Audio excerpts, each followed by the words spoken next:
Like, and I almost did, but it's. I can't wait. We just bought a house. I can't wait to move. Middle of nowhere. Well, look, dude, I'm gonna tell you what. Nice. If you don't know where your stuff went, the other nice thing about crackheads is if you get on a good rapport with you, when they come up off of somebody else's shit, they'll come to your house and you'll get some good, nice shit for a fair price. No, me, yeah, because I'm gonna turn around and rob them. What? Just like I'll be like, "Who's you rob?" I'll turn around and rob. I'll do the same. Listen. You come to my house. Oh, you got your natural hair too. I'm the type of guy that can hear a mouse fart. I'm up, locked, and loaded, and doing perimeter check. Like seriously, like that's like, I swear to God, like I am locked and loaded doing perimeter check around my house in the middle of the night, 3 o'clock in the morning. I'm around the house. That's just me. I mean, I don't know why. Shout out to Venus. Shout out to Venus. Hey, we having productive. Tell her, feminine. We having productive, peaceful conversations over here tonight. We learning. Yes, we are. Do not let the white men on the screen scare you. Boogeyman. Which one? Which one?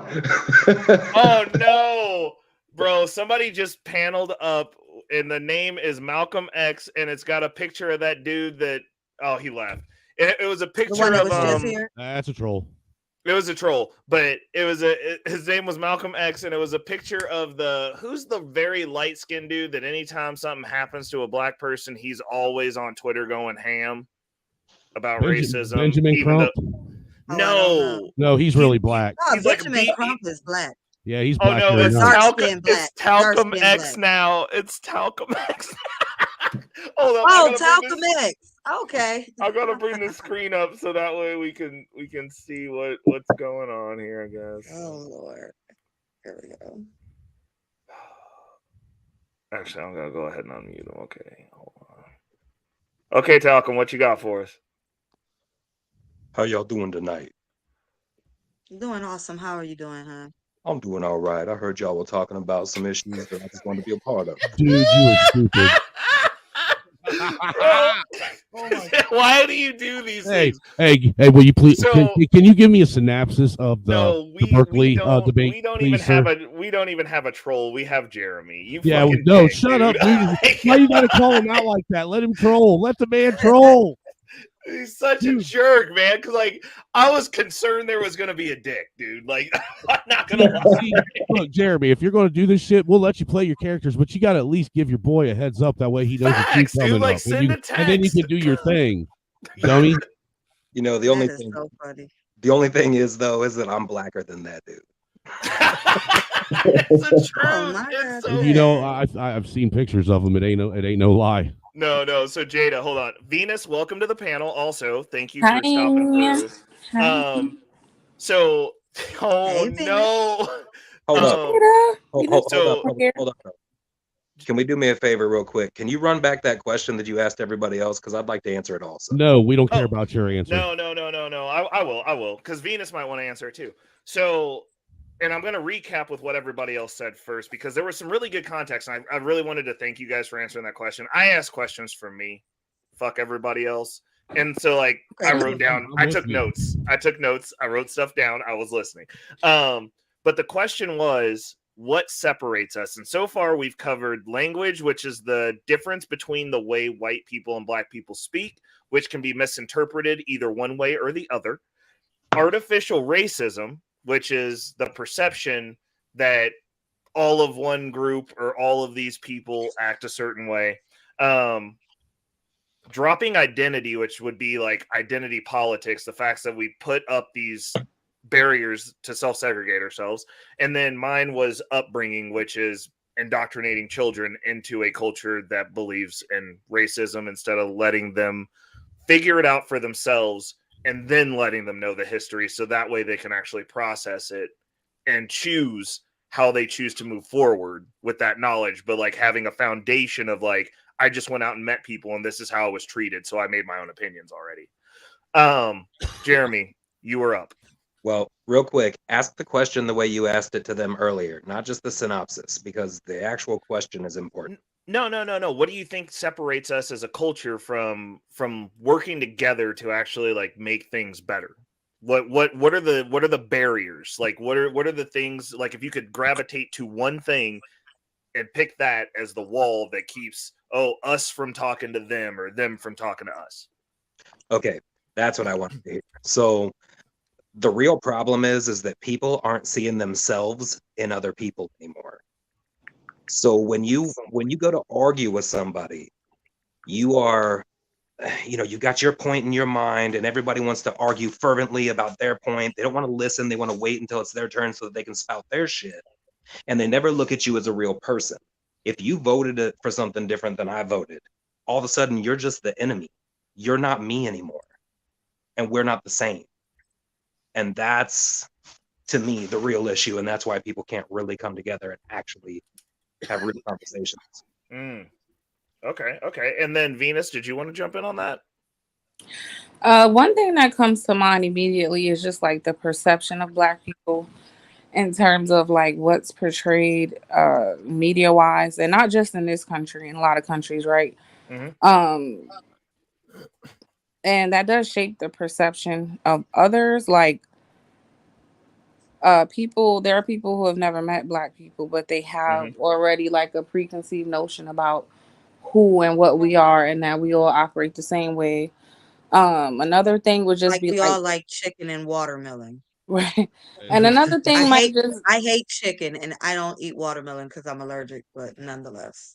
Well, I mean, I like both. So you see, we're two Black women on two different sides, right?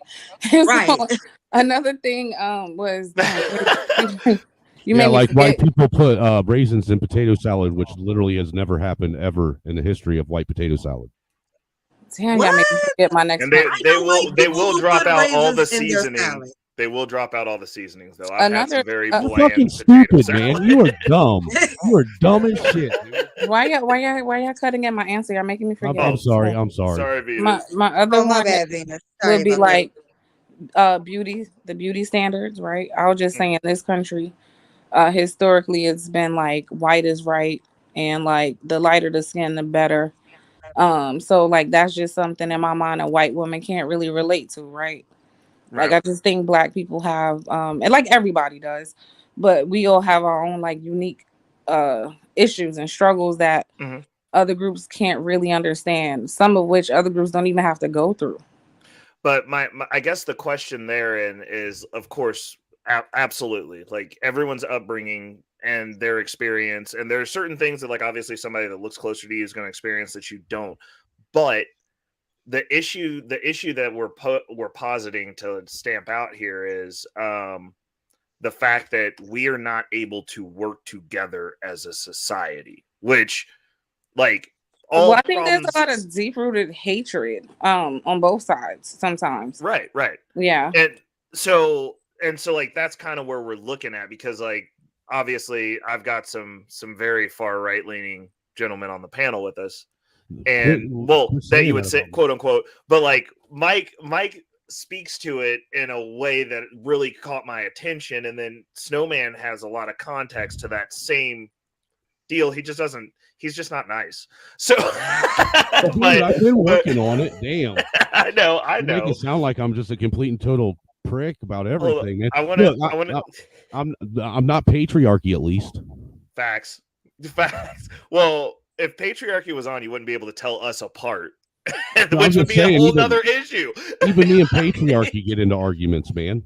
Oh well, and I agree with 90%. Well, I'd say about 75% of what patriarchy says. A lot of it's in his delivery. Yeah. No. Well, if you look at me and Snowman, if you look at me and Snowman, even though we're very far right leaning, conservative constitutionalists, we still don't even agree on everything. Hell no, we don't. Yeah. We don't agree on everything, but we know how to speak to each other and help each other understand, what we're both talking about or how we feel on each end. You know what I'm saying? And that's what everybody should be able to do. Well, dude, we're not the Borg. We're not trying to save and the collective. The collective is not the most important thing to us. We're supposed to be different. We're supposed to see differences in life. We're not supposed to see everything the same. If we saw everything the same, we would never have innovation and nothing would ever change and we would never move forward. There would be no creativity, no facts, no standing for anything. There would be no need for for anybody to have testimonies to anything because they didn't have to overcome anything because everything's been awesome and great in their life, right? Right. And Ain't that So the wonderful thing about free that's why will? sometimes I tell people, like, if you believe in the Bible, then you should believe in Isaiah 45:7. 45:7 tells you he not only created good, but he created evil and he was fine with it. When he said, I form the light and I create darkness, I make peace and I create evil. I'm the Lord, I created all these things. So it's not meant for the world to be perfect and awesome and good and great. Everybody's not supposed to think alike and be happy and peace all together in a kumbaya moment. Everybody's not supposed to be rich. Everybody's not supposed to be poor. Everybody's not supposed to be one color or, you know what I'm saying, one height, one mindset. So if we could just understand that and move with the people who want to move in the direction that we're going, I think people will be happier in life. Because if you sat where you're celebrated, you sat where your progression is, this is where you want to go, and these are the people who want to go that way, most people will be fine.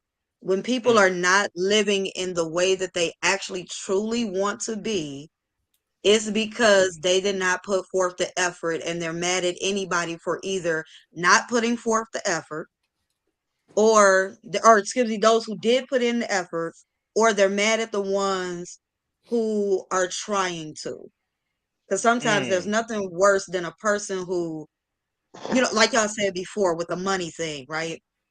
People who are talking about how money isn't awesome and money doesn't make you happy. Money doesn't solve all things. But it makes the world That go gotta round. only come from a person who ain't never really had money. That comes from a So person. then sometimes when you're trying to make money, they don't understand and they're trying to keep you sometimes from making money. People become your major distraction if you allow them to. They'll become your major distraction the moment you realize, I want to do better in life and I want to have money attached to it. You know, ma'am, sometimes Amen. sometimes the first people that you really got to cut out of your life in order to be able to move forward in a positive manner, to have forward progress in your life, is some of the people that you care about the most. Sometimes those are the ones that are actually doing the worst damage to your life. They're the ones that are holding you back the hardest. They're the ones that are keeping you stagnated, and they're the ones that won't allow you to do what you need to do because they're always chirping in your ear, negative, negative, negative. Yep. If you allow that dark cloud of negative energy to constantly hang over your head just because of family loyalties or blood ties, then you're always going to lose. And that's another big problem with I think American culture, because American culture as a whole has been told that they should have family loyalty and blood ties to each other. Regardless of how they treat you, regardless of how they act, you should always remember that blood's thicker than water type shit. Fuck that, man. You know what I know is that water will carve through stone. Blood won't. That's true. Okay, so listen. What's funny is that I always say white people in the movies. Now, it's always funny because I do know some people that do that in real life. White people in movies have taught me that I don't always have to deal with my family. Shout out to those movies where white people will get married and their family has never met the husband, never met the children. But here it is, your children are like 10, 11, 12 years old, and now they're going to visit the family at the reunion. My dad hasn't met my son was a year old the last time my dad saw my son. He's never met my daughter, and he's not ever going to meet her daughter. Neither is my sister. Wow. Neither is my brother. You know, a whole other thing that nobody really talks about is that we're all focused on this culture or that culture, white culture, black culture. And most of us, as Rage was saying earlier, don't really fit into those boxes. And ironically, the one that we do fit into, nobody really sees themselves that way. Because Snowman said angry, see what I did? American culture. But honestly, it's Western culture. And that's what we really should be focusing on. Like, that's what should actually bring us together. I mean, so are you insinuating that we all need to go get some like pumps and a skirt and change our pronouns? You're done. I'm sorry. I can't with you anymore, man. I want out of this car. That was That such one out a of his soft pitch. It was a soft pitch. I'm sorry. That ain't But that ain't Western culture though. I mean, it No, is that's now. no, and I'll tell you what, I strongly believe in old Western culture. I do. I strongly believe in it because don't get me. I don't want to get into it. We got women on the panel. I'm going to get freaking roasted, but I strongly believe in old Western culture. I do really too. do. Wait, And what is old Western culture? Oh, y'all Well, can have the conversation. Go Traditional lifestyle. Yeah, I know. I just wanted him to say it. you Because want he me to said say the it? women. You Yeah. want to know? You want to know what? Listen, I understand women are very successful in society nowadays. I'm going to say this in a nice way, but I believe in. Listen, everybody knows, and I'm sorry to say it, and you're not going to like this. Man rules the world. In when you look into society today, when you look in the workforce, when you look into the corporate market, man rules the world. I miss the day when families were families, women were in the kitchen, they were classy, and I don't mean cooking, clean, and everything like that. I just mean as a wife, classy. I mean when a husband used to walk into the house and his woman looked good and she was in a dress, didn't matter if she was ugly, didn't matter if she was fat, she was classy. And you could smoke dinner in the oven. Oh. And I'll tell you what, that's what kept families families. The problem is laziness, not just on women's side, on men too. It's laziness and not no compromise. You know what I'm saying? Back in the day when there was a support of the household, man or woman, you know, when the other significant other came home, you know, the house was clean, things were done. It was the family culture, the Western culture. And I'm sorry to say that man ruled it because they did. They were, you know, men were providers. We're always going to be providers. We're thrivers.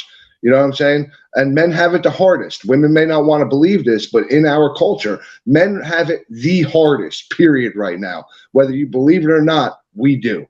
Well, okay. Look, Women, well, can I ask you a question? Yeah. Why do you think the women like rebelled against that and were unhappy? Because it's in their DNA. I don't. Oh, no. Go ahead. Let Mike Dude, the reason why I say that is if you believe it, if you read the Bible, that was something that God cursed women with, that they would always rebel against the man. No, but I'm asking specifically, like that scenario. That scenario, I want him to answer like that scenario you just gave about the woman being home, right? Like homemaking, in the dress, whatever, while the men did all the providing. Why do you think women had an issue with that? I don't think it was women that had an issue. I think it was created by government. Honestly, it was the inflation. It was a two income household where women were forced to work and forced to provide as well as men. I think social media has ruined society. I'm sorry to say it. It's good in this aspect, but I think it's ruined society where it's made people lazy. There's no mental stimulation, no social interaction. I think that's the biggest problem. It's so easy for someone to go on the internet right now, Facebook, Twitter, whatever, and cheat in 2 seconds. There's no loyalty. Like if you look on my chest, it says loyalty is life on my chest. Loyalty means everything. Loyalty and respect. And back then, couples respected each other. But I don't think it was women who rebelled, to be honest with you. I think it was something that was created in our society by a higher power, if you want to say that. I also think it's twofold, actually. Because I can see what you're saying, but also when we end up having what you would consider prosperous times, and the 80s into the 90s were fairly prosperous times. So when you have situations like that, then you get people in people's ears like, oh, women, you've come this far, but we haven't come all the way. What we really need to do is be able to compete against men and do these things, right? So they get out there and do that thing. And everybody's trying that new thing, but in all actuality, women on a whole are far more unhappy, far more cases of depression. I mean, it's showing that not being a caregiver in any way is affecting women on a whole. Well, look to that. A lot of the issue that I see, and to add to what Mike was saying was, look, you got to look at what he said originally is 100% fact. Society itself, everything that we actually use and have the privilege of enjoying today, all revolution, in industrial revolution, societal revolution, it has all been done by man. Men have been the ones that went out and created all this stuff. Now you have a bunch of women that are coming out and they think that they should have the same level of respect and understanding as the men who built the world. You know, you got women that had, I mean, all throughout history, you don't see historical evidence of a real woman that was an innovator that helped innovate society and move society forward. It's always been men doing it. Well, in all fairness, that this is kind of a new thing where women are even able to. But that's not the case either, because all throughout history there have been different nations and tribes of women that have tried to be all women ran nations, and they all failed. Well, I don't think it's about all one gender or the other, but when that's just an unfair comparison. Historically, what women have done when women weren't really able. Now, do I think women are capable of doing exactly what men do? No, that's delusional. I don't think that, but I don't think it's fair to really compare like your resume against theirs when it hasn't been like an even opportunity playing field either. So the one thing that I would add to this is we would have so many hundreds of years before it would ever be an even playing field, because if women want to go hunt, they're going to have to rewire themselves to go hunt, which means that there's going to be generations of women that are going to die pretty miserably in the process of doing that at the clip that a man is already built to do, because we've been doing it for a long time. The other thing is, and I don't even think it sounds bad. My deal is I don't want women to have to face the trauma of dealing with men, specifically like the ones on this panel. Right. In any type of competition. Like I honestly believe, and I understand that this isn't the standard, but I believe that like that's our job to go take that trauma and have to be masculine. Well, we can deal with trauma. It's not that I don't, and I'm not going to say that I don't want a woman to work. I want her to work by choice, not because she has to, because that's a different level of stress than going, hey, I got a dude that's got me and I can just go explore things that I'm interested in. And if old Mike comes running through and he's freaking bulldogging me, then I can just like not be there. Be like, I got to do this shit. Like I got another place that I can go. The issue is we've overcorrected. I think women should be able to do whatever they want, but it should be done by choice. I'm with you. I also think you said women should be allowed to do whatever they want to do. He means like it should be done by choice. Have to work. I agree with him. Like having 4 days. Okay, never mind. I swear to God, Jada, if you don't stop, I hate you so much. Well, you want to know what okay, I'll bite. What's this 4 days? Oh Lord. Here we go. Okay, so Jada's been nothing. I just like him to be my friend for at least 4 days out the week. She's harassing me. This she is means harassment. More than friends. She means more than friends. Thank you. Even Venus knows what's going on. Right, she's trying to do polyamory or polygamy or whatever the hell it's called. Just give the woman some of that D and be done with it, man. You know, bro. You know, handle your business, man. Handle your business. If do your job. That would be how many shades of red can we turn a brother? Oh my God! You know just what? do your job. I'm not even thinking about the D. I'm just giving him a hard time, ma'am. Okay, I'm gonna be honest. I did have a dream like 2 nights ago, but nonetheless, oh, wow. it was not the D. Oh wow! What was the dream? Dude, I sent her back to go take a cold shower, bro. This is too much. I'm joking. I'm messing with y'all. You're not right. You see what I gotta deal with out here, bro? Like I can't even have a serious. This is the detraction that happens when men are talking to other men who don't look like them. Look, I am a good distraction. Nothing but the devil. Look at it. Okay. She was looking at Mike's wife beater. I'll put Mike up there. Mike, you got to deal with it now, bro. It's your problem. This is nothing but pure old ugliness right here. Don't worry about it. What? I am old, ugly, and gray, but I own that shit. You are not ugly. She said she likes ugly. Yeah. Look at that. Look at this, bro. See, listen, I'm gonna tell y'all right now. I changed my avatar. Put me on the spot here. What the fuck is this shit? Hey, dude, but redheads are not kryptonite. Right here is funny. Hold on, no camera. So I said, look at Snowman. Wait, flip my screen. There you go. Flip Mike back up. Oh God! Oh my You goodness. see when a damn what do you call it? A succubus comes on and changes the whole energy. It's the devil. Nothing but the devil. Oh my goodness! No, This is awesomely great energy. This is a black woman that's finding enlightenment in a black man. And enjoying and listening to him convene with white men. He's not afraid to talk to white men.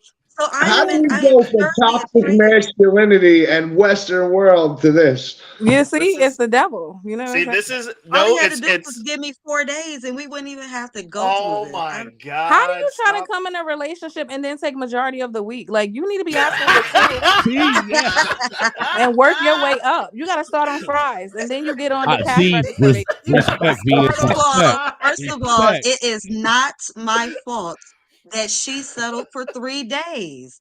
I see 4 open days. I'm going for all 4. Trying to fill them slots. Damn, she ain't. But she's saying she ain't even letting you have one of them to yourself. Right? No. It's like nobody cares about me, man. And I do care about you, but I mean, like, what man wouldn't be around me and be in total bliss? Do you get foot massages? Yes, I do. Oh shit. Yes, I do. I am a woman who loves to kind of almost wait at the door when a man is on the way home, have his slippers there ready. You know, I like to have dinner ready as soon as. That's why she didn't argue Western world. Dinner. She's already on. She's already on. That's why I had to ask. She's already on board, man. Bro, I am. I'm completely on board. I run bath water. I check and see if the man wants to be massaged in the bathtub. Do you want me to bathe you? You want me to do your feet for you? I am all down for it. See, I'm gonna tell you what. If I wasn't already married, she would already have me bought and sold. Oh my goodness! Seriously, I'd be like saying, we need to hook up. What's your digits so I can pull up?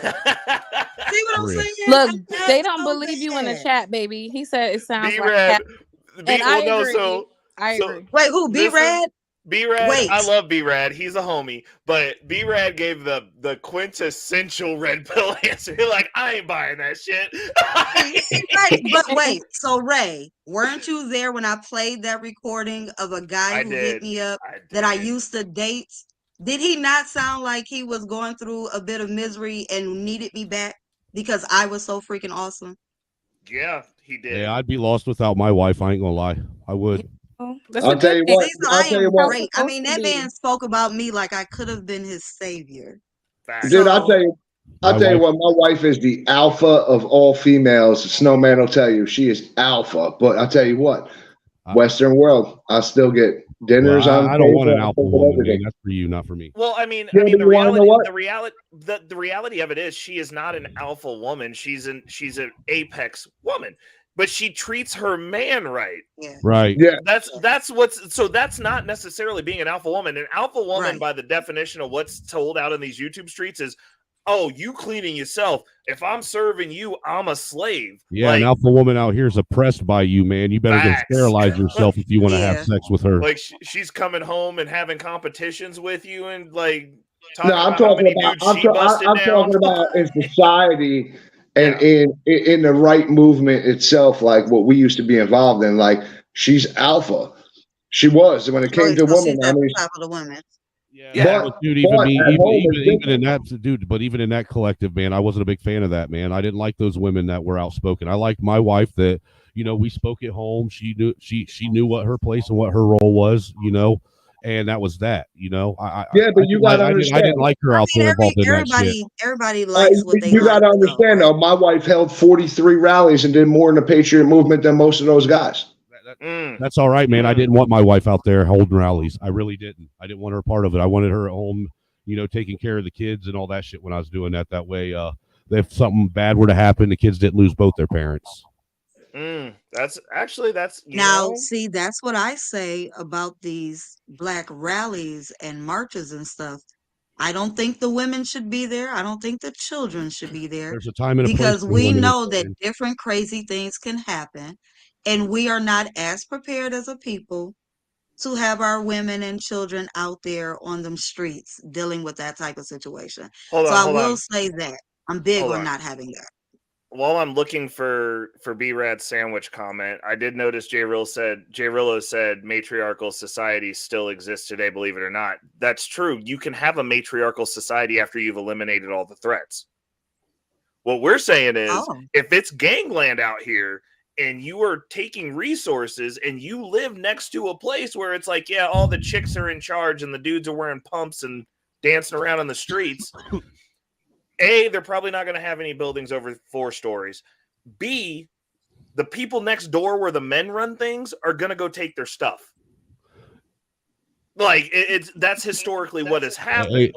Hey, sir, since you're back to history, man, and since I'm back up here, can I read you that little piece of history that I was telling you about earlier now before Absolutely, I forget about I'll it? give you the floor.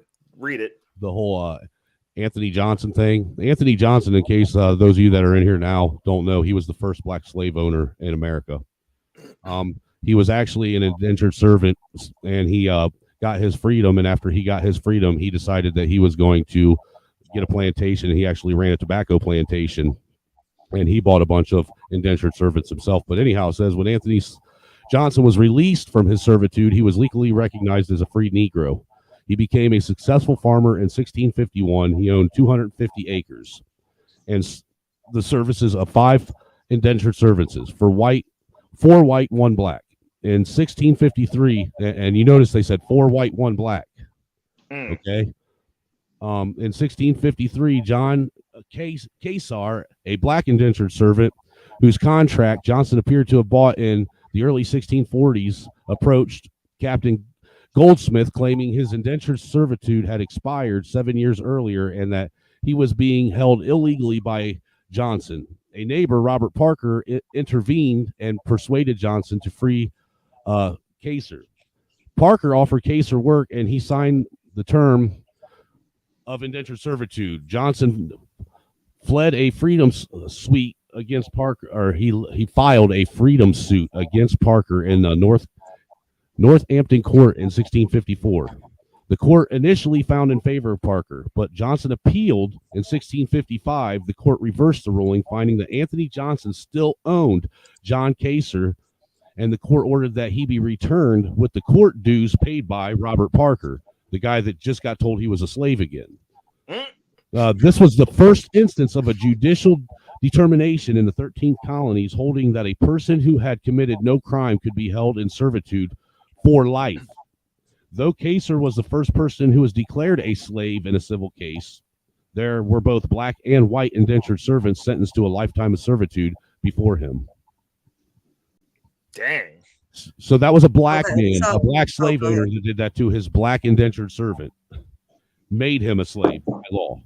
Man, black people sold black people. Yes. Yeah, okay, so I mean, but that has happened a lot in other different places too, right? But here's the thing about this is the thing about Anthony's case. Anthony had a problem with other blacks that did not like him. And so when he did become free, he took that anger out. That's everybody, though, ain't it? Wait a minute. That's every human being on the planet. Nothing. This brings me back to my conversation with Jay Prince about light skins, bro. Like, come on now. Like, we still doing that shit to this day. That nothing has changed. Yeah. Right. So I'm just like, that was the truth of his story within, what happened or whatnot. I'm not saying it made it right or, any of that. That is just what it is. But one of the ones that really, really get me outside of him, and this is not like to rag on my people, it's just a thought. Are y'all familiar with William Ellison Jr.? I've heard that name. Okay, so he was someone who achieved highly as a slave owner before what was that? Before the revolution or before the emancipation? Yeah, I'm thinking it's before the revolution. So don't quote me. I think it's before the revolution, right? It was before the Civil War, yeah. Okay, all right, awesome. Yep, 1838 was when he was born. He was very hard on some slaves versus the other, but his thought was that he did it to try and build them more than try and be the traditional slave owner, as opposed to the way you look at Mr. Anthony Johnson, right? So his take is I had to be this great with the slaves in order to protect them, because they wouldn't have had no help elsewhere. They wouldn't have been able to eat. They wouldn't have been able to do all of these different things, right? Mm-hmm. And what I see is, I think sometimes some people are just like Mr. William Ellison Jr. They see themselves as doing something good for their people, but they're also holding their people back. They think they're doing good, but they're truly holding their people back. South Carolina alone had 171 black slaveholders. Just South Carolina. Bruh. So see, that's another thing that I think. That's why we can't get along now. It's genetic. Well, see, that's the thing. Look, I think that's something that is being left out of history that matters, because look, the one thing that I remember being taught in world history when I learned about the Irish and I learned about the Scottish and I learned about the Dutch is that they were enslaved by people that looked like them. Mm-hmm. I did learn that my ancestors were enslaved too by people that looked like me. And that's something that they try to hide. It seems like it's like they try to sweep that under the rug with the educational system in America, that with, what they call chattel slavery and the transatlantic slave trade, they make it seem as though only white people were the ones that were slave owners.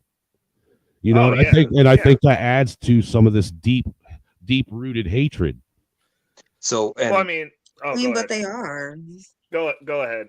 Go ahead, Casey. The biggest problem with what everybody has to say about slavery is that it's almost like we look at it through a vacuum, as though this is the only place that has ever happened, and it was only one group of people, and it's wildly inaccurate. I think if our educational system would focus on the fact that it was a worldwide pandemic. It was a pandemic that lasted all of all of human history. So, well, I mean, if you're going from that rate, though, there that is acknowledged, but there was a difference in the way that it was carried out here, because, like I was saying earlier, every civilization that conquered every other civilization took that. Whoever got conquered, whatever was left, y'all slaves now. The deal was, eventually, you're just gonna be us. So there was an intended end to it. The slavery in the West, there was never intended to be an end to that. Matter of fact, they went through all the steps to make sure that they were like, these people aren't even humans anymore, so we ain't never got to stop this. We ain't letting the cows go. Like, you know what I'm saying? Like, it's a little bit different when you go, we're going to compare all slavery as though it's the exact same. Like it wasn't the exact same. Nope. That's why the intent really behind it, they were like, but I understand. Yeah. So, I mean, that's the only pushback I'll give for that statement. Like, yeah, we've had slavery we still have slavery in Libya right now. Libya ain't the only place. There's more slaves on the planet right now than any other time in history. There's more slaves in Africa right now than any other country. Yeah, here's what's crazy though, is that I guess that's still kind of my point though. Yeah. Is that where there aren't any? Here. Right. So and the transatlantic slave. Actually, there is technically 13th Amendment. Yeah. And technically we're all slaves to the government. Right. Technically, we're all slaves. That's what I was going to say. So, but and not the government, but to the Federal Reserve and the banking cartels. But that's a whole nother thing. So, yeah, don't get me started there. But my real deal is this. I don't know. Is there anyone on this panel that isn't derived from some form of slavery? No. Right. So that's done. Real quick. I am an American. I have not derived from slavery. I am an American. I have, so I don't know what the hell she's talking about. I don't either because I've This been was something that we discussed earlier. I've been a damn debt They were slave my saying we whole were life. Americans. Yeah, but here's You've the been- deal. You've been a what slave your whole life? A debt slave. Right, exactly. Did I ever tell you my philosophy? It's a fucking debt that I never fucking incurred. Did I ever tell you my philosophy on getting taxed to take a shit? No, what is it? What? Oh, listen, I'm gonna explain something to people. That's why you only take shits on company time. Listen, Americans are taxed over 50%. We all know this. Okay. It's closer to 70, really. In actual reality, yes, we only make 30 cents to every dollar. People don't realize it. So here's how I tell this to people about being taxed because they don't understand. People think the more we're taxed, the more money we're going to make. So you pay car insurance, you pay for your gas, you pay for your car, you're paying tax on all that, right? Now you have to drive to the store and you have to buy toilet paper, right? You get into the store, you buy your toilet paper, you're paying tax on that. You got to come back home, right? Then when you take a dump, right? You flush that toilet paper. Now you got to pay tax on water and you got to pay tax on sewer. Then when you're done with that toilet paper, you got to take that cardboard and you throw it out. And now you're paying tax on waste. So think about that. Think about how many times you're taxed just to take a shit. Talk about slavery. That's a fact. That is a fact. Yeah, that's why you only shit on company. I do understand it. That's why you only shit on company time, man. That way you get paid at least for some of it. Unfortunately, I own my own company, so I'm screwed. Oh, Jesus. Like, don't like at least a little bit. Mike be standing by that toilet. I'm gonna tell you what. Before I had to retire because of my back, I never took a shit at home. It was always at work. Always. Except for Saturday and Sunday. If I got the Saturday and Sunday off, because that was a rare time. Oh, okay. I'm looking like those as nice days or something. Okay, so look, I noticed that we were talking about I want to make sure I don't let it fall too far away where I forget it. So the most slaves are not in Africa. I'm right not now, sure. actually, right now they are. Yes. In 2023, all the way from 2018, actually. So this is before COVID. Okay. 2018 all the way to now, the most actual ones that do not also count sex slavery, it is actually North Korea / Asia. Well, I could see that. That is where most of it is. The next one up would be India. Dang. Wait a minute. You telling me India's North Korea right where they right, don't have food, they just running through chicks like that? India's right beside Africa, though. I mean, it literally sits it's right there in the Mediterranean. Wait, I get it. It's right beside, but not. I don't want it to be right, like Africa has the most slaves. The true factor is that they are not. Okay, so I'm disrupting right now. I'll accept that answer. No. Okay. Listen, sex slavery we got to use our logical brains right now. You're telling me a country with no food got the stamina to fuck so much that they can have sex slaves? No, she said minus sex slaves. No, she's talking about sex slavery, like those numbers. No, that's what I'm saying. But they don't have food in North Korea. Like, where are they getting the stamina for the thrusting? Listen, she said that those numbers are minus the sex slaves. If you add in sex slaves, okay, so listen, if I did add in sex slavery, the reason why I took out sex slavery was for a different reason. If I add in sex slavery, Africa is still not at the top. It's still third. But what would take place would be India would have to switch out with Europe. What? Yes. Bro, I'm never Googling Eastern that. Europe. That is wild. No. That's how those numbers go. Dude, the sex slave trade is rough up in like Prague and shit like that. Wow. In that area. Seriously. You hear about people coming up missing up there in like Eastern Germany and all that stuff. Prague, where where the Ukraine, where northern Russia is, Poland. I mean, it's bad up there. Well, I'll tell you what, all the Russians, when they come to the United States, they're pretty much essentially the same. A lot of the Russian women, because I used to bounce in strip clubs for years. And, wow. Oh yeah, something you didn't know about me. Yeah, I used to bounce in strip clubs for years, and I'll tell you right now, Russian slave trade is huge, and they're not free until they pay their debt. So, I mean, they have no choice but to go and work in the strip clubs and do these things. And they're out money before they even start work. I mean, they're out $20 to the house, $50 to the Russians who brought them there. Every single night, they're out $70 before they even start working. So it's a big slave trade. Same thing with China. China, a lot of people don't realize all the Chinese immigrants who come here pay a debt to China. And if you don't, they'll actually kill you, find your family in China, and kill them too. It's actually just happening with the whole Chinese police force that they found in the United States. But you have to understand, Chinese immigrants here, they don't go through America, not even for banks, and they're offered 100-year mortgages, not 30. So their families carry on that debt as well. So they're always in debt to China. So essentially, every Chinese immigrant here is actually a slave, but people don't talk about that. Wow. But yeah, that's what people don't realize. That police force, this is what they don't tell you. I'm sure you guys heard this story on the news.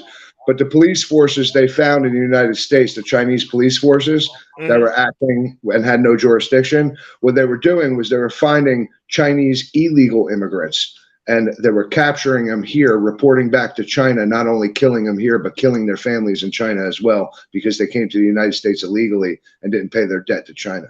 Oh, geez. Yeah, no, that's crazy. Ugh. Well, we ain't got to deal with that. So there's a lot of useless knowledge in this brain, I'm telling you. Bruh. Oh, dude. Hey, the simp god swung through. Bro, I'm going to drop the link, bro. So Georgia sent me this picture. This is apparently a picture of early 20th century. So it'd be early 1900s. Aristocratic African family with a couple black slaves standing behind them. Oh, wow. Yeah. Hey, real quick, just so that we're clear, the reason I was saying what I was saying is because the slavery in the past doesn't actually fucking have anything to do with any of the people on this panel right now. Facts. All we can do is talk about it and either be angry or try and defend it, and really we shouldn't be doing either. No, am I the only one who just doesn't agree with that all the way? I think. Tell me about it. Yeah, I can't. I agree with. Tell me about it. Hold on, Venus on their next. Hold up, we give her this floor. Oh, okay. So Venus, I'm sorry. What was your question? And I realized I was on mute this whole time. But go ahead. Am I the only one who disagrees with what he just said? He said, slavery has nothing to do with anyone on this panel. Oh, I disagree. Well, yeah, I don't agree with that. I don't agree with that either. So. I think that I'm sorry. And who said that? I said that. I'm sorry. I can't see who it was. Casey. I said that. Oh, Casey Mo. Yeah. Casey, are you white? Yes, and he's more black than Sean King is, though. Well, no, he can't be if he said that, because like I'm also my people really like suffer from like post-traumatic slave syndrome, and I know that sounds like a joke, but it's really not. Like Casey, do you generationally, a lot of mentalities have been passed down. Okay. To where like black people are just conditioned to think some not all are conditioned to think certain ways that they kind of inherited like subconsciously, whether they realize it or not, because of our history. Also, like there are things that like over the I don't know, like over since slavery ended until now that have been put in place because of the hatred for black people that have like systemically work to cripple them. Like there's just so many things that have happened that still like had a trickle down effect on black people, that I don't think that's a fair thing to say. But that's that's indoctrination of the bloodline. I'm sorry to say that. And as far as I mean, that's indoctrination of your bloodline carried on. That's how the racism carried from generation to generation and bloodline to bloodline. What it comes down to is government and media pushing it on society. See, in everyday society, if you walk outside right now, if you come next to me, you're not going to have racism. You can sit down with me, hang out, have coffee, have a beer, bullshit, and I'm going to treat you just like I do any other individual. The problem is that that I understand it's part of history. And if I go back into history with Italian history, I have a lot to be angry about too. The thing is I'm not going to carry that because me, myself, as a person, I didn't live it. I live in today's society, in the now, and what's happening in front of us. And the fact is I don't see racism. If you've seen racism, it's because you were taught racism. You were taught it. In one way or another. And if you experienced it, those motherfuckers should be fucking have their heads popped off like a friggin' pop top. I mean, listen, in today's society, I'm sorry to say, racism needs to die. It needs to die because it's a thing of history. It's exactly what it is. And if everybody wanted to be mad about history, you'd be walking around with an entire society of pissed off people. Yeah, if you want my opinion, I think the only people that cause you trauma are your parents and your relatives that constantly push this hate-filled narrative in your head, because that's where it all comes from. Just like it comes from, hold on, Casey, I'm not done. Just like I think it comes from, they get it from their parents, and their parents get it from their parents. Look, the one thing that I will tell you that I didn't hear growing up, even though my family was just as equally as fucked up, they were not the the well-liked family in town. They had a reputation in the court system and amongst the members of the community and this, that, and the third. But I wasn't told that I couldn't do anything, that somebody was going to prevent me from doing shit, that I needed to watch over my back because they were going to be looking at me a little bit harder. Right. So you know what I'm saying? I think that makes it different. On. Before you go, Casey, I'm going to slide in behind him. Okay. And then I'll slide in after y'all. That did not sound right. I know, pause. Yeah, it didn't sound right. I heard Casey laugh. It sounds to me like Jada's coming in hard with that, coming in hot, hot and hard with that, with that strap on, man. Oh, Jesus. Hold on. No. Okay. So this is how things go over here. First off, I wanted to welcome Daryl, my brother. What's going on, family? To the panel. What's up? We get a little wild the later it gets over here, Daryl, but you already know how it is. Like, luckily you don't have anyone over here you'll have to go in on. It's a cool crowd.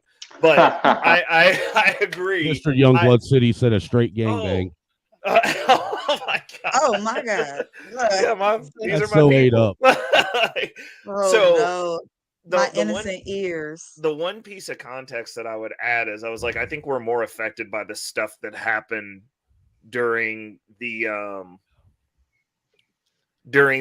era when they were burning cities and killing off all the people who were producers. Then we're more directly affected by that than we are by slavery. But the other thing, Venus, I wanted to add to that also was my great-grandmother, who was actually a slave, is actually, I think she's probably a little bit lighter skinned than Jeremy's great-grandmother, who was black. Right. So with that lead in, so I come from a very unique perspective, because on one end I am a descendant of American slaves. I am ADOS. But on the other side, I'm Irish. And I'm going to tell you something, that Irish shit, that wasn't good anywhere. No matter who you were and no matter where you were. And my whole life, I didn't even know I was ADOS. What I really thought that I was a Cherokee, which also, by the way, historically ain't that great. So, but what I've noticed through my life is that everything that everybody calls like the Black struggle, I lived all of that shit, every bit of it. Even before I knew that I was even a part of it, I lived every bit of it, except for one small portion. I was never taught that self-hate. And I think that's a really important thing that really should be discussed. Absolutely. A lot of people have it, and it's bullshit. It's real bullshit. Well, honestly, and this is why I don't like when people try and say they understand. You cannot possibly understand. I just hate hearing that, honestly. But you are correct. Right, and that's real stuff. So, like, for me, now I'm 44. In my lifetime, I've been turned down for a job because of my skin color. So, I've also been fired from a job and told it was because of my skin color. I personally don't know anyone else who has that story that's under the age of 65. Nobody. I've been fired from a job because apparently I said a comment, grab her by her pussy, that I never said. Yeah, that's not the same, bro. Sorry. Yeah, that is totally not the same. So, No, Be dude. like- My point is, like, what? my point is this was right after the whole Trump thing came up. So he was trying to say that I was acting like Donald Trump, and that was why he fired me. And, Well, I mean- that was bullshit. I mean, to that point though, I can say like I've seen that happen to other white men. Like I've seen it like firsthand where it's like they've gone in and they're like, we're gonna get this dude up out of here. And Yeah, I've had the company just defaulted to be like, hey, like you up out of here. Sorry. Bro, I've had companies come at me so hard that they would drug test me like every 2 weeks to try and get me to bail knowing that I smoked. Do you guys mind if I address Venus real quick? You're up and you're on. You got the floor, man. I made you big. Venus, you say, how could we ever understand, right? Yeah. I need to ask you a question. How could you ever understand? You didn't. See, I live don't it. pretend to understand other people's struggle. I understand like what goes on over here. Listen, here's the thing you need to understand. Everybody struggles. That's a part of life, and that's a part of success. Everybody struggles. What I'm saying is, when you say, how do we think that we understand? Well, how do you understand? How do you understand what slavery is when you didn't live it? From stories that you heard? Well, I'm not okay. So to be clear, I'm not claiming to understand slavery. What I'm talking about is the black person's experience today as a result of slavery. Slavery has shifted the way black people's experience ever since they were quote unquote free has been a direct result of slavery. Like there was just like thing after thing after thing, discrimination, segregation, redlining, police brutality, racial profiling. Like every decade you can point to some shit that was specifically targeted toward black people, in addition to being somewhere where you like black people have what I think the major differences. Like there's a lot of black people, I'm not gonna say all, but like that self-hatred thing is real. Like no sense of identity, like because you're growing up somewhere where all of the things that are held to like the highest standard or that are deemed positive historically don't look like you. That does something to someone's psyche. All right, well, let me explain something to you. I'm from Brooklyn, New York, right? Everybody knows about the mob days. Everybody knows what happened and how we were profiled and how we were stopped by the cops and stopped and frisked all the freaking time. And even worse, we were beaten. I mean, they beat the shit out of us. We went through the same exact thing. The same exact thing that you think you feel. You say, I don't understand. I could tell you firsthand I understand. And I could tell you all about it. All about it. Because we were. Can I jump in for a second? Can I jump in for a moment? Oh, go ahead. Sorry. Okay. So here's the thing, because I've heard it said at least 3 times on here, and I've wanted to let it go because I tell y'all sometimes it's not even worth it, but I feel like it is worth it as I continue to listen to Venus, Cassie Mo, Mike, and y'all. Listen, Ireland slaves were. This wasn't. I was talking about Italian. You say what? I was talking about Italian, but go ahead. I'm sorry. Oh, okay. No, I mean it was mentioned after Venus said she didn't believe in it or whatever, right? So, or not believed in the slave thing, but she was basically saying that she didn't believe in what I think it was Cassie Mo that said that about the slave thing affecting us today. Oh, okay. So I can't even remember what exactly did he say. I'm sorry.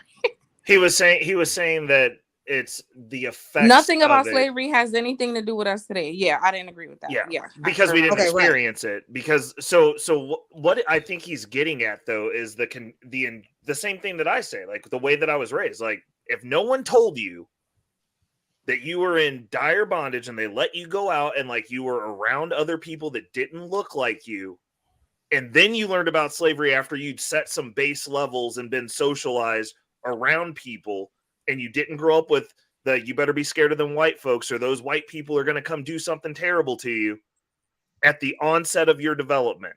Because the deal is, the younger you are when you are indoctrinated into that belief set, the more that programming sets. So then you're having to learn how to even exist around people that don't look like you at this point. And within the black culture, we can't even exist around other people of color that don't look like us for real, because like we're mean to them too, and then we're mean to the lighter skinned people. If you don't implicitly agree with the tenets of our victimhood, there you get disqualified. Jay Prince literally told me I wasn't black, so I don't have to be black anymore. But see, Ray, this is why I disagree with you guys, right? Ray, so many people have taken your black card, like you don't have any more. Like I still accept you, but I'm the only one. But that's what I'm saying. But like that, so like when you look at it from that conjecture, it's like, and I had this conversation with Tyranny when she wanted to run in the Victim Olympics, and I asked her a simple question: if her mindset was every black person's mindset, how do we move forward? Because my lifestyle. Now, tyranny is next level. Tyranny is a pronounced, like admitted racist, like for real. Yeah, like, but you know, Ray, the problem is. Ray, what you? Oh, go ahead, Jada. Go ahead. Oh, go ahead, sweetheart. The problem when we have conversations about racism, whether it's the white guys here or Anton or anybody else, who, in my opinion, are flagrantly ignorant. Flagrantly, I haven't heard one thing tonight that was accurate. Right? What do you mean? Which part? To say slavery don't affect people today, again, nobody would say the Holocaust don't affect Jewish people today. As a matter of fact, they get payment for that shit. Not from America. No. I mean, because America didn't cause the Holocaust. Again, something else that's stupid as fuck to say. You don't have to say not from America. No. But question. I got it. They okay. They get payment from the motherfuckers who actually did the crime to them. Fair. Right? Okay. Which was not Americans, that's third grade information. We don't have to interject that into my statement. Well, I got you. We're talking about America. We don't got to act like women today. We don't have to do that. Right? Like, we don't have to talk about slavery, because that's a way for uneducated people to not talk about what's happened in the last 20, 30 years. What we should be asking ourselves is, why is African-American men getting more time with the same priors for the same crime than white men? Right? Now break that down to me, and I guarantee, because I've heard these arguments before, that's not racism. There's something wrong with that judge. That's not racism. That's discrimination. No, that's racism, right? Hold on, I got you, right? Because that's just one thing, right? Then we can go into the medical field, right? Where black women are dying 3 times as much as white women, again, with the same medical background, having a baby. Why is that? Why are there multiple reports of black women throughout history, right? I can start with Henrietta Lacks, and I can keep going, right? Again, and that's the medical system. And I'm gonna end it here, right? Because like we can have this conversation and bait and switch bullshit all night. But again, right? Even state and federal investigators are saying, yeah, man, when Gabby Petito went missing, right, little white girl, whole goddamn country knew about it. Whole country. 3 black girls went missing in the same city at the same time. Ain't nobody hear about it for 5 or 6 months later. Local news. It never even made it to the federal news. Never made it to the federal news. This is what we're talking about. What we're talking about in this country is blatant racism, is blatant discrimination against African Americans. And usually what I hear is people want to go back 600,000 years ago to talk about slavery, when there's stuff happening now, right? Again, and Ray, this is really the last thing I'm going to say. There was a young couple in California who, again, redlining don't exist. Racism ended 1,000 years ago. But yet this couple went to have their house appraised by a white man who shouldn't be racist, because that don't exist anymore. Yet his house was appraised $500,000 less than it should have been. And when he put white photos in there, now the appraisal from the same appraiser, right, goes right back up. Interesting, right? Because I'm like, the men usually that was saying slavery don't affect people. Imagine me telling you I'm going to take $500,000 out of your home, right? And it's not going to affect your children or grandchildren. That's idiotic. Well, you're blaming the wrong people.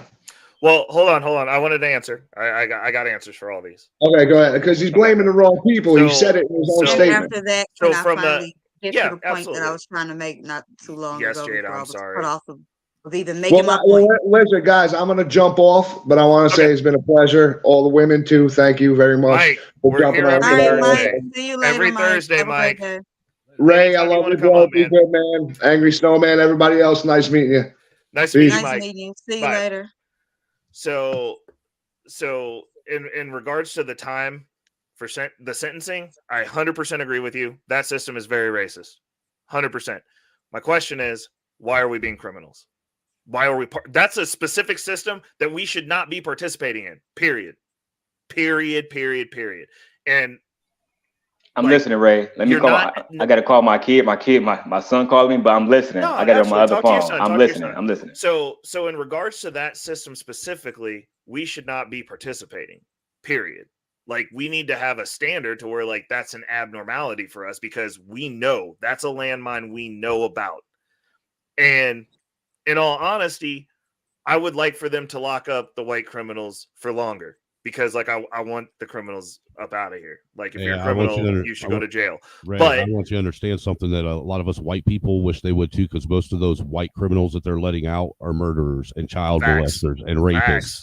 Facts. I mean, that's a terrible discrepancy, and you're 100% accurate in that specific system. I will never argue that with you, and I'll champion that with you. But my stance on that is we should not be participating in that system. We know what that is. The medical field, you're also correct, but that's also because we do not have a bunch of people from our community, unfortunately, within those systems. Like my family, like I've got very high up medical field people in our system, and like we always cross-reference everything. We're just like, cool, I'll call my aunt up every time I go to the doctor as soon as I'm walking out, because I don't trust that system either. But also, to that point, we have to be educated and have some form of agency over our health, because our medical system in America, period, across the board, is not made to have good outcomes. It's a for-profit medical system. And if you have a for-profit medical system, that means they make money when you're sick. We are the sickest. They make the most money off of us. Also, we're not educated about the options that are out there because we are not in the field. Like, we need to start getting somebody in every black family needs to put somebody into at minimum nursing, because you can go very far nursing.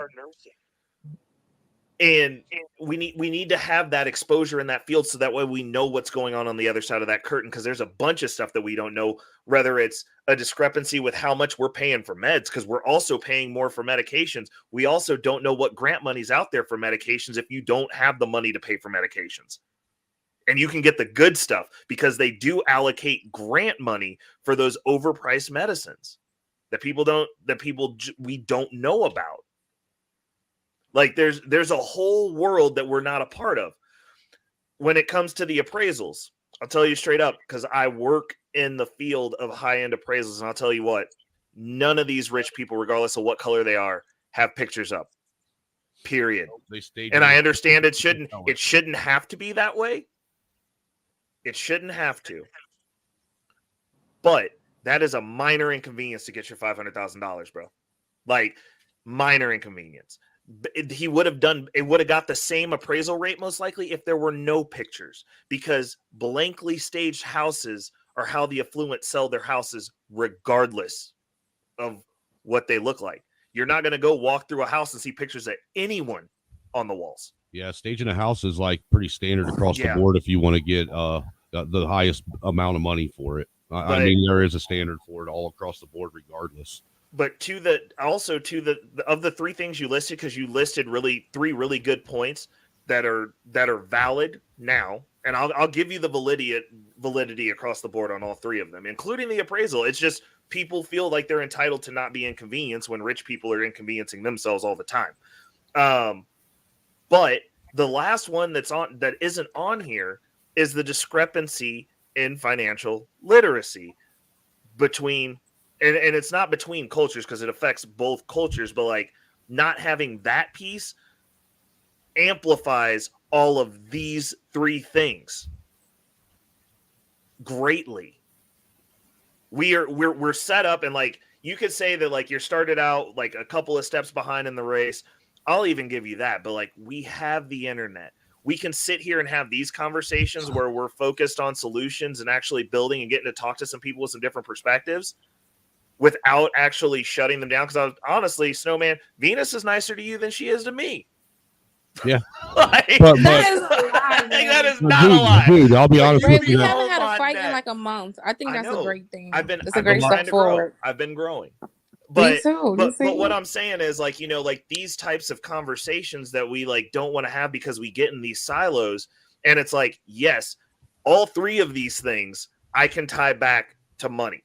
Like a lack of financial understanding affects every single one of these more often than not. Because more often than not, the people that are getting the worst outcomes in all three of these categories that you just stated, because in California, $500,000 house, you were getting shot on your porch. So well, the one thing that look, dude, I agree. I disagree with the whole reporting of stuff, to be honest with you, because I'm here to tell you that there are a lot of instances that you were talking about, like black people getting, taken out by instances happening on the media where, for instance, you said the little girl coming up missing or whatever. Oh, okay. The other kid that got killed.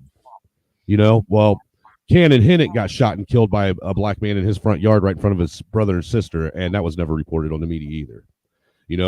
There was a actual white George Floyd that happened in Texas 2 years before George Floyd happened, where he actually called it 911 wanting help because he was a schizophrenic and he had taken some cocaine, and he actually called 911 wanting help because he thought that he was having cardiac arrest, and the cops came and put their knee on his back until he died. And that was never reported anywhere. And this man called and asked for help. Well, that my point is there's instances going on both sides.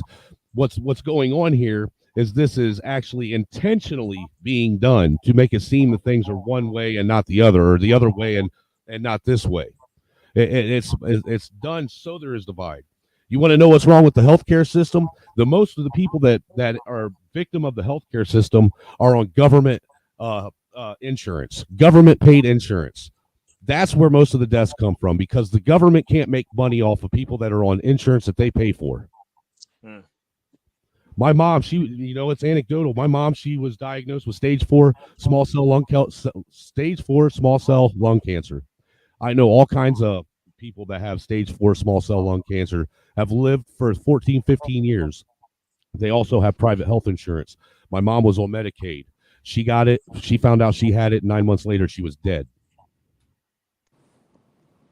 Yeah. I mean, and I know a lot of people that are in that position.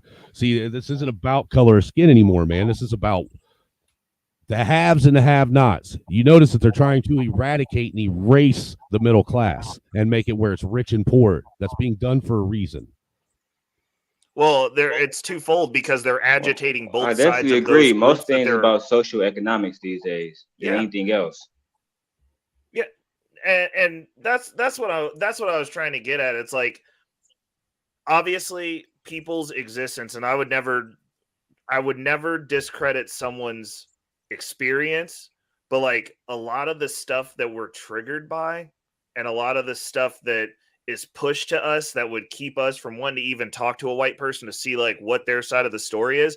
Because after Jada gets to her point, I want Snowman, I want you to recant your upbringing. I want you to tell your story. Jesus, really? I do. Because like, honestly, like, I want Venus and I want Daryl and I want Jada to hear it, because it's lit. Look, they're going to be more relatable to your story than they're going to think they're going to be. So, but like it's those things, because they don't want us to talk, because collectively we could be like, well, we want a medical system that is focused on positive outcomes and not extending people's lives with the disease to make money.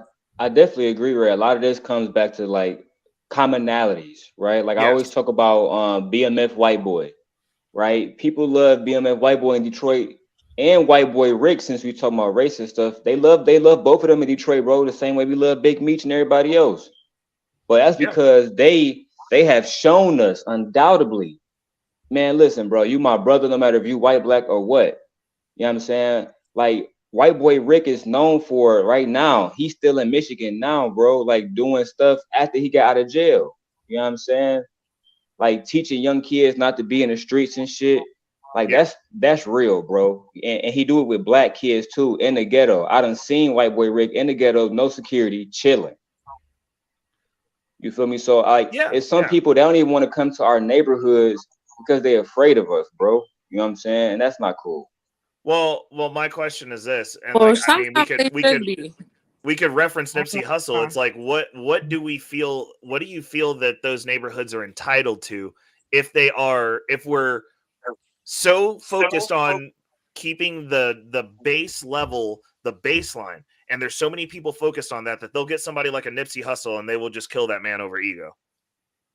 And I mean, it's ego all around the board. But what I'm saying is, if you've got somebody pouring into the community, and we can't even keep those people like of our own, then why would somebody outside of the culture, especially when the media is telling them that the people in this specific segment of the culture don't like them and don't think it's okay for them to be white?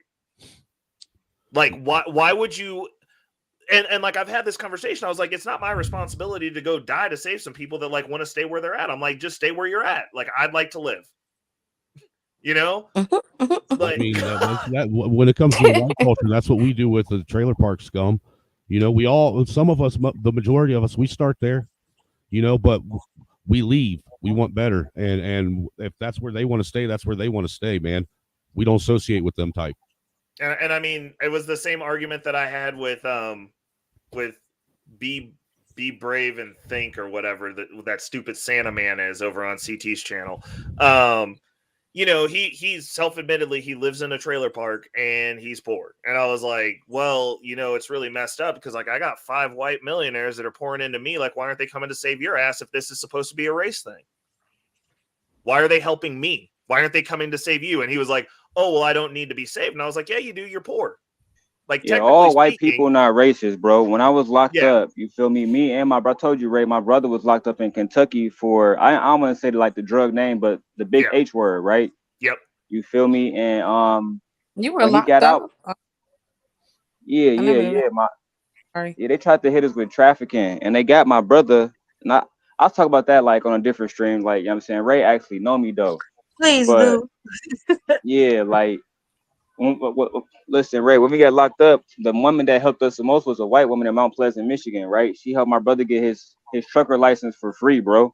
You feel me? Joke. And when I got out in 2018, I think I said this before, like, bro, I was stubborn. I didn't want to live with my people. I didn't want no help. I didn't want no favors. And she knew I was that kind of person, so she would just look out for me, period. You feel me? Hey, this is what you need. Let me get it. Whatever I needed, bro. Like I needed help getting my license when I first got back out. Nigga, she paid for all of that. You know what I'm saying? Never asked me for a dime in exchange. Old white woman too. So, and to this day, she hit me up. And Ray, she worked in the jail for free, bro. Like she was teaching us. You feel me? So I got nothing but respect for some of them. Well, in my experience. So wait, Ray. Oh, go ahead. I'm gonna let Jada go. I'm gonna let Jada go. Don't beat me up. I promise. I've been sitting holding my tongue for over 30 minutes. You out here. Jada, get to it.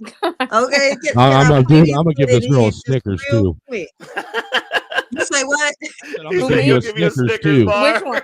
Oh, yeah, you've been acting right, man. So I'm gonna give you a Snickers too. Thank you. You've really been playing. Jeez, I've been sitting here patient. But I understand everybody got their moments, so I get it. To follow the conversation, right? But again, I could not let this go without actually stating these things. I've let it go on by a couple of times because it wasn't really too much relevant, but I feel like I have to make it relevant because it seems like it kept getting pushed to the forefront as if Irish being enslaved was worse than blacks being enslaved. Not only is that not true, but it has been proven to completely be fact-checked as not true. Not only that, the other part that's not true is Irish were not the first in America to become slaves. Or difference in indentured and slavery, right? Irish people that came here first were actually indentured. The same ones that came with them were black people who were slaves. Jada, I'm gonna pause you. You're Okay, familiar with the war that's going on, the IRA, which is basically the Irish Special Forces, which is actually a terrorist group it's one of the religious groups, either the Catholics or the Protestants, one of the two. But they're still fighting to this day, like right now, bloody in the streets regularly. Well, right. Okay, bloody in the streets. What does that have to do with slavery? Because the slaves that came here from there weren't sent here because they were bad. They were sent here because they were exiled. And they were exiled as like filth of the country. Were they enslaved like us? Yes. Yes. And they weren't as valuable either because they were enslaved. Okay, so here we go. Fact check it. They were not the first ones here as slaves in the way that they were not treated as humans. Whenever hold on, and this is a quote, and Casey will follow up on this if you want, because he's the one who said it to me. Whenever they rebelled or even disobeyed an order, they were punished in the harshest of ways. Slave owners would hang their human property by their hands and set their feet on fire as one form of punishment. They were buried alive and had their heads placed on pikes in the marketplace as a warning to other captives, because they didn't come here docilely. Okay, they were hard-headed, and they were willing to fight for their freedoms at all times. From 1641 to mention a place in history where in the act of war this was not done. From 1641 to 1652. What I'm saying is the slaves that they had in America, outside of America, has that been done before? They were also less useful than black slaves. They were worth less money. Because they didn't have the skills. Answer my question. Well, the act that was done on them, had it ever been done anywhere else before? Sure, 100%. They didn't make so at that time, that was nothing new. I'm not saying that is not bad. Okay. I'm saying it was nothing new. But they still had more freedoms than slaves. Is that not true? Ma'am, I'm going to disagree with you on that. Is that not true? I'm going to disagree with you on that. Like, I mean, at least the Irish people that I've talked to that have descended from as black, right? What did they as black slaves have more than those who were Irish servants? Hold on, rephrase that question one more time. What did black slaves have more than Irish servants? I mean, I don't think they had anything more. Right. I mean, because they were treated still better than African slaves. That was my point. Do you think the forced breeding with African slaves had them on a higher pedestal so that they could have lighter skinned people for in the house? Because like that Say that one more time. You said they crossbred. Like most black people who have white in them, it's Irish. And it's not from Irish people owning slaves. It's because they bred them just like they bred black people, and they wanted a lighter skinned person for the house. Pause that, Ray. That happened. Irish people did own slaves in America. Did they not? Free Irish people, maybe, but what I'm saying no, it's not a maybe. I'll tell you since you don't know. Well, I mean, if free black people own slaves, free Irish people probably own slaves. Also ran successful plantations. They were involved. Let's not take that back. Were Africans successfully involved in numbers like Irish, or was there just a speckle of 2 black people who owned slaves? I mean, we know that there was 100 and something in Carolina alone. I mean, Irish people own more slaves than black people who were here that actually owned slaves, right? I'm going to guesstimate, and I'm going to say yes, the Irish people own more slaves. Okay. I mean, this is a tit for tat, though. No, I'm not going to tit for tat. What I'm going for is I'm not going to allow this whole idea that Irish people had it worse than black people when it came to slavery. No, I said that they were worth less, so like they would kill them sooner. So that means they were actually monetarily let me worth ask you this, because while we put up pictures of black men who owned black slaves. I had no real true problem with it because it is what it is, right? No, let's pull up. Give me a link. Okay, I'll but put up some Irish slave owners. Irish people owned Irish slaves in their own areas, right? No, they were fighting a war in Ireland. St. Patrick was a slave, right? Okay, yeah. Okay, no. so that means you say what? I don't believe he was. St. Patrick was somebody entirely different. St. Patrick was done on the History Channel. He was kidnapped by pirates and enslaved. He also became St. Patrick was a 5th century Roman British Christian missionary and bishop in Ireland. Yes. He was not a slave. That is not a slave. That is the same person.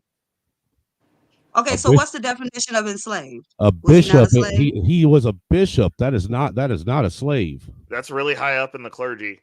Like that's a pretty decent living for free. Listen. I mean, when he was kidnapped by pirates, he was enslaved. Okay. I'll give you that. He got kidnapped and enslaved, but he had a cushy job before that. That'd be like if we went down to the office. I said he had got kidnapped by pirates and became a slave. And even for 6 years, when he went to try and, I guess, fight his way through it, I don't know, however the way they want to pronounce it, right? Right. He even spent 6 years up under a person of his same kin. So he was also enslaved by his own, the great St. Patrick, a clergyman, right? Yep. So we can get away from all of this. Black people own slaves, and I don't think we were saying black people own slaves as though all black people. That I cannot sit and let it continue. You're talking about the value of a piece of property. You're talking about a Ferrari and a Honda Civic. They're two different things as far as I said. When you're talking about the value of a person who's viewed as a piece of property, you're talking about comparing a Honda Civic to a Ferrari. Like, I mean, people just tear Civics up. It's what it is. Like, that's not to say that there were more Irish slaves. It was just they were of less value. They didn't have the skill set to do the things that the Africans that were over here doing it were doing. They weren't as strong. They weren't as useful. They were rebellious. They didn't take orders well. The words were Irish actually, people. this I don't care what the job was. It was said that Irish people had it way worse. Why does it matter? Why does it matter? You're taking it as people and not Irish slaves. It's disrespectful to the point of what really happened. Do you believe that the free slaves? Do you believe that free blacks in the North had it? What really happened? Yeah, thank you. That's what really happened. Tell me what really happened. Way more than what happened to Irish people for a set of years. That isn't telling me what really happened. Way more. Because to sit up there every time became an emotional argument. It's like, well, Irish had it worse. Oh yeah, it was way worse. I mean, we haven't brought that back up in a long time. I just want to know. I just want you to know that conversation was well dead before you brought this back up. No, it wasn't. I was still trying to talk about it, but I kept getting interrupted 3 different times. Well, never got a chance to say my point. See, this is the thing that I keep talking about. Why is there this big push to say who had it worse? You know why? Because when the Irish, because you know what? I'll tell you why. Do you want me to answer? Do you want me to answer? Because I can tell you why. Because when we were talking about black slavery being bad, I heard nobody say when the Irish part came in, well, why did you bring up Irish? That doesn't really matter right now. Well, you do realize nobody said it. Every time Irish was brought up as being worse than black people in their part, it was never challenged as if, well, you know, why you even bring that up? Well, I've been trying to give you an actual fact for probably about 10 minutes now. Okay. Well, it's okay. I sat back for over 30 minutes. A fact so I figured, let me get all my stuff out, though, right? A fact that I would like to give you is from 1641 to 1652. Over 500,000 Irish were killed by the English, and another 300,000 were sold as slaves. Ireland's population in that time fell from about 1.5 million to 600,000. In a matter of 11 years. Earlier, right? In a matter of 11 years. We brought that up earlier, right? No, we didn't bring that up earlier. Yeah, I did. Somebody did, right? That was me. I didn't hear you. You got to listen when I talk. But see, I be listening. But what I'm saying is when if we're gonna draw a comparison, 11 years versus hundreds of years and millions of blacks being taken, right? Hundreds of years. You realize that the slave trade in America only lasted about 30 years? So pause. I said how many years? 30. Well, no. If you go from 1776, I said how many years? How many years did I say? From 1776, you said hundreds. From 1776 to when was the Civil War? 1864 is when it ended. So probably about 90 years. 90 years is how long the slave trade lasted in America, because that's how long America was around. Prior to that, America was Great Britain, England. That's who was doing this shit, not America. So then we're only going to count America. Well, even though America's was still you can involved. only count America from 1776. Because we're Americans. So yeah, I mean, so if okay, you're going, all right, if you're going 1776 I'll take that. So forward, from 90 years versus 11. Well, no. But the other thing that you're leaving out, less than a million versus millions. The other thing that you're leaving out. Wait a second. The other thing that you're leaving out is post 1776, they were consistently fighting to stop slavery. What? So as soon as we had, I might have heard you wrong. During the American Revolution, when we pinned out, there were factions during that time period that was like, hey, part of the stuff we want to do is stop doing the slavery thing. We don't like it. Ray, is that what you think happened? Check the history books. History itself, written by the white folks, did not say it was because they did not like slavery. No, I understand it wasn't because they did not like slavery. What I'm saying is those people who were fighting for their independence were not, all of them were not pro-slavery, though. What I'm saying is there was consistently people working to stop the act, up to the point to where we had to have a whole nother war about it. Like, do you think they just woke up one day and they were like, yeah, you know what? We're going down there and we're going to go kill some people over these slaves. No, there was always, there was that conversation. You're right. It wasn't, but that conversation was being had at the onset of the signing of this country. Like, literally, we have a whole play about it. Hamilton. Like, that dude fought and was there, wanted to fight, and was like, cool, I want the slaves freed too. There's always been somebody going, hey, this is kind of screwed up. Like, we need to work to stop this. That doesn't mean that there weren't factions and people who were profiting from it. That it wasn't just a few. Right, either. Which makes us a bit But we literally fought a war about it, which means that it was a good amount of people. 12. It wasn't disingenuous. We had a civil war after we got our independence. I'm talking about as a whole, not the people that did not. I'm talking about as a whole. 12 to of say the 13. To say that it rolled that way is disingenuous because it was more so about money. It was, but that conversation, what I'm saying is the validity of the statement is from the onset of the founding of this country, there were key people that were like, hey, we're pushing for this. And they kept pushing and pushing and pushing. And then they got guns because they couldn't settle it with words. And we fought a war about it. Well, I'm just trying to figure out why it matters, why it started. But what I will agree with you, Jada. It matters because every time Irish was being brought up as being worse than slavery, while we're talking about other things, you're taking nobody had a pushback to say, why are you bringing up the Irish? Why can't Irish descendants feel the way they want about their Irish heritage? Why do we have to sit and kowtow to your beliefs and what you think was the history of our people? Here's the thing. You don't know our people, as I mentioned, that's why I sat back on it. People's history. As I mentioned, that's why I sat back on it. But what I notice is every time we get to talking about black slavery, I'm hearing Irish slavery was worse though, but they don't get no pushback. No, you're missing the point I'm actually saying. No, hold on. We say it's bad for us. I got this. We say it's bad for us.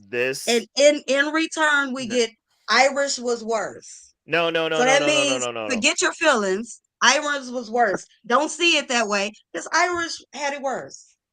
Well, no. Check it out. The point that went right over her head. Maybe I did. Say it again. So, no, what was said was Irish slaves during their decade of slavery. It was more than a decade. Worse because it was a couple centuries. The last Irish slave when they got to this country, which also technically doesn't count under the America, though, because that was also pre 1776. So, but I digress. All I said, and the statement that you will hear was those slaves were treated worse than the slaves that were existing at the time because they were of less value than the slaves that existed. So they would kill them before they killed the more expensive black slave that was better. Okay. But like, why does that need to be said when she's talking about? I think that's the issue. Like, not to say which one she was making the argument that we were saying what the conjecture of that was other people were enslaved on this landmass as well. I think that's the only that's like saying, like, you know what, I hurt my arm, and instead of you acknowledging that my arm is hurt, your immediate response is, well, I hurt my thigh. It comes off dismissive. Wait, let me finish. Please let me finish.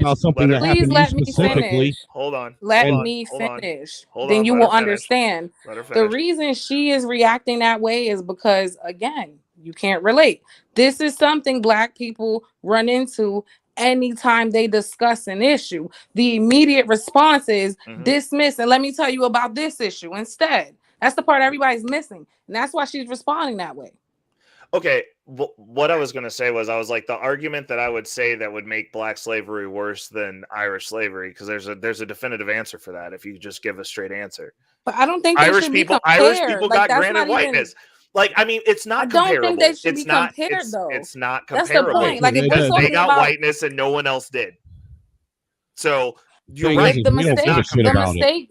Listen, right. The mistake here is even comparing don't give a shit, Snowman, but from a historical standpoint, the ability to own property are one of the things that we stand on now. So, like, having that early, yes, it does matter. There's no generational wealth handed down to my family. Just because your family fumbled the bag, that does not make it my fault. There's got to be a bag. There's got to be a bag to fumble first, dude. Well, okay, but they had the option, no? Agreed. Yes. Okay. The same as everyone else did. There was no one else did. There was a lot of shit said, and there was a lot of things that are inaccurate, and they all need to be addressed. Yeah. So the first Irish slave came over to the Americas in 1619. When was the first African slave? I'm Googling it right now. Wait, can you read this comment? This proves my point. Wait, this comment proves my point right here. Look at this comment. Oh, you're talking about Raven? Fact check. The first slaves to arrive in North America, 1619, were not 100. Were not 100 Irish children, but they were 20 African slaves. Yeah. But why does that matter? Would you like to see that? You guys are arguing over who had it worse. Would you like to see that? In the same year, in 1619, the first Irish slaves were also brought over. The last Irish slave was in, 1839. When was the last African slave? I don't know. About the same year. It's about the same time. Most of those ships had mixed Irish and Black folks. Africans specifically. So the thing is, how many were they? A shit ton. This argument is really like. That's what I was saying. I was like, give me a number. What's a shit ton? I mean, if you want to look at it just from a straight numbers perspective, if you take that 10-year, 500,000 every 10 years for 200 years. It was 500,000 for every year. Every 10 years. For every 10 years, and how many years did it last? 200. Okay, so times it and tell me what that number is. It's in the millions. It's over 2 million. Okay, but how many? Over 2 million?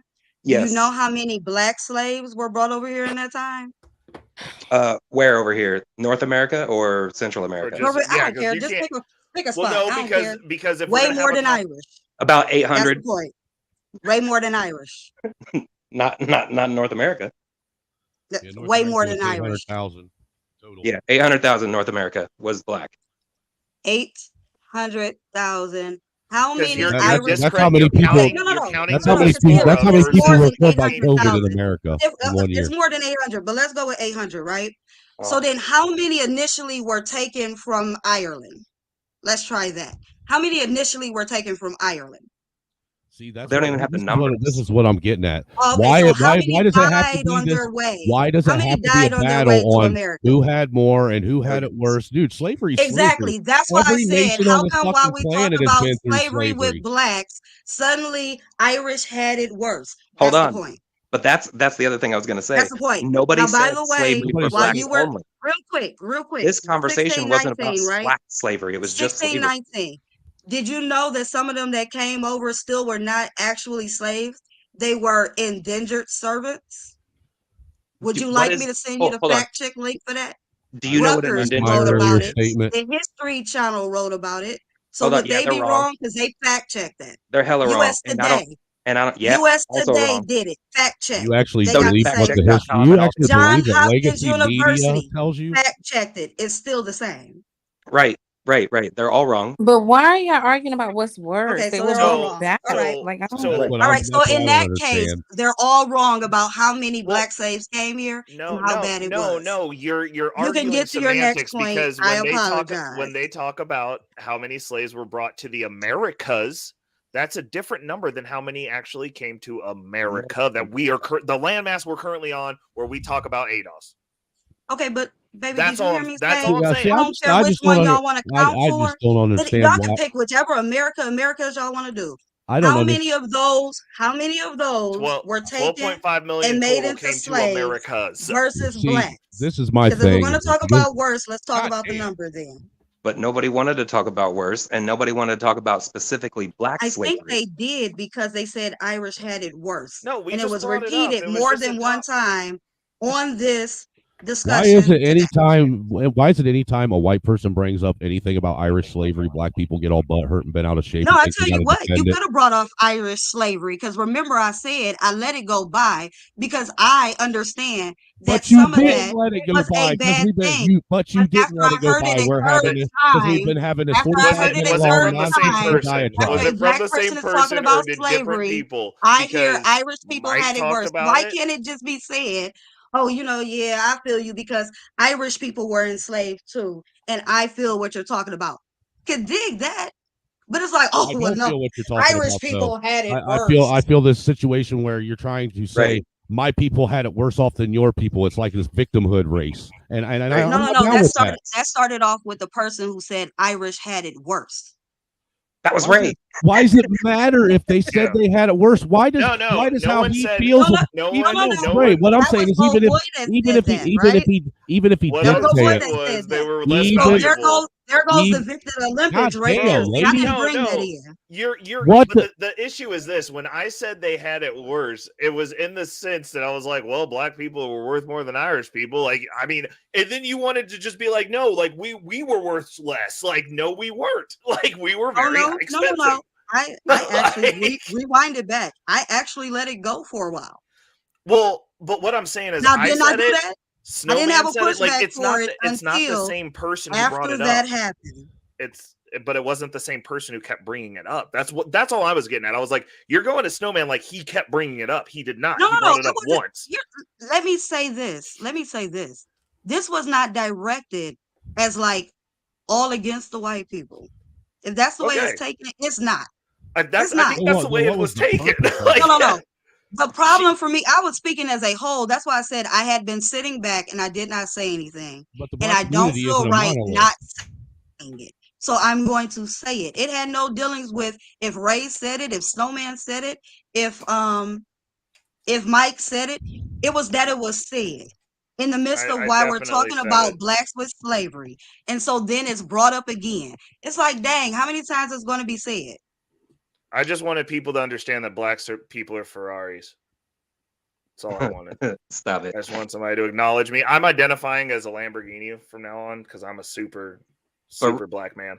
Real quick, the point of the conversation. I get it for 4 days. I hate you, Jada, so much. I'm driving for 4 days. How do you go from angry to harassment that quick? Because I be trying to tell y'all I don't be that angry. That's called schizophrenia. So honestly, though, the conversation. Honestly, I don't be that angry about it.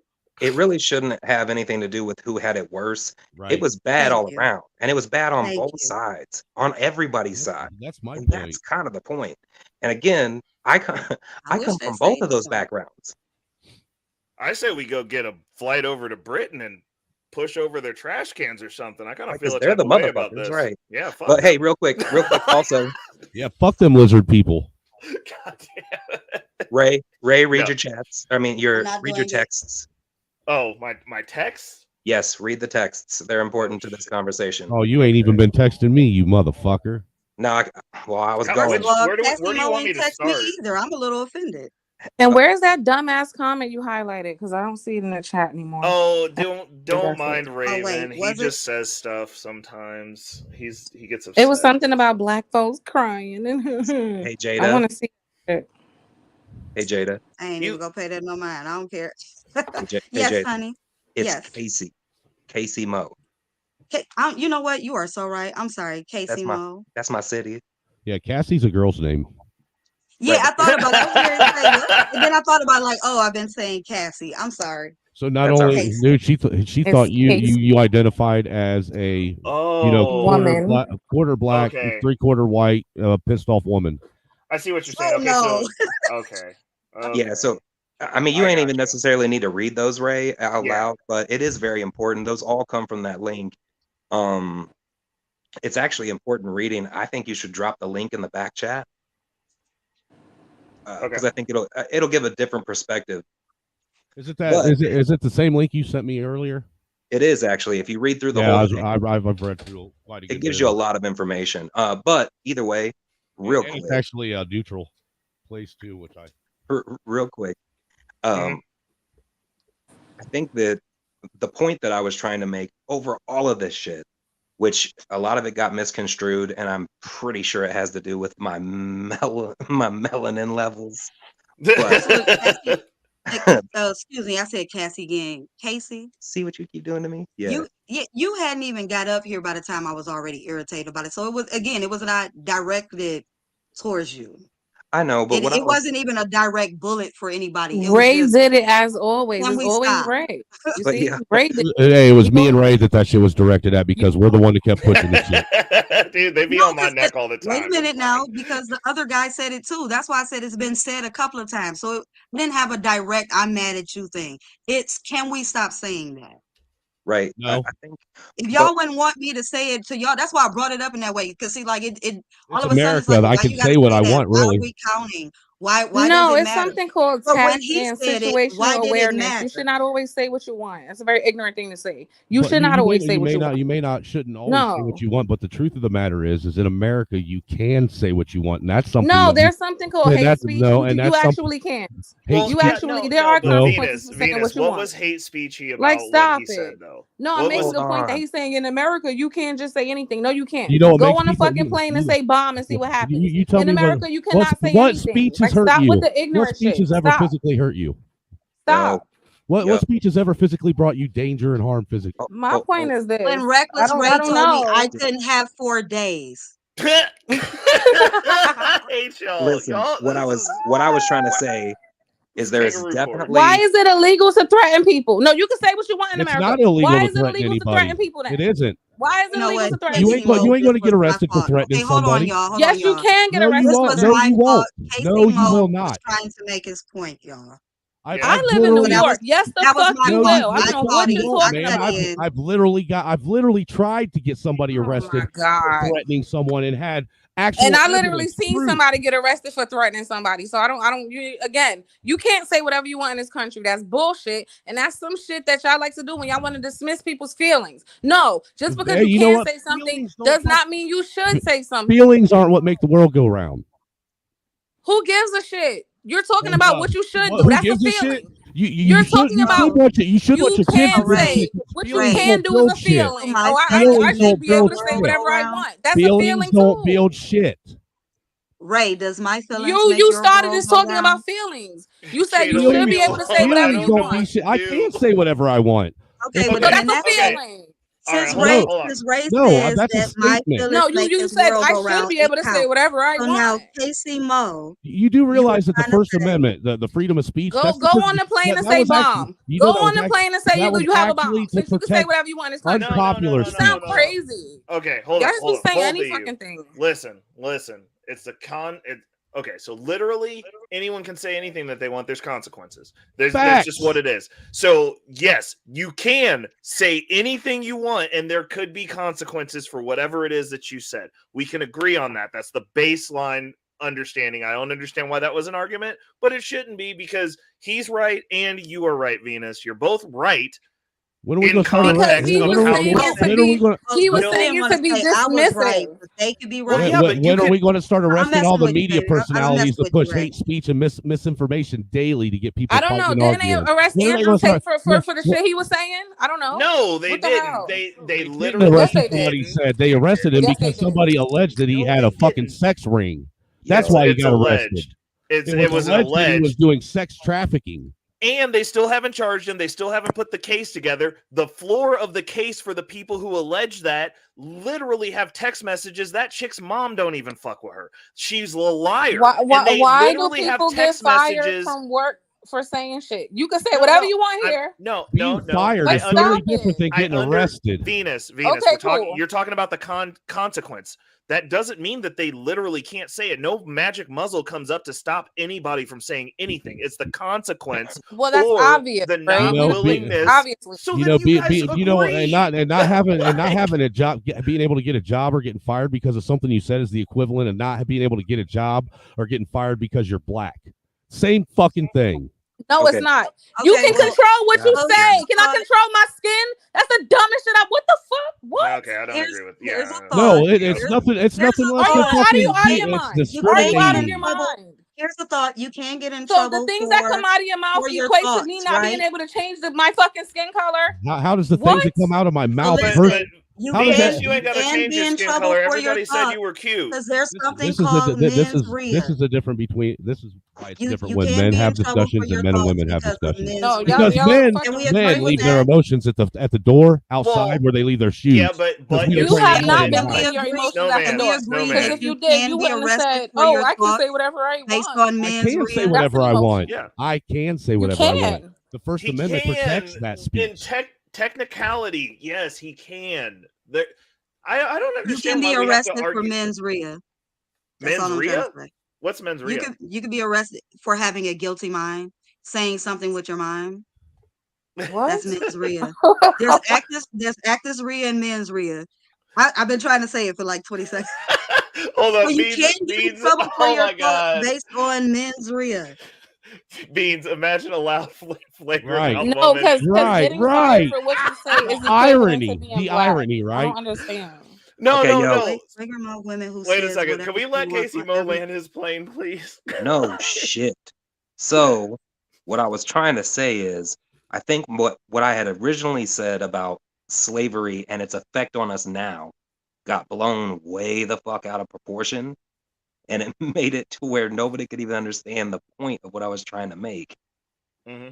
And that is where you left off. We're all okay. Like, if you wake up in the morning, ain't nobody, and especially anybody you see, ain't nobody trying to hold you down. They got too much bullshit going on in their own lives. The barriers to entry have all disappeared. And they did quite a long time ago. I met him, but that's another story. What'd you say? Nothing. No, I'm listening. What you got? At this point, I am let me see. Let me make sure I quote it right. At this point, I am 10/16 offended. 10/16. Okay.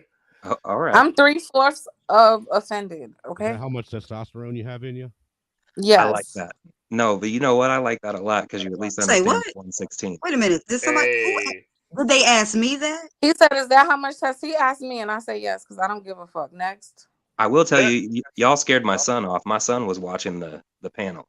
See, now it's okay. That probably happens a couple of times. He's gonna be scared of them strong black women, man. No, it ain't have to. It ain't have to do with the women. You guys gotta protect the we were all fussing at that point. It has to do with somebody telling me the dumb shit that comes out of their mouth is equivalent to being black. That's what it had. That shit just set me off. Like this be the shit I be talking about when I say Venus. If you would have gave me a second, I would have. Like they can't even understand because they would say some shit like that to you with a straight fucking face. So Ray, you gonna give her a second, but I can't get 4 days. I'd like to know what fucking shitty life you lived. Who you talking to? You're drawing you drew a false equivalency, Snowman, like dead ass, bro. Like that was a false equivalency. No, it isn't. Like that was like the weakest straw man ever. Like, but it wasn't a false equivalency. Whether it's something you can change or not, but it really isn't. So you're saying that? Well, no. Hold on, I got this. You seriously think in your intelligent mind that me going, I don't like what someone said. That's like me going, I don't like it when men kiss men in front of me. They don't have to do that. And them going, well, that's the same as being black. And it's like, no, it's not. Because if I could just be white when I left the house and go about my day, I would do that. Okay. Sure, I did not say it was the same as being black. I said losing your job over that shit is the same equivalency. It's stupid. And that's how dumb it is. No, that is literally how dumb it is that you're going to lose your job over speech or whether the color of your skin. That is dumb as shit. Both of them. No, are because you're at stupid. a professional setting, so some things should be left out anyway. Do your job. It shouldn't be so many conversations anyway. Just no matter how you frame it, you know what? No, I will give you that. You know what, ma'am? I will give you that as long as I will give you that if it's stuff being said at work. But what we're talking about is people losing their jobs and getting fired for shit that they didn't say on the job, that they didn't say nowhere around there about shit that they. We got people losing jobs because of shit that they said 5 years ago, 10 years ago, when people were thinking different and when words didn't matter so much. You know, back in the day when it used to be sticks and stones would break my bones, but words will never hurt me type shit. But that don't mean everybody has changed since 5-10 years ago, though. You know, we didn't used to be so weak-minded back then. We used to be able to take words. We used to be able to take words and understand that words only had the power that we allowed them to have over us. Period. You know, this whole fucking shit with everybody. If there was a person, no matter what race they were, even if they were black, if they worked somewhere that had to deal with the lively safehood of somebody, let's just say a doctor, and they were sitting up there saying something along the lines of, "I can't stand white men." I'm making it specific. I can't stand white men. I hate them. What do you call yourself? Cracker? Is that what it is? I am a proud cracker. Yes, ma'am. Okay, cracker. I don't like them crackers, and I just wish they would all die. Back in the day, we would have killed them and threw them in a ditch.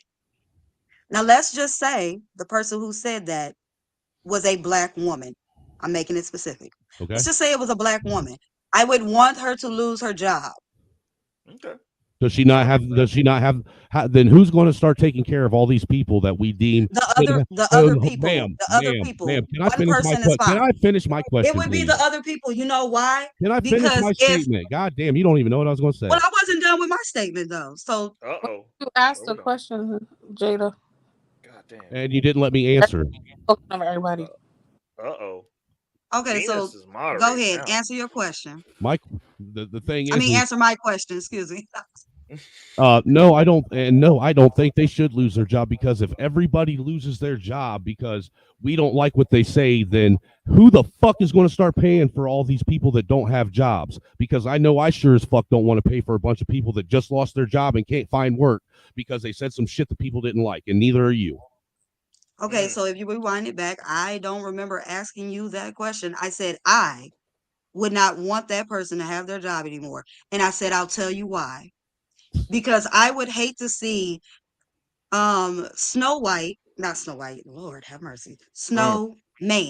I would hate to see Snowman walk in and have an emergency, and this would be your doctor. I would not want your life to be in their hands. So yes, when I hear, if there's somebody that is saying certain different things that is targeted in any sort of way, I don't care what race they are, I don't care what race the other person is. If it does come down to something like that, no, they should not. Because that person, one of them type of people could come in and their life could be in their hands. I disagree. And we don't know if they're making the best judgment call or not, because they don't want them here anyway. I disagree. 100%. Exactly. There's movies about real life situations where this has happened. You can go out and get up in the morning and walk outside and get hit by a bus. I want somebody to respect me for a second, guys. You're white. You don't get no respect. I'm sorry, Ray.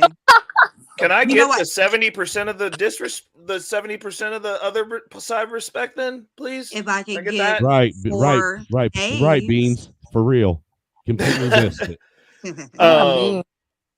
Oh my, Beans is killing it, bro. Dude, and he said completely missed the answer. Well, so you know why? Because I didn't ask the question. So well, this is the thing. Actually, you did. It was about ask me the and what question. I felt. It was about me and what I felt. He never clarified. I need to make myself clear because no one's hearing it. You have control over what comes out of your mouth. For you to equate the things that come out of your mouth to being black is ignorant and stupid, and you should have never said that shit. I don't have control over how people react to things that come out of my mouth. No, you have control over what you say. So when you say I don't have control over saying dumb shit is the same as being black, that's the stupidest shit I've ever heard. You should not say that. I don't have control over what people think about it, just like you don't have control over what people think about your skin. This is where you're missing the point. I don't control my skin. You control what comes out of your mouth. What are you talking about? I mean, I don't understand why that's such a hard plane to land. It's literally. So that'd be like saying if you said something that was racist and I popped you in the mouth, it's the same as if I walk outside and somebody who doesn't like black people just hits me because they're like, well, black. Like that. Right. That's not like it's that. One thing elicits a response. Skin should not elicit a response for real. Words should never elicit a response. What do you mean? What are motivational speakers for? What are preachers for? We should be more mentally. What do you mean? Words motivate a lot. What are you talking about? See, this is why I don't like women on a fucking panel. So I don't give a fuck what you like on the panel. Hold on, Venus. That brings me to my question. I understand words shouldn't. But why are my words moving you? Do my words make you not want women on the panel? Oh, they're just words. Fact that you don't remember that? Shut the fuck up. Remember that? But they're just words. They don't bother anybody. You said that, right? Yeah, I did say that. Oh, okay, interesting. Right. What the fuck? I sure did. Right. Podcast. What's going on is a white man just told me. A white man just told me losing your job for saying something stupid is the same as being black. No, I didn't. No, I didn't. Yes, the fuck you did. Yes, you did. That's the whole reason we're having this conversation. Am I lying, Ray? No, so I said everybody's so upset, bro. Nobody hear nobody. No. Y'all sound like hoes right now, to be honest. All you niggas that's talking over women right now and arguing, y'all sound like bitches. Nobody can hear anybody. Yeah. Because every time I try to make my point, there's a reason certain people don't want me to make it. I'm just going to say that. Okay, so my question was, and it still is, because I understand in context what Snowman is saying. He's saying that in the context of how stupid it is for somebody to be racist about someone's skin and have an opinion about it. It's the same level of stupidity it is, in his opinion, to get upset over words. To that point, I don't care about words across the street.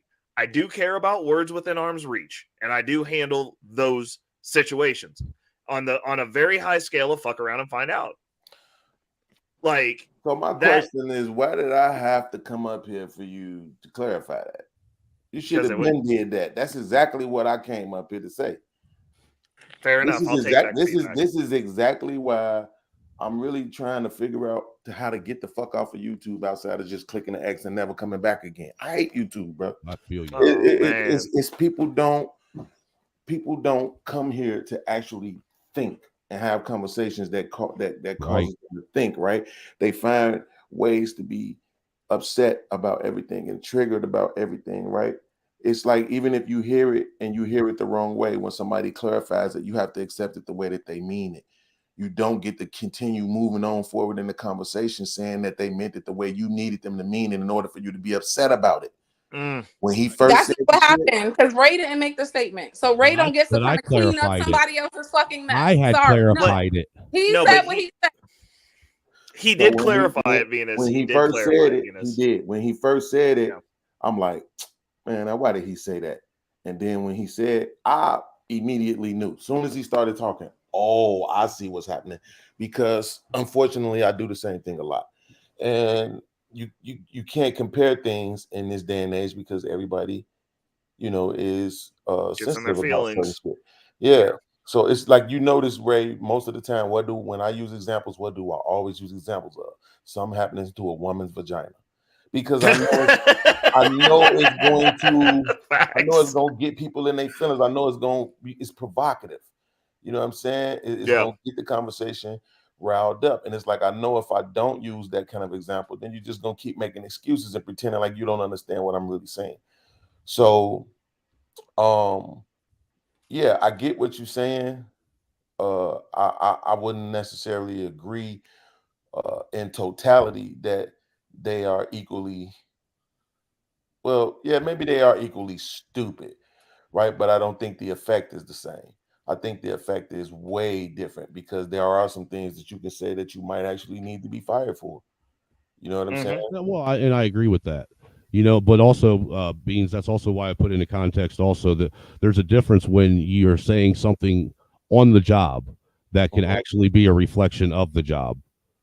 You know what I mean? And them But them equating something that you said in a conversation with somebody, a couple weeks ago, somebody gets mad, so now they're going to call your job and try and get you fired because you had a discussion and they didn't like what you said.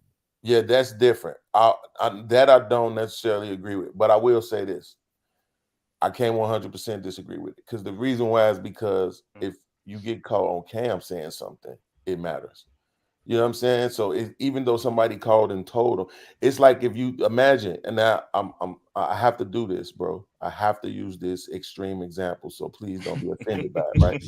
But just imagine, because I think somebody else was using the doctor example, right? Just imagine I was a doctor and I was like, me and you were friends. Let's just say I just said, yo, the next fucking immigrant that comes into my goddamn hospital, I'm gonna make sure that motherfucker leave not breathing. Yeah, I think I should probably be fired behind that. And I think it's okay if you call them, I fucking tell them I said it. I think it's okay if you record, especially if I meant it, right? Not like I'm saying it in jest. You know what I'm saying? On some funny shit. But like, for a fact that I really mean to do harm to somebody based on the fact that they're an immigrant. Yeah, man, I think it's okay if you tell on me. I think it's okay if you record me and get me fired and all of that. You know what I'm saying? And get me out of that situation so that I can't do harm to somebody else. So that's why, even though I do have to go to an extreme measure, I can't just say 100% across the board that I don't understand people being terminated from positions based on things that they say, even away from the office. Well, bro, if just to give a little bit of pushback on that, where I kind of understand what you say, where you're going with that a little bit. I ain't gonna give you 100%, but I'll give you about 75, 80. I understand. But with that being said, that case being, every single one of us should probably be locked up and put in prison right now, because I know every fucking one of us in America right now threatens somebody in a political office. Threaten it, man. If I got the chance to kill that motherfucker, unalive him, whoever it be, whether it be the president, whether it be I've never said anything like that in my life ever. Never. So even, I mean, to what you're saying right now, I'm saying something specific, like a person is actually. I get. That's why I said I agree with you about 80%. Right? If I say it, because I don't like politics at all. I don't like no politicians, right? White, black, red, it don't matter. I hate all them motherfuckers, right? So if I said that, it wouldn't mean like here's the thing. I actually probably have access to weapons if I wanted to, right? But I'm not actually gonna go do that, right? It's in the, I'm saying, like, yo, I wish I could, like you said, if I could unalive them, right? I said on camera once before, I wish I could, kill my baby mama. If I could bring her back to life, I would kill her. You know what I'm saying? Right. But hey, I've said on camera that if I could drop a tornado on my baby mama, I would. Right. So, but I don't actually have the power, right? So I can't go forward with that. Right. So that's what I'm saying. That's different. I'm not just talking about people's opinions. I'm talking about somebody that's actually in a position to do harm. That's why I specifically said I'm going to use an extreme definition. Now, what I'm saying is this: if I feel what you're saying, and you're right. You're right in that in that aspect. You are. Yeah, I don't. Let's say you somebody that run a water plant, bro. You make sure everybody got healthy ass water, right? And at the same time, you said, man, if I had the Thanos glove, I would snap all the immigrants out of this country, bro. I don't think that's something you should lose your job over. You see what I'm saying? Like shit like that. It's like, who gives a fuck that that's right, your but you know right, and that's where I'm at. Beans, Right. but it seems like that's the stuff that people are going after, and they're overlooking the situations like what you're talking about. In all honesty, Well, yeah, I mean, right I now, just what's gave a happening doctor is, example. I'm sorry, y'all. Give me 1 second. What's happening is a lot of the content creators have been talking about those teenagers downtown Chicago, right? Mm-hmm. And you know, the fact that they was down there jumping on cars and they beat up some white lady and her boyfriend and this and that. You know what those same black content creators have been talking about? The fucking Ralph Yarl shooting in Kansas City. Yeah. The what? Yeah. The 80-some-year-old man that shot Ralph Yarl, 16-year-old boy, was trying to pick up his brother, his siblings. He went to the wrong house. He rang the doorbell. The dude saw he was on the porch, shot through the door, shot him in the head. Right. And he went to court and pled not guilty. Right. So all these content creators, right, where I could be right now upset trying to get them canceled. Motherfucker, you talking about these teenagers, but you don't care about this white man that shot somebody in the goddamn face. But you want to he shot him twice. Right? He didn't shoot him just once. He shot him double twice. Tapped him, huh? He shot him after he was on the ground, after he fell. Yeah. Like that. And then the kid crawled. He was shot in the head and in the arm. And then had to go to like 3 houses before anybody helped him and like somehow survived. You know what else they're not talking? And he's actually sitting at home today. I live here, Beans. Shout out to that. Yeah, I've been. Oh yeah, I forgot you did that. Yeah, and they also because Snowman, your boy, did talk about it. Who's that? Blumpkin. Oh yeah, what did he talk about? He talked about it on his own stuff. He had it on his own stuff. He's talking about it on about how it's race baiting and it wasn't racial. I was like, that dude, they actually confirmed it here that it was racially motivated, and he was like, and they just couldn't disclose any further, but they were like, yes, it was racially motivated. Bro. So well, look, dude, I'll be the first. White supremacy sympathizing bullshit. I was gonna say I'm the first one that'll sit and admit that there's racist. He just got he has a bad take on shit. He's a kid. He has a horrible take on a lot of stuff, and he jumps the gun without knowing stuff. Like I live here, like I followed that story. I want to say this. I want to say this real quick to all the people on YouTube that will ever hear this that's under 30 years old and younger. I'm sorry that I don't have patience for you all. Yes. I really mean this sincerely. I don't want you to think that this is me being facetious, because it's not. I know the saying, be careful of judging people for what they don't know, because there was a time when you didn't know it. And so I know that. And there was a time when I was in my 20s and my 30s. It's hard to remember it because you grow up, your mind starts perceiving things differently. You become more aware of things. You have more wisdom. You process things better, right? And you're less offended because you understand how much energy it takes. And then at the same time, you have less compassion, less sympathy, less patience for people when they're younger and they haven't reached where you are yet to process things the way that you do. And I have very little patience, and I be going off on people on YouTube. And so I just want to say that I sincerely apologize for the past when I have lashed out at people, and I sincerely apologize for the future, because I'm not gonna stop. He said it's gonna happen. I like it. I respect that. I respect this is a fact. It is not gonna stop. I feel you. I'm going to continue to be frustrated by you know, your lack of maturity, your inability to listen. And that shit is going to continue to stress me out, because I'm not gonna stop having these conversations, because I think they're important. I want to thank Venus. The other sister, I forgot her name. I seen Daryl Long was up here. Jada. Yeah, Jada, Casey Mo. I see my man Youngblood pulled up. Definitely the homeboy Chuck Black in here. I want to thank Snowman, bro, up and even being a part of the conversation. And like I said, I'm sorry that I'm an asshole, but I'm not gonna stop. I'm going to be an asshole. Beans, be the best asshole you can possibly be, brother. I want to hit this comment real quick. He's talking about gang graffiti on the old dude's house and increased violence in his area. So Kansas City, like, we don't play. Like, this isn't a city where you're just going to pop somebody's brother or somebody's kid and like we don't forget stuff. I've told everybody that. I'm like, you don't What want to that come mean? here. Who's that? Who got the echo?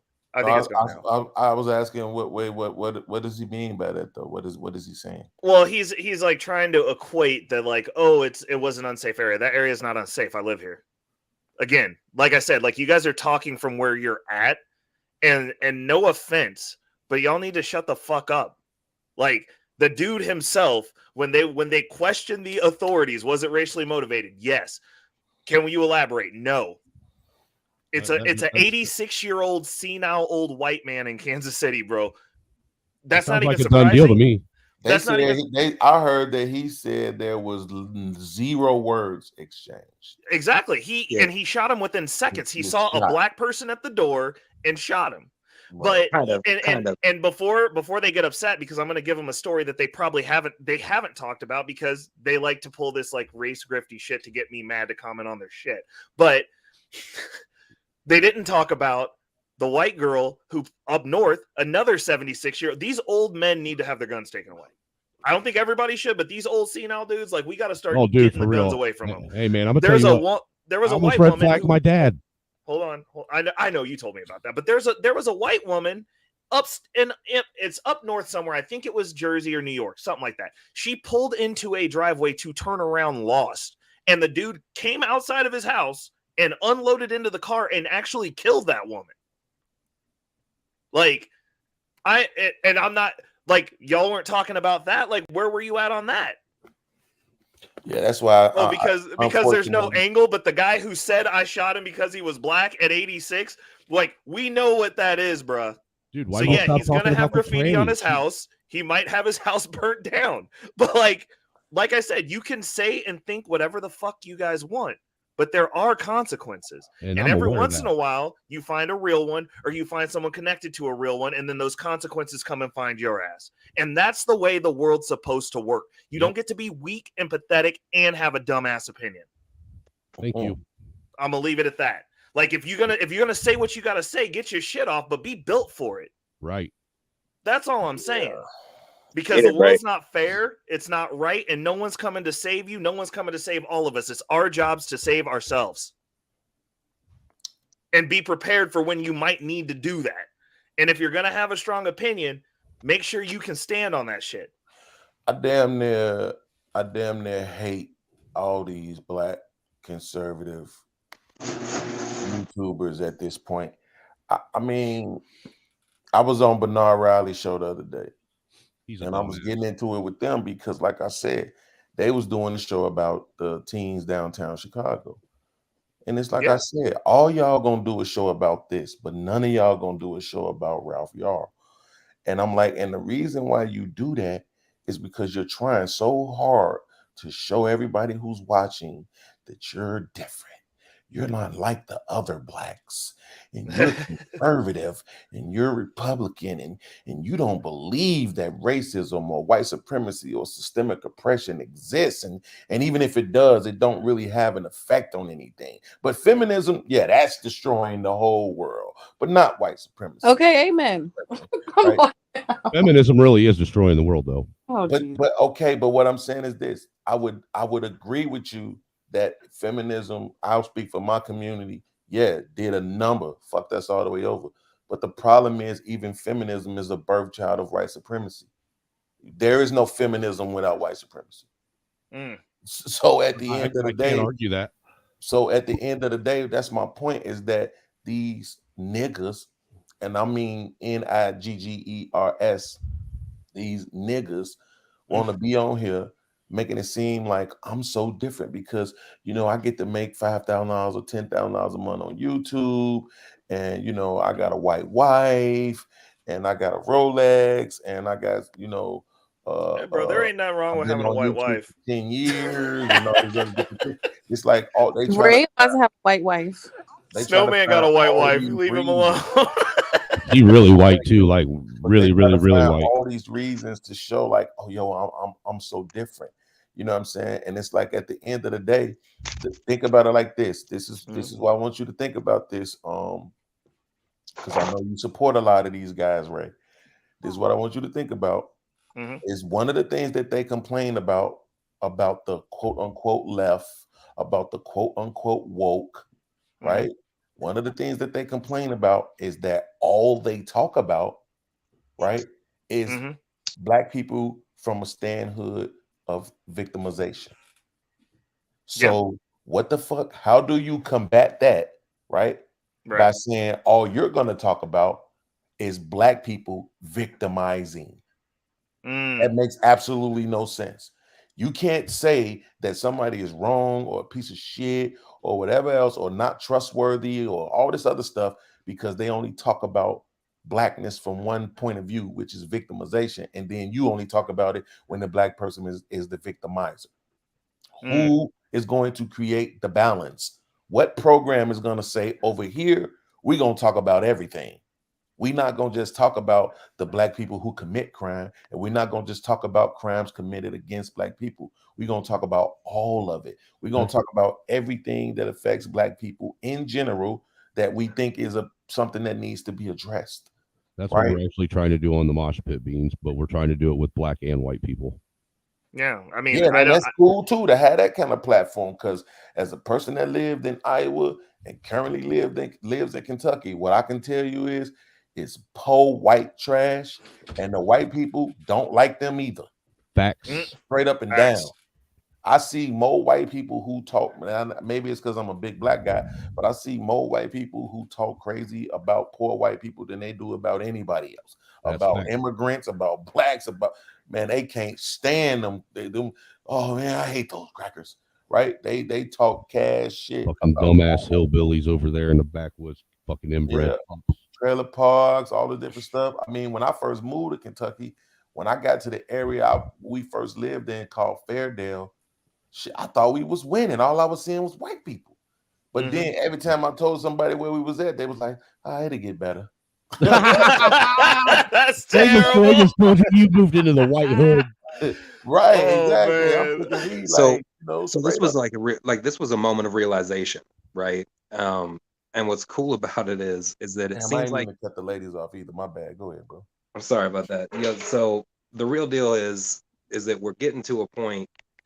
These conversations always get to a point where everybody starts to realize the real thing, and the real dividing thing has nothing to do with race. It's got nothing to do with gender. It's class, and the difference in class is going to be a larger deciding factor moving forward than it is right now. So the deal is, and instead of just talking about it, what we need to do is talk to each other. Everybody needs to talk to each other so that we can find out how to raise everybody up from that problematic area. So, and I don't mean geographically. I mean with your bank accounts. Like, see, that's to me. So listen, as I'm getting older, my memory ain't as good as it used to be. So if I say a word and it sounds like it's offensive, and I'm saying specifically for this conversation, just know that it's not. Now tomorrow I probably am being offensive on purpose, but right now I'm not.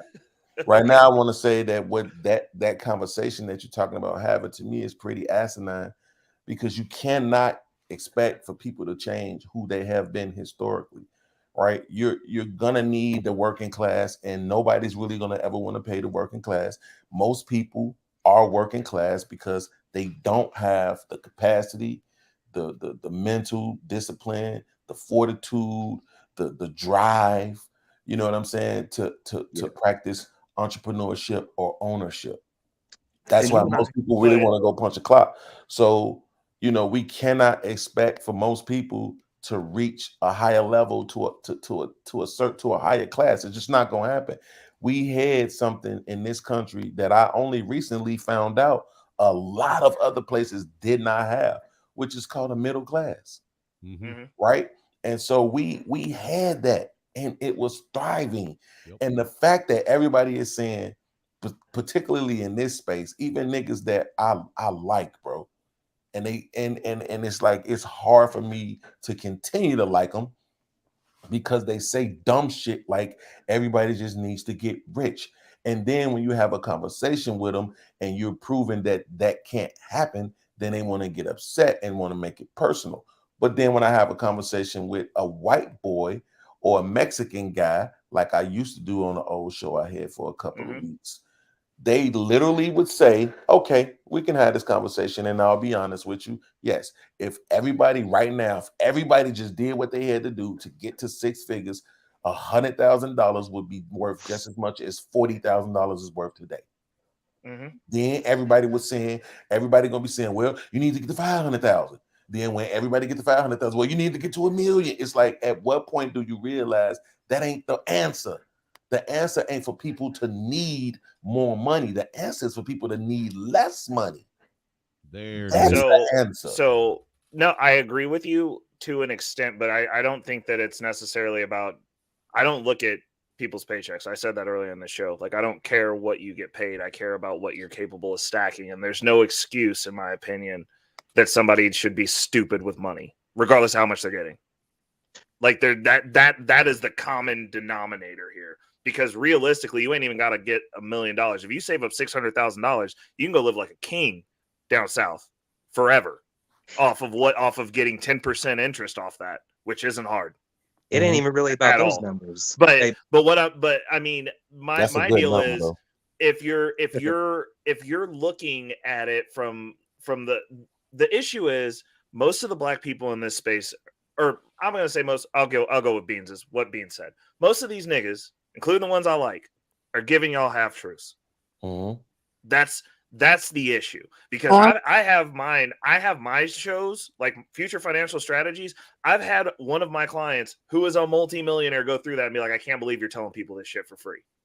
You should charge for this. You should take these episodes down and you should charge for it, because that's an actual game. Right. So that's great. But the deal is, these people who are making money, I'm not making money in this space. Like, I don't get my paycheck from here. I own a business. I and when I say that, I mean I actually show up there every fucking day and work my ass off, own a business. Right. I'm not getting paid here. Like, when me and Casey are talking offline, he's running his business. He actually owns a business and he makes more money than I do. And he works his ass off. But the things that we're talking about building. Like, we're talking about how to flip money. We're talking about how we can make something that matters and, like, actually pour in with people that we fuck with. You know what I'm saying? Like, most of the people on here, Beans, you have my number. If you ever needed to get a hold of me, you know I'll respond. Snowman, you have my number. If you needed to get a hold of me, you know I'll respond.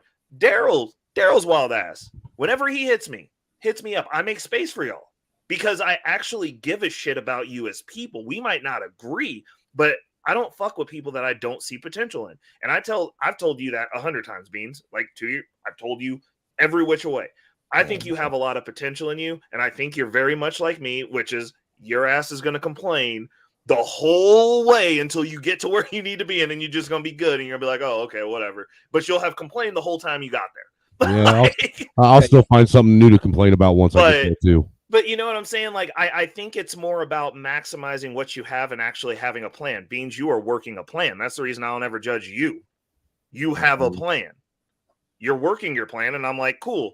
I can look at that and be like, cool, he has a plan. He's going to at least get to here. And you know what? If I see somewhere where I can pour into him or help him out, I'm going to get him even further than that, because, like, I want him having what I'm having. At least having the option. Yeah, I definitely, let me tell you something. I'm going to be honest with you, man. I was sitting up calculating all of my debt. And it really, it made me hate Anton Daniels just a little bit more. You know what I'm saying? Bruh. Hey, no, because he was on the show one day and he was like, let me show you my expenses for the month, right? And it was like 90,000. Like, nigga, I spend 90,000 a month, right? And I'm sitting here thinking, like, bitch ass nigga, my complete portfolio of debt is 25K, nigga. Right. If you just gave me 20 cents, you just got it to give, right? You just got it to throw away. If you just gave me 25K, you would change my entire existence, right? I would be able to clear up all of my fucking debt and it would make it so much easier for my plan to go faster. Right now how old is it? Beans, quick question. How old is the debt? Like, what's like, is it like credit card? I'm not trying to get personal. Well, but is like some of it credit cards? Debt, no, I'll be specific because it don't matter. My credit card debt is $4,600. My child support is $11,000. Oh, you can't get rid of that. My student loans is $8,300. And I think that's it. Have you filled out any of the loan forgiveness 11, shit? 8, 19. Beans, have you done the loan forgiveness? 23. Have you filled out that paperwork? Did you I ain't got it. I'm gonna fight you, bro. You gotta look into that. They sent it to my girl, got rid of her shit. They didn't send me nothing. Bro, you want to know what debt's holding me and my wife back right now? A grand total between us both of $12,000. That shit's crazy, bro. So hey, $12,000. It's crazy. Imagine all these niggas out here be talking, and that's what I be saying. All these niggas be talking all this stuff on the internet. I'll be like, nigga, if you got the bag like that, do you know how you could change people's lives? Like in real life, I know, but see, I know what people say, right? They say shit like, all you're gonna do is reincur the debt. It's like, well, you find the people who work in a plan to not reincur the debt. You see what I'm saying? Well, I always thought wealth now for the upper crust was based on how much debt you had. That was what wealth was. It's a tool. But that's not for poor people, right? That is used differently. I was arguing with my mom about that because I'm like, you investing way too much money in this house just to live into it, just to live in it, right? It's different if you was investing in it to flip it. But you invest in way too, and you watch HGTV all goddamn day, and then every time you see any little thing, now you got to go hire a construction person to come in here, and now you finna spend another 3, 4, 5. It's just like it's too much. You know what I'm saying? So, but whereas the people of means, right? What they like I said, they're gonna be building it up and making it look good because they're gonna be selling it, or it's gonna become rental property. You know what I'm saying? Airbnb is somehow the property is going to be an asset and not a liability. And that's beans. It's a liability to her, but if she's looking forward, since she has more years behind her than she has ahead of her, she's probably doing that for you. Right. It's not going to benefit me. How isn't it? How is it going to benefit me? She's going to leave you the house. Yeah, I don't believe that. I ain't gonna lie. Is your mom a Gen Xer, or is your mom a part of the baby boomer generation? She probably right at the end. Yeah, You're like me. You ain't getting nothing left to you but a bill. Yeah. Oh Jesus! Like, y'all got no faith. If it was any one of us, if I put you like this, if she had to pick me, if she had to pick one of my brothers, my mama got 3 sons. It's probably gonna be my youngest brother because he's the one that's the worker. He got the job and he's a beautician. So it's probably gonna be him just because he's the one with the financial situation to maintain. You can fight that in court though. Now, if let's just say I was to get my stuff together the way I'm trying to, then it would probably be a different outlook. But as of right now, like if something was to happen right now, it's like, nah, my first thing is gonna be I don't want to live here. You know what I'm saying? I'm trying to get rid of the spot because to me, this is, you know what I'm saying? Again, it's a liability. I'm trying to get out of my car note right now. It's like, do I like having a newer car? Yes. But at the end of the day, guess what? I don't want no note right now. I'm at a space where in my life where I'm not moving around a lot. You know what I'm saying? I'm barely driving. So I don't need no newer, fancier car. I just need a car that I know when I start to go to the grocery store, the laundromat, or go eat my woman's ass, it's going to start getting me over there. This motherfucker talk about eating someone's ass all the time. Hey, give me that. That's because women are amazing, man. I'm sorry. But butts aren't.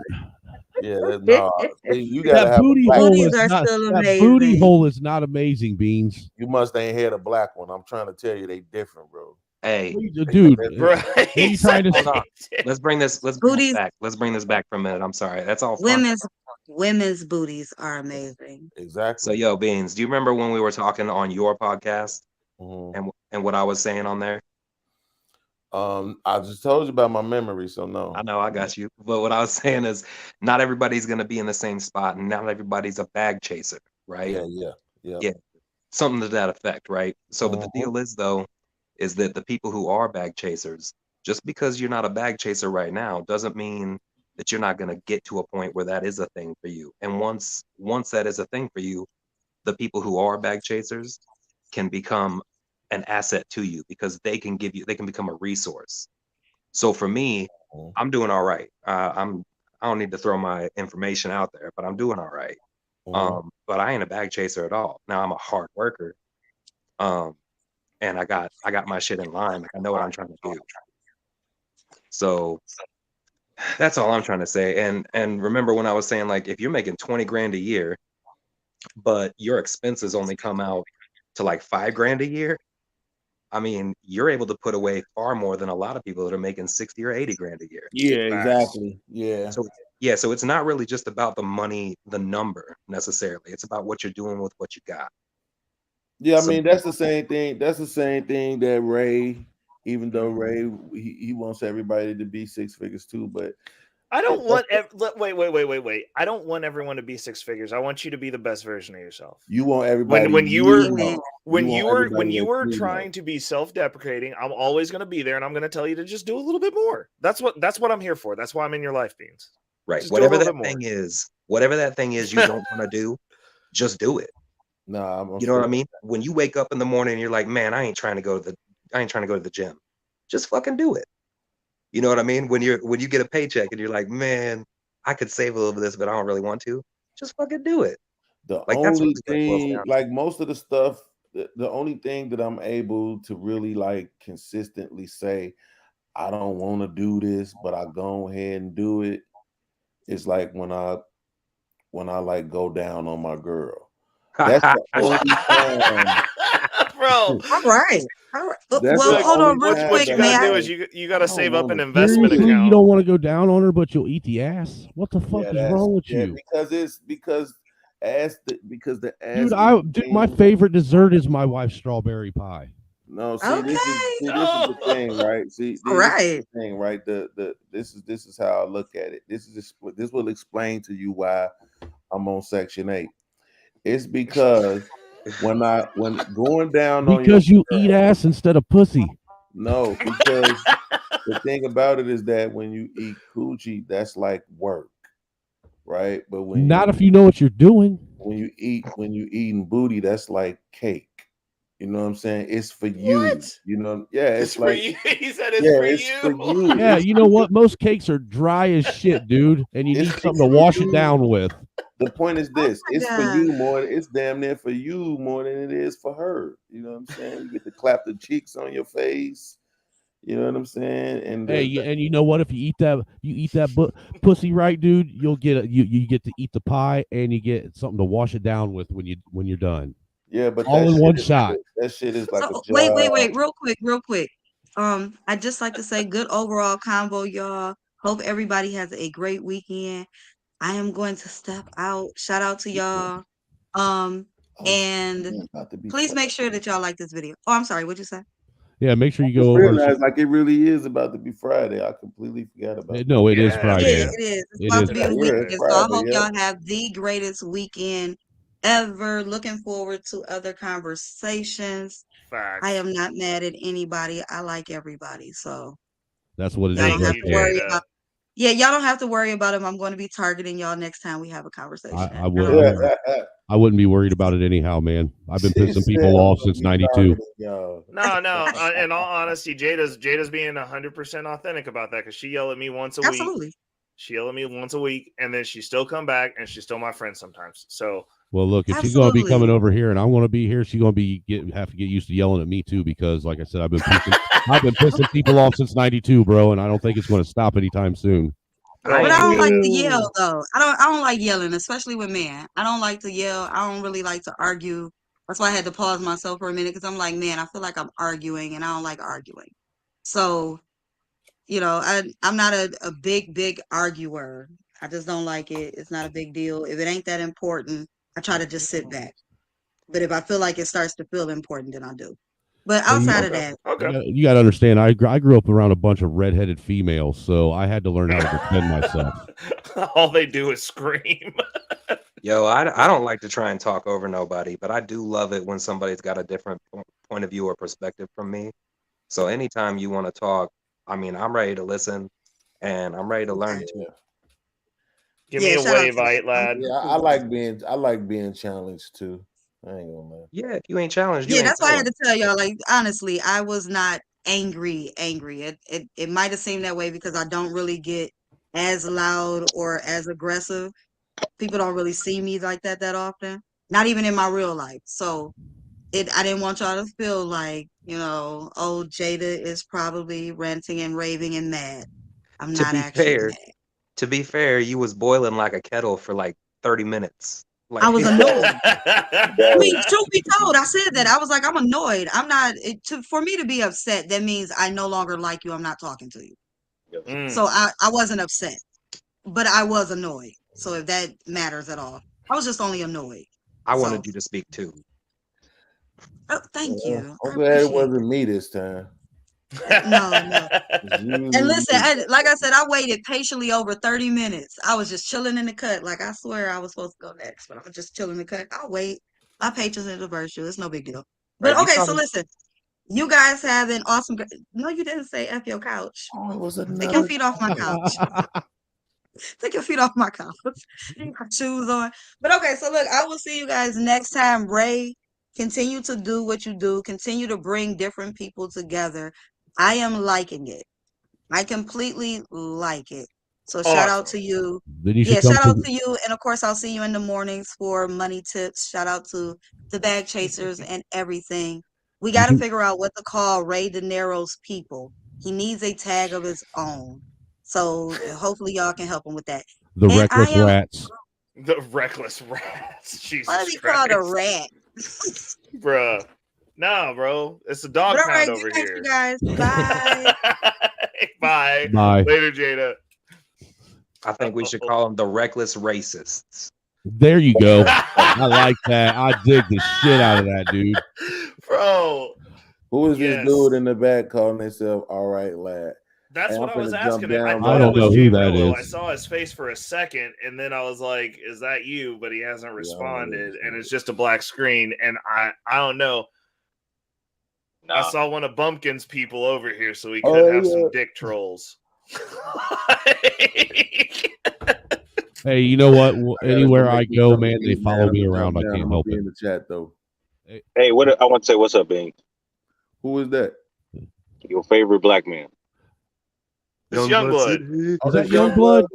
No, Youngblood, you've been down there silently this whole time, just bro. He's been hiding. I thought he had dropped down. I didn't know he had came back up. No, I was filling out some paperwork, and then shit, my bad. And y'all were in y'all speech. I didn't want to break it up. Why you always come out when it's dark and no one can see you? Because I'm in the truck, and if I turn my cam on, I mean, you can barely see me in this motherfucker. And if I really sit back, then I'm gone. Boom. That's what I'm saying. Why do you only come out when no one can see you? Hey, I'll be busy, man. This is like the only time I like to check, especially when Ray on, Hey, we definitely need to do. Hey, who put a do sign up in the back, man? Who's all that? right, lad? Hey. Give us a peace sign. Hey, but I want to chime in on that. In the camera. 2 fingers in the camera going once. In a second, man. They're doing recon. 2 fingers in the camera going twice. Oh, there you go. 3 strikes, you're out. No, he did the deuce. Hold up, let's see what we. 4 strikes, you're out. Turn your camera off for me. All right, Youngblood, cook while they're doing that. Okay, yeah.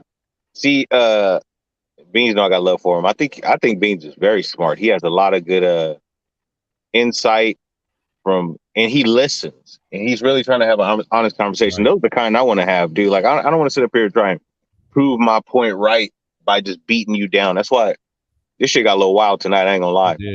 But yeah, I mean, because everybody don't got to be a back chaser. That doesn't even have to be your goal in life, because it's rough.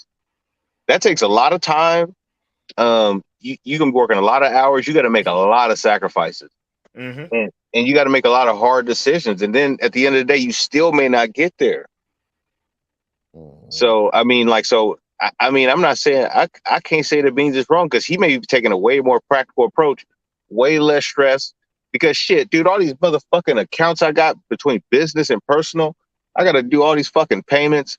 I got to keep track of all this shit and all these appointments. And it's like, man, if I just shut the fuck up and just did my regular job to make enough money to get most of the things I want and just, live decent. Right. There's still nothing wrong with that. You know what I mean? Because just think about it, dude. Like, wait. Imagine this. Imagine I want to own property, right? Right. Now imagine I get some property and somebody coming to rent my property and I say, what is it that you do for a living? And they say, oh, well, I'll do such, right? Whatever. And I'm like, that's it? Nigga, you need to be trying to get the 6 figures, nigga, And it's like, well, nigga, if I get that kind of money, I'm not going to rent this apartment. You know what I'm saying? Yeah. You won't have me as a tenant. You won't have no tenant. Well, I know. Why we trying to push everybody to be, but even if you do push everybody, it ain't for everybody because, dude, it takes I'm noticing things over the years it takes, I mean, you got to have it all. You got to have mental, you got to have a high risk tolerance. Yeah. And you got to have a unbelievable work ethic. Like you don't, if you need motivation, you're not going to make it. Yep. I mean, it got to be something that's innate in you already, or you will not make it. Because if you need to be motivated, you're going to get fucked. Of course, there's here and there's always a couple people that get lucky, but you have to be extremely motivated, extremely dedicated, and you got to get lucky. It's a lot that's involved. I think the important piece of it with what we're currently going through though is the maximization of what you're doing. Like things are they're gonna get bad. They're gonna get worse. They're gonna get much worse. And so like from my perspective, it's not when I'm like, you can't, like, average isn't good enough anymore. Like that means that like the average person goes in, they put in their 35 to 40 hours a week. They go home, sit on the couch, either beat off or play video games or get on here and scream at modern women or both. Or sometimes they do all of them at the same time. I've seen facts, but I got clips of that. That's definitely for sure. Yeah, that's Angry Snowman said he was going to the bathroom the other day. He was gone for 20 minutes, bro. I think that's what he's doing. No, I wish that's what he went to the bathroom real quick. Dude, I was on the stream. I was gone for 15 minutes, mind you. It was 15. I'll give you that. It was me and Casey by herself, and then I accidentally got kicked off. I figured you guys would have kept talking, but I come back and nobody's there. I was like, well, fuck all you guys. I kicked myself off on accident, and then you were gone for so long. All my friends left. But look, dude, I'll be honest with you. The one thing that I think that we got to look at too is wealth and success are very subjective things. Yeah. Not everybody's idea of wealth and success is not the same. Exactly. That's kind of not true though, bro. Especially when you got inflation and all this stuff going on. There is a definitive line. Thank you. No offense to that. Like if you don't want to hit that mark and keep up with inflation and all that, that's completely fine. But I get what you're saying, but it's kind of not true. Because if you're at a comfortable spot, but you're getting your ass whooped by inflation, then the whole subjective wealth thing is kind of it's moot because that inflation is eating away at your capital. True. Yeah, look at all the old people right now who, like, if they retired 30 years ago, it was cool with their Social Security, but now they're getting fucking wrecked. Mm-hmm. And I'm look my coworker right now, he's 66 and he's thinking about retiring, but he's doing the math and he's gonna take like a 60% pay cut. Yeah. All I'm saying is I know some people that live their entire lives completely dirt fucking poor. All right, to our standards, but in their mind, they were wealthy and successful as shit because they had a successful family, a successful home life. They didn't want for anything. All their needs were met. They were just poor according to everyone else's standards. So here's the thing. In terms of what you're trying to strive for, if you're trying to strive for success or wealth, that shit can be taken away from you. That's why I always tell people you need to be striving for excellence. Don't worry about what other people's idea of success is. Now, what I will say is we're coming into a time when Ray's right, like average ain't gonna cut it. Now, not everybody's gonna make it. And my whole deal is that if you want to make it, there are resources available to you, and I want people in my circle and my extended circle to make it. Right. And that's the real right. Well, the thing is this, it's like this is going to come down to like pockets of people that are grouping up, and it's not going to be based on race. They're grouping up in tribes because like I've got a tribe. Most of my friends are wealthy in real life here. And I'm the broke one. So they're like bringing me up to that level. The thing is, there's stuff that like the way that people's brains work when it comes to money, like I've got roommates. So like, you know, everybody shit on Ray. I got roommates. But you know what else I don't have? My largest expense, I don't pay it. Rent. I get to live for free. I get to invest all the money that I would be paying in rent. You can eat a big old pile of dog shit, sir.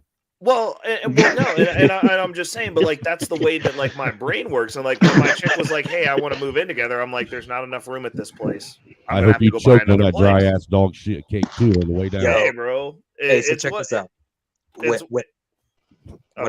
When I was young, I was all about the money. I was money motivated. Same here. I just wanted to just make money.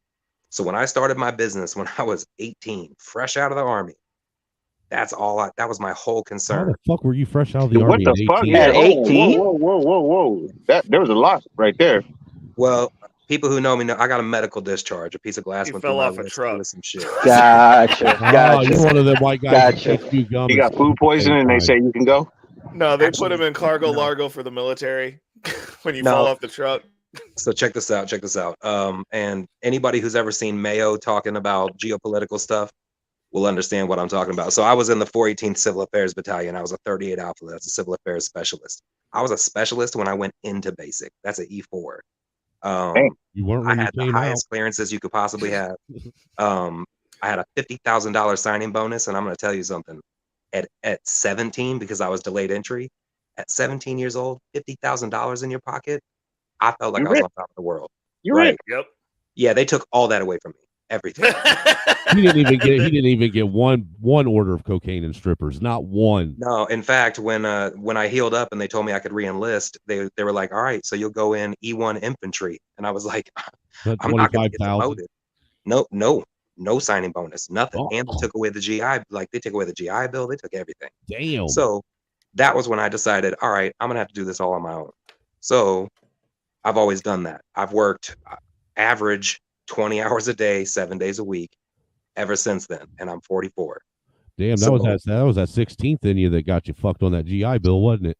Yeah, they told me that too. No, wait a minute. So you say you've been working? You said 20 hours a day, 7 days a week for 24 years? Pretty much.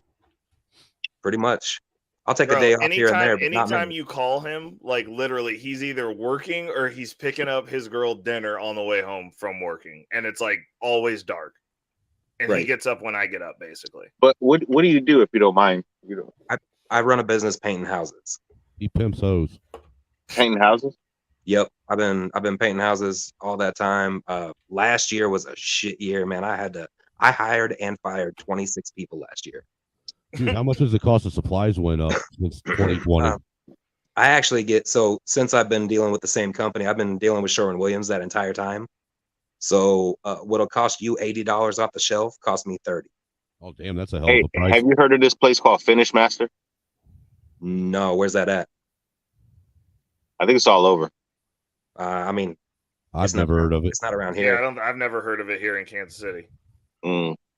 I just found out about them a few weeks ago because I did a job over there. I had never heard of them either.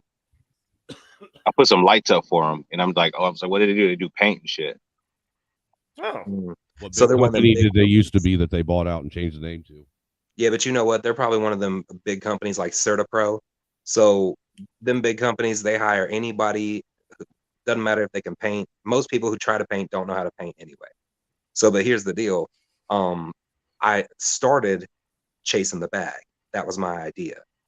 But it got to a point where that wasn't enough for me. And I realized that I wanted to be the absolute best at what I do. I generally want to be that anyway, but I can very confidently right now tell you I am the Michael Jordan of the paint game. Period. And then that wasn't good enough for him, so he started messing around with women on the side to emasculate him because he needed that rush again. Yeah. I ain't never been emasculated by no woman. I couldn't do it. I couldn't let my wife like do none of that shit to me, bro. Not even a he said, "Fuck out of here! Fuck out of here with that bullshit." Yeah, I saw that shit on that show Billions. Never happened. Y'all ever see that show I Billions? ain't let no bitch cuck me. You know what I'm saying? Never happened, man. Fuck out of here. Yeah. So check this out. Said, So no, now, thank you.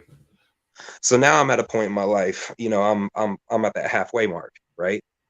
So, and at that halfway mark, I still work like crazy, but I'm getting old. I got scared. I went for a year. I took a whole year off and tried to do something different to try and save my body. And actually working with Ray's company now. Yeah. Right. So I did that for a year. I think like at 3 months, I was like, hey, just so you know, what y'all have paid me to this point, I have turned down 3 times that just in paint jobs. So we need to get this moving or I got to move on. Right. And I ended up whole another situation, ended up getting run over by a fucking car. And it brought me to brought me back to painting anyway. So, but there you go. So at this point, I've put 2 of my exes through college. I've raised 4 children. We own 2 houses and a lake property. 1, 2, 3 cars. I own Bitcoin. I own gold. You own too much shit. But see, here's the thing that bugs me, where somebody will the guy that's doing all 3 of those things that we were talking about earlier, being mediocre online, being his whatever, wasting time, will look at someone like you and say it's not right that you're able to have access to this and access to that. And it's like, bro, what are you doing? You're not doing shit. How the fuck are you gonna? It's like the people who complain that the corporations are taking money and profits and all that stuff. And it's like, okay, well, why don't you start a business? Let's. I'm not even gonna say corporation. Why don't you start a business? You know what I'm saying? And I understand that everybody can't do that, but you can't be the same one not willing to take the risk and blaming the people who are taking the risk, even if they are. Well, now, what's up? Hey, what's going on, Lady Novoa? It goes back to it's very similar to the Manosphere of the Red Pill, man. Like everybody who is existing right now knows that they're getting a rawer deal than the people who are telling us to like suck it up by our bootstraps. Now that doesn't mean we shouldn't do it, but it hits a little bit different when you're like, man, everybody, like your parents, everybody on this panel right now, our parents got a better deal than what we got. You know what I'm saying? Like they could actually just be average. And a lot of people, because like, and this is the thing, I don't blame the people that are existing now. It's the generations before them that made them this way. Oh yeah. Mm-hmm. They saw people be average and mediocre and they saw it work. Bro, so if you see it work and then it don't work no more, I understand why people are upset. Now, as a man, we are problem solvers, and we have a very terrible problem in which we have found ourselves entered into. We have to solve for that problem because it's that deal is gone. It's gone. And I mean, perfect example. I remember when the internet came out, how many people were getting those AOL discs and the Netgear discs? Yeah, dude, I remember you. And just getting free internet for like 6 hours, dude. Well, dude, they had them in PC World every month. Yep. Oh, what's going on in your business? Oh, Lady Novoa, what's going on? But yeah, no, I used to go through those all the time. And so like I saw the internet boom happen, and like I literally asked my grandmother, I was like, dude, like you getting in on that? And she's like, oh, we don't do that. Okay. Right. And then I saw and so like as I grew up as like a preteen, I'm like, man, I would have bought AOL if I would have had money. And like all these motherfuckers got stupid rich. So you saw through that, but like I saw her not invest, and then it was still all right. You know what I'm saying? Like she didn't make those extra decisions. She didn't maximize the income she had coming in, and she was making good money, like damn good money. And she wasn't doing it. Like I saw, like I'm working with my aunt right now. She's making $250,000 a year. Your savings is disgustingly low for how much money she makes. Well, that's because if you think about it, most people in general, once they start raising once their money starts raising, then they end up raising their expenditures right along with it. Their taste in life, their cost Is somebody of living using dial-up right now? Nah, bro, come on, man. Whoever sound bit that is beans. I know it is. And see, during that time, people would wait for that dial tone just to get on the internet and do dumb shit. You know what I'm saying? Like they'll wait for that dial tone so that they can get on AOL, get on Uvu or all that stuff, and just chat with random people instead of making shit happen. Hey, you know what I'm saying? I don't blame your grandma because, like, I always tell people, don't do anything you don't understand. No, 100%. But I mean, also when she died, like, she left us in a bad spot, and then like then the next generation fumbled that bag that was left. Like, it's just but it's because my family is what I consider, and I think it's most average people. You work hard, but you don't know how to maximize what you're doing. So you can go put in the hours. You'll get the money, you'll spend all the money, and then you'll have nothing. And then the next generation just sees you work hard. But the deal is the reinforcer there for the reason we have a generation of people that want to talk about like, oh, I'm not a bag chaser. I don't want to maximize these things was because they saw it work for someone. They saw somebody go, I'm just going to go put in my 40. I'm going to go home. I'm going to watch a movie. I'm going to have a beer. And like, that's just going to be my day. And for generations, it worked. It did work. You could be average. The issue is you have a bunch of people who saw people successfully be average or mediocre or even a little bit less than average. And they saw it work. And then it gets to their turn and they're like, cool, I get it. There's going to be some people out here doing this. There's some people out here doing that. That's cool. I don't want to do that. I saw my grandparents. I saw my parents just do some basic ass shit and it worked. My turn. And then they said, and the government literally said, no. Not your turn. Right. Think about because remember, let's just say just our parent generation. Like I'm thinking about my uncle. My aunt worked at the bank. She wasn't a manager or nothing like that. She worked a bullshit like a clerk or something. And my uncle was a janitor, and they lived perfectly fine. Yeah. That shit ain't happening nowadays. You need both of them, and you need a side bitch living in the house with y'all. Facts. Facts. And they didn't have to save. Like there was something in place for them where they were just like, cool, this money comes in, I can do what I want with it, and it's gonna be all right. Like I'm good. So that's what I'm saying. The whole thing about the retirement, like we're not gonna get Social Security or nothing like that. So they didn't have to put into the retirement like us. What broke my heart was when I went to that financial advisor and she told me, we're gonna start at $1,000 a month of you saving on top of your pension and your annuity. And then you'll be able to get this certain amount a year. And I was like, if that's what I got to do for the next 40 years, that's when I was like, I need to start my business. I have to, because I'm not going to do that. Because at that rate, with the price of rent and shit, I'm be broke for pretty much the rest of my life.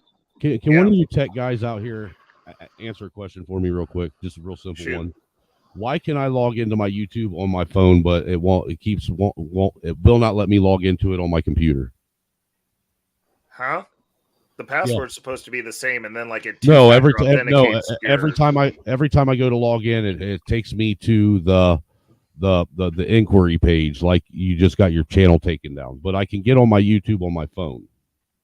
Maybe they just don't want you using your computer. What you got a Dell or something? No, dude, I don't have a Dell. I have a fucking SkyTech gaming computer. Bro, Snowman be getting them weird community strikes, bro. Your shit hit different, bro. Hey, I want to ask Casey one question before when he was talking. Are you still there? What's that supposed to mean? My shit hit different. That means you be getting them weird community strikes. I'm still here. Yeah. I am the only person I've ever seen that got a hate strike for post showing someone else's hate fucking speech. Bro, you know what's really messed up? It was probably that dickhead that purported your shit. Yeah, it might have been. Yeah. I'm exposed to hate speech, and I got stuck. I got hit with the hate speech. Okay, hold on. And the hate speech was about me. Young blood, what you got, bro? Are you still there? Yeah, I'm here. Okay. Fuck Casey Mo. Okay. Hold on. I love my city. hold on. Stop you make me laugh. Okay. Because like I said, I'm doing the same thing. I still have my job, and I do my contracting on the side. So I'm working like the same thing, like about 16 hours a day, almost every single day. So so I want to ask you this question: like, how much vacation time do you take? Very little. That's the thing. People don't get that. Like, even if you could take time off, you kind of don't want to. Because every day, I missed 4 days when I went to North Carolina at one time. Man, that 4 days, it sets you back like 2 weeks almost. Just missing a couple of days. So I'm gonna tell you, bro. I am currently scheduling for the second week of August right now. Bro, Yeah, I've been telling this for it? dude. So you know how bad this dude doesn't like money? I've been telling him for years for how much he's booked out. The easiest way to optimize his business is to just raise the rates. And then he would have days off and he would probably make more money. But he don't want days off though. I know. No, that's what I'm saying. And but I'm in the same boat. Like when I go on vacation, you can ask any of these chicks. Like when I went on vacation with Kelsey, it was because she was at a work conference. She was like, you should come down and take a vacation. Bro, I was down there with stuff to study. I had a schedule. And then like when I was having my leisure time consisted of about a 5 or 6 mile walk where I would walk out like 5 or 6 miles in a direction in New Orleans where I didn't know anyone, just to go explore and see if I could like die or something. Then if I made it 6 miles, I would get drunk and then walk back. Damn, you were trying to die and then get dehydrated. Hey, bro, I hate walking down the block and you walking 6 miles. Oh yeah, dude. I like when I'm in a place where I don't like a place like New Orleans, it's very walkable. So I was like, dude, I'm just gonna go explore. I really wish I took my skateboard with me. There were some good spots down there. Like, oh yeah, dude. My Take the guy. longboard. Hey yo, so there you go. Yeah, there you go. Last year I took my first real vacation as an adult. I took 7 days and I went down to Florida because I'm a huge Harry Potter nerd. So I just like did the whole Universal thing and just stayed in the Harry Potter set like that whole time. 7 days, that's a long time. It was a real long time, but I had to schedule it. So, and here's my other thing. So like, I'm leaving at about 7 in the morning, going down to Clinton. That's about 2 hours from here, because my mom's getting married tomorrow. I just found out. So, oh wow, yeah. So I've got to take. Congratulations on the new stepdad. Yeah, she's been with him. You gotta tell him. You gotta tell him straight up. Be like, you're not my dad. Right, I already did. But but no, I gotta take that. I gotta take all of tomorrow off in order to make that happen, and it's gonna fuck my whole day. You know what I mean? Like it's gonna fuck my whole week. Them last minute ones, that's what gets you. Like it's like, what okay, dude, I want to talk to you one day about a lot of things. But that'd be my thing. Say if I got a job and I'm planning it, okay, it's 4 hours for today, but then I'm there for 8 hours. Now it pushes back the other job and it pushes back the other job. I'm having that problem right now. Man, I'll tell you what's working. I don't know if you've got the problem I do. I have severe ADHD. So if you set yourself on, like, say I'm gonna run 4 hours at this job and I'm gonna run 4 hours at this job and I'm gonna run the rest of the evening at this job, what I've found is if you start doing that, those jobs will like lag and drag and drag and drag, and you won't get the shits done for a long fucking time. It got to the point I had 4 jobs running like that, where I was running between 4 different houses, and each one of them probably should have only taken about a week, but I ended up on all 4 of them for over a month and a half. Hold up. So Youngblood. That's exactly. Yeah. Well, no. But Youngblood, for what you're doing though, you're horribly underbidding your time. What do you mean? So like you're not only because like are you taking longer on your side jobs and those are the ones that are spilling over, or is it your regular job? No, the side jobs. It's not that. So, it's the things you can't account for that pop up. Like, okay, let's say for example, like let me finish. Mm-hmm. Like I'll account for things like, okay, even if things go wrong, it'll take this long. I do account for that in there. But there's There's always things you can't plan for. It'll be something as simple as like, first off, I'm never doing cameras again. Like right now, they're struggling with these Ring cameras to set up the fucking Wi-Fi. So I have to keep going back and shit like that. That's what I mean. Like things like that. I'd never put that in there because I'm like, a Ring camera is the easiest fucking thing to set up. Yeah, and they're struggling with fucking Wi-Fi. That's the one thing I would have never thought to put in there. But now I got 2 jobs where that's happening at the same fucking time. The one lady's mad. She don't like the privacy shit. I'm like, bitch, you better set this thing up or I'm just going to stop coming. I would blame that shit on Shaq's goofy ass for helping fund that shit. Bro, well, so if you're running into, so you should probably, I mean, after this experience, I would raise the price on the installation of the Ring cameras to account for the worst case scenario of how many times you've gone back. Oh no, I said I'm never doing them again. I'm done. No more cameras. He said, put them up yourself. And Ray, the theory of what you're saying is correct, Ray. The problem is that, again, this isn't in a vacuum. There's a million other motherfuckers out here who are trying to do the same shit. And 100%, 100%. But what you're saying is, the market. But if you're good, the deal is this: you're not going to price yourself out of the market, because if you're good, then that's going to speak for itself. Like the issue. So, like for instance, the issue our business has is they spec out all their bids based on my speed, and 2 people aren't as fast as me. 3 people are not as fast as me. So they start burning money, and they're like, well, why aren't these times right? And they're like, well, Ray can do it. Who changed my fucking name? What you're doing is a little bit. So think about something like that. Let's use that Ring camera for example. How good could you install a Ring camera? You know what I mean? Like you put the 2 screws in. It's only, I mean, almost anybody can do it. Yeah. But I mean, the deal is you're an electrician, and I actually my company handles the Wi-Fi too. Like we make sure it works. Like we're the whole phase of it. So like when I go to install a Ring camera, it is the easiest thing in the world, because I'm like, I'm gonna set your network up as well. Like I'm in control of all that. Because you know how to do it. Yes. Okay. Okay. That's one thing I'm learning right now. I'm going to tell you that. It's like, the thing I got to understand in my brain is they don't know how to do it. Mm-hmm. So the issue is the cameras that you're installing as an electrician, you're doing the high voltage ones, right? What? It's just 120.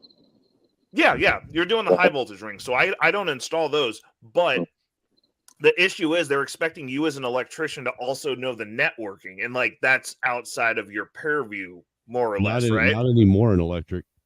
I can set up a Ring camera. They're trying to do what we do. They suck. What I realize is that most people don't even know what electrician do. They think that anything with a wire, you do it. Yeah. I don't work on AC units. I don't work on garage doors.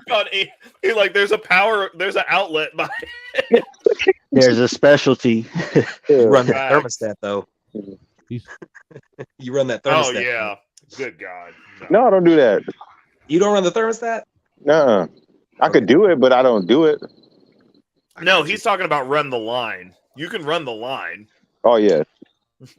Well, are you doing residential or industrial? I stay away from residential because first off, unless you're doing like big shit like Ray, it ain't enough money there. So I do commercial pretty much strictly in industrial. That's it. They write the check, no problem. Bam, here you go. Well, see, then most of the stuff that you're doing, and when you got to pull into the network, if it's industrial, most of the lines are already laid for you, aren't they? It depends on what you mean. Well, as far as like network and hooking up any kind of network cables, most of that shit should already be ran down. No, industrial. I only do power stuff. It's the commercial where they kind of, these are like a business owner. It's one guy who owns it. It's not a big multinational company or nothing like that. So and they'll kind of want you to do, hey, can you do these lights, and can you also do hook up these cameras, this camera system, or they want you to do cams though in industrial, because when I did it, they were doing straight up the whole coax system. Where you had the powered coax running through a regular camera. No, that's what I'm saying. This is for a commercial where I'm doing the Ring cameras, bruh. Because they would have to have Ring chimes all over the place. You got to hang Ring cameras. The last commercial job that we did where I had to put up cameras, I had to learn how to drive a boom lift the day of. Oh, hey, no, the last one I did, I was on a boom lift, dude. I was on a boom lift, dude. That's the one I worked from 7 a.m. till 2 a.m. on a fucking boom lift in this huge commercial building by myself, changing out like 50 fucking high bay lights. Dude, boom lifts I don't mind. It's scissor lifts that I hate. Ray, drop the link. Boom lifts are scary. The hell they are, dude. You bouncing around and shit. Yeah, scissor but lifts, dude, scissor lifts are way worse. How? They teeter too much. Scissor lifts are terrible. Like I don't like them either. Dude, for real, dude. And then they got that little slide out in front. As soon as you get in it, you put 1 foot on that thing, and you feel like you're about ready to tip the whole damn thing over, especially if you got it all the way up. You ever hit? No, dude. Being up high. Dude, I've been 85 feet in the air on a boom lift. Dude, I've been on a 125 foot on this industrial project. It was on the coast too, so it's windy as fuck. I was on a boom lift at the airport on the runway. That's windy as fuck when the plane take off. Nah, that's baby That stuff. shit's swaying like a motherfucker, ain't it? Dude, what we did was we tied it with a rope to the building. Probably to your fucking flag line for your safety, One of you right? guys drop the link for Patriarchy because he's on one of the other channels. That Hey, if I could get on my YouTube, I would, but I can't, so I won't. Send him over to mine then, or somebody else's. I can't do any of that. I'm streaming too. It's on your actual YouTube page? Hold on, I'll go give him the link.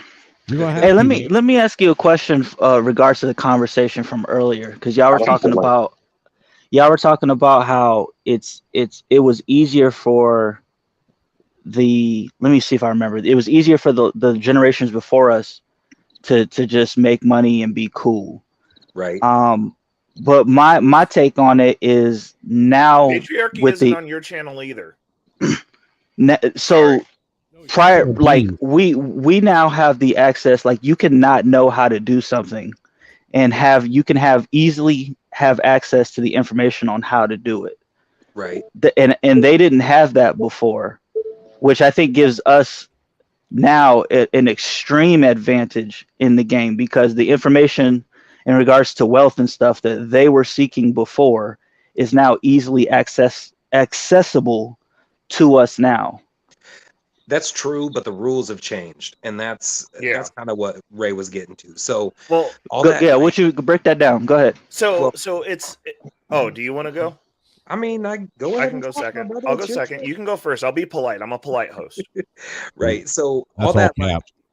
Hold on. Patriarchy. Go to either I Seen Your Little Podcast Network or at Reckless Ray De Niro, and I can get you a link on either one of those. I'm sorry, I don't know who shared the stream, but they can't get to it to give you the link. But like, if you come over to either of those channels, I got you, bro. Is he on whose stream is he on? Is he on Snowman? No, he's not. I checked Snowman's because I'm a moderator over there too. But there's like 2 YouTubes, and one of them I don't know whose it is. Okay. Gotcha. So go, Jeremy. You break it down, and then I'll go after you. All right. In the 50s and 60s, the come up was easy. The cost of shit was far more in line with what people were getting paid. So right. One of the biggest mistakes that a lot of people make is they think that inflation is just a natural progression, like with the years, and that's not reality. Like milk didn't go up in value. They're just charging more for it, right? So we're getting to a point now where all that, like, you can save money and put it away in the bank and get a few bonds and that kind of shit, the Dave Ramsey type shit, that won't work for us, and it definitely won't work for anybody coming behind us. So we're at a point now where the diversification has to be, it's got to be pretty intricate. Like I was saying, like the things that I own property, I own gold, I own Bitcoin, I own silver. I'm in all these different places. I don't have any money in paper because paper ain't shit. You know what I mean? I do all my business dealings in cash, and then I convert it to assets. It's the assets that are going to run you to the next point. Facts. Yeah, that's what I do. Yeah, absolutely. Yeah, don't save shit. Like if you got a business invested in there, or like you said, buy some assets, something other than just having the cash if you can. Or spread a little bit. What I do is I spread a little bit of money across. I got so many damn accounts. Like even I tell people, like, do something small like this. So put like 500 in your Cash App, put 500 in your PayPal, put 500 in your Stripe account, put another 500 in whatever bank accounts you got. Leave some money in your Robinhood or your whatever your brokerage account is. Just some little bit of cash there, and then if you ever need the money, you can always just quickly transfer it all over. Right. One real smart thing is that Acorns. I've been looking into that Acorns thing. And I think that's a pretty smart little deal too. It basically rounds up every purchase that you make. Yep. And it invests that shit.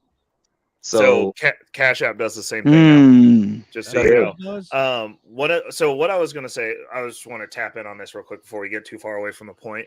I just look at it as like people don't understand how money works. The ideas that people have about debt, the ideas that people have about renting, the ideas that people have about home ownership, they give you half truths that benefit them. And like a lot of people don't do things from like a very, very basic math based perspective. Should you rent or should you own a home?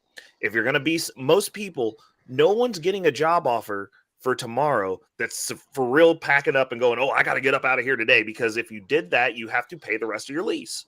Right. There's a cost ascribed to that, but it's a simple math equation of should you rent or should you own. If you're going to be there, you assume you're going to be most places for 5 years. Base assumption. Look at the rental rates and look at the mortgage rates. Here's the half truth on that though. They'll tell you, oh, well, like you might as well just rent. The thing that they don't tell you about home ownership is your insurance, your collective expenses go down about $300 or more, depending on what neighborhood you move into. Collectively. Right. So if they're the same, it's $300 less a month to own, barring the off chance that your house catches on fire or the roof falls in. You know what I'm saying? Like, because you're still responsible for all the maintenance stuff, but you also get to reap the benefits of that because, like, you have something that you can leverage. Poor people are told not to leverage anything. Rich people leverage everything. Right. Like with the house thing. See, like if I would have got around hold on. Oh, 1 second. I want to welcome Patriarchy to the stream. Thank you for coming up, man. I came up here I came up here for a specific reason. Okay, is Beans actually here, or is he just in the background? I think he fell asleep. He was kicking it earlier. Oh, okay. All right. I'm sorry. We're not good enough for him later. Yeah. He came to get at Beans. I already knew. Yeah, because he like tagged me in a post. Like, are you serious? Yeah, he like tagged me in the post about something. So I don't know. It is what it is. Boo. I try to like reach out to him on I don't know if he even has an IG page anymore. I try to actually reach out to him on IG. So oh man, I'm sorry, dude. Hey, yeah, that's how it goes. You missed it though, because Ray was talking about getting on his skateboard and cripping earlier. Yeah, he was. Oh, you remember that guy? Hell yeah. That guy, yeah. That was so funny. God. I was nah, watching, bro. It's just like, it's these pro blackers, bro. Like I just can't. I don't know, bro. Like I just think that y'all come across some weak, light skinned people, bro. Because like I'm definitely not the one. Dude, and Prince kicked me out of blackness well then, bro, like stop. Like honestly, but that's the whole point, because that's what Beans like tagged me in. Like, bro, like I'm all down for like separating from y'all, bro. Like I'm 100% down with that. Like, and it's crazy because I got a friend of mine who lives in like Liberty, and I was talking to him the other day. And I talked to him like 2 days ago, and I sent him a video, and he's like, from my TikTok, but I was like talking about like Jay Prince and stuff, just as a joke or whatever. Yeah. And he was like, bro, you know Angry Man? And this is like a random white guy from like Liberty. And I'm like, do I know? Yeah, bro. He's like, bro, I watch all this stuff. And I'm just saying, like, I don't think that, I think that all of this like pro black stuff, bro, it's causing more damage than it is doing good. I'm sorry. And it really is putting a lot of people off, and it's hypocritical, unproductive, not rooted in any sort of history or science at all. It's all like pseudo fake history, pseudo science. But can I get an amen, white man? It really man. Yeah. It's like I'm just kind of over it, bro. So like the skateboard and crip guy, like I seen him on like a bunch of other like it's funny because I started to have some of them like pro black streams like jump up in my feed, and I seen him like talking on there, like talking and that's what I'm saying. Like you're not a part of. Like if this is what the quote unquote manosphere, that's not my flow. If that's what y'all on that we was Kangs type, we victimized by the white man stuff, you got the wrong dude, bro. Sorry. We're successful. Hold up. Casey's about to dip out, but I just want to let him get a word in real quick before he goes because I have a question for you, Patriarchy. Actually, hey, you know what? Fuck him. He's black. Listen to you. All right, so yeah, I'm about to jump out of here. Everybody who like Youngblood, you wanted to talk a little more at some point. I'm gonna be on here Thursday nights. Ray and I are getting ready to start a show. Patriarchy. This is the first time we've actually been on a panel together, even though we live in the same city. So where you from? What part? All three of us are from the same area. All right, so let's just go ahead where people grew up. Where'd you grow up? I grew up off of 22nd and Hardesty. Okay, I grew up. So that's basically north. So I went to Northeast for middle school. Okay. Oh, okay. So like that was before it became predominantly Hispanic like it is right now. Mm-hmm. I went to school when it was like the beginning of the race wars between blacks and Hispanics. Oh, okay. Wow. So yeah, and then after that I moved deeper into the city in the 40s or whatnot. But yeah, bro, like I actually started up in Northeast, like not too far from Northeast Middle School and all of that. So where did you go? Did you go to middle school? Like, where did you? Hardesty, what would you go to? Like Van Horn, or what would you go to? Where would you go to school? No, Van Horn's over in Independence. Yeah, but some of the people from like Hardesty is still a little further east. I knew some people that would still go to Van Horn. Like I had a cousin who lived in the 40s and went to school at Van Horn. He played football for Van Horn, but they just didn't want to send him to school. I mean, Van Horn's technically in Kansas City School District, but it's still a nicer school because it's in Independence. But like, where'd you go to school? So I went to Satchel Paige, and then I went to Volker. Okay. And then when we moved to Ruskin. Yeah, so you moved out south. Yo, is that PSB or Ray? Y'all niggas sound the same. Yeah. Are y'all from the same? Y'all from the same spot? Like what? We are from the same. Everybody. Dude, don't let them lie. They're fucking twins. They're twins. Like the same house right across the street, and then Casey sound like y'all from like Casey don't even sound like he from the. That's weird, bro. It's crazy how that is, bro. When you survive the hood and make something of yourself, this is what you sound like. Exactly. They gotcha. I got jokes on why we sound like that. It has. Never mind. Let me be quiet. Because I'm gonna say it has to do, I'm gonna say I don't want to get canceled, but I'm gonna say it has to do with your family history and. You know, I'm gonna just be quiet about that. But but yeah, weird ass nigga. There he is. The whole time. Hold on. Uh-oh. Y'all can get it in a second. I'm about to jump out. Talking out the side of his mouth again.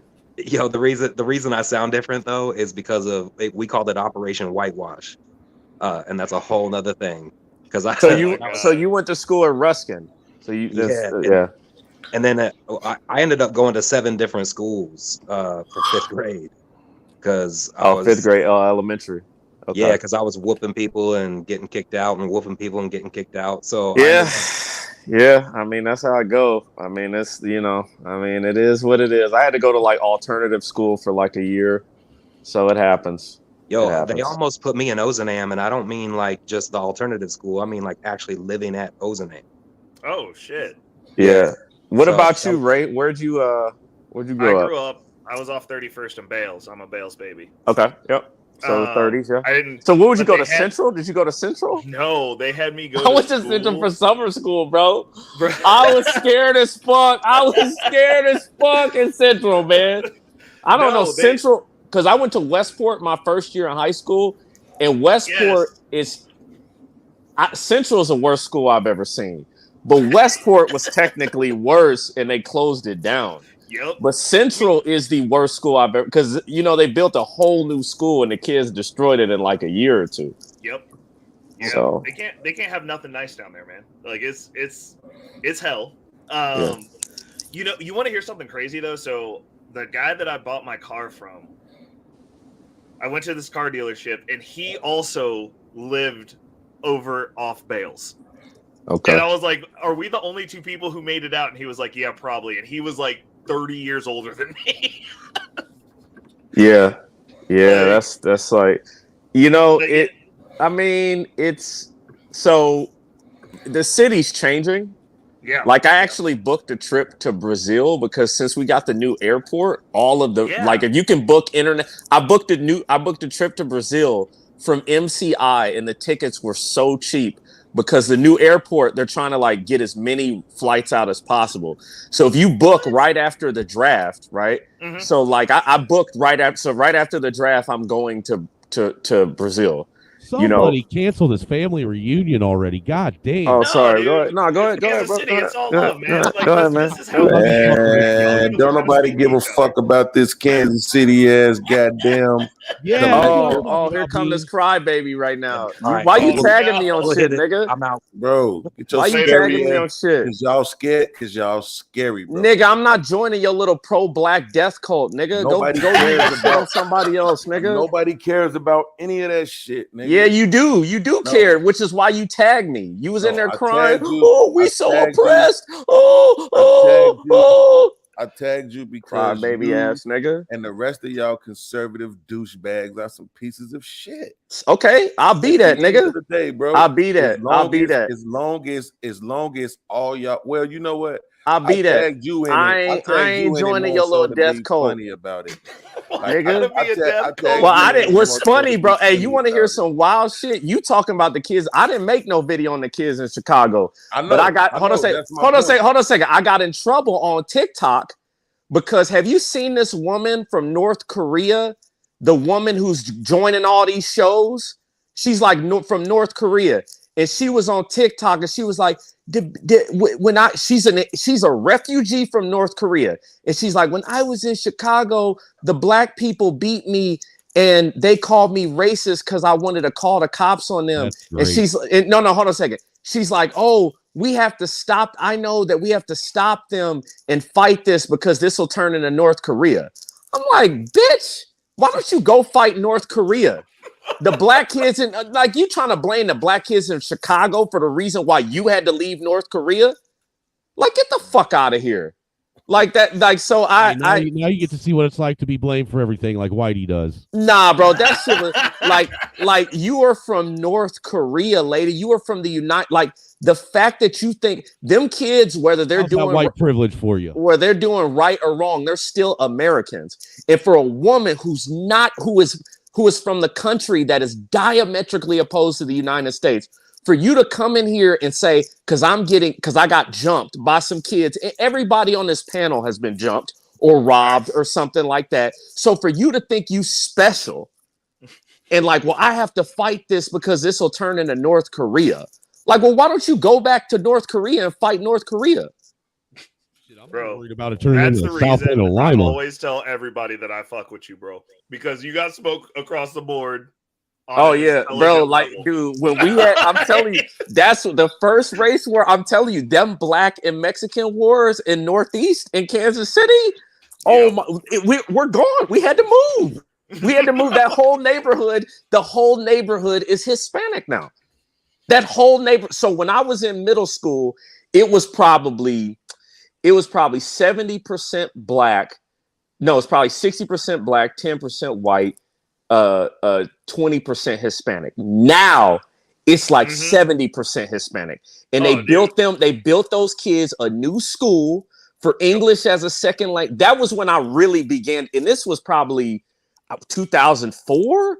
Like I was in middle school. So that was when I really started seeing like the immigrant. This is long before a Donald Trump. This is long before a Barack Obama. I'm like, why do they get a new school? They're not even born here. And we gentrifying the community, man. Damn, bro, I'm telling you, I swear, bro. And like it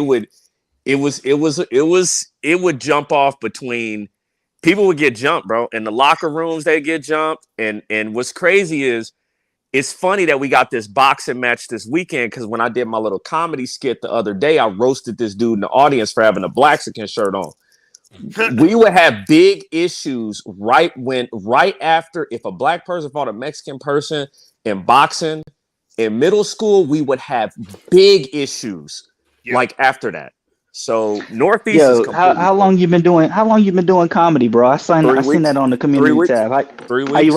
How you liking it? It's pretty dope, bro. It's pretty dope. I mean, I drink a lot of alcohol before I get on stage, but it's pretty dope. Are you so like you're doing them around town then, right?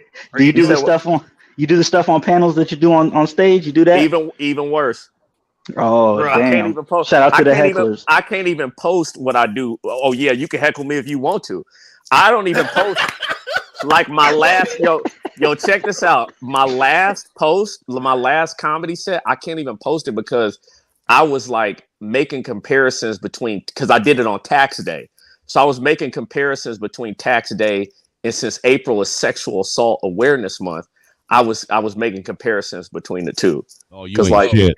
Yeah, like you know, I'm saying it's like it's both consensual and by force, not consensual and by force. So, you know, as a joke, right? As a joke. So, but yeah, bro, like I couldn't even post some of the stuff I say on YouTube, but it's cool, bro. I mean, I do it at there's an improv in Kansas City. Occasionally they have an open mic, and I'll go down there and do the open mic. But yeah, and then there's one in Kansas too. If I want to make the drive.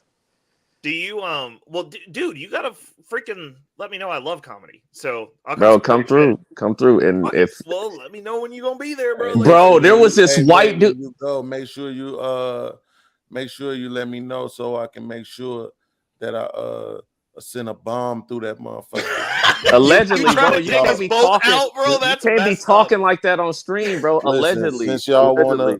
Allegedly. Since y'all want to shoot black 16-year-olds in the fucking nigga, face. Shut your ass, nigga, bro. If this is Kansas City, Missouri, the Korean lady, like what are you talking about? The niggas in jail. The white guy went to jail. Shut your crying ass up, and nigga. that motherfucker. Hey man, he was on your side against the Korean female David Duke. Yeah. Listen, and he pled not guilty. Why y'all not stomping his guts in right now? Nigga, why don't you go stomp? Time out. Why don't you go stomp? Why don't you go stomp him out, nigga? Why don't you be the next? Why don't you be the next nigga to knock on his door? Why'd you have nigga?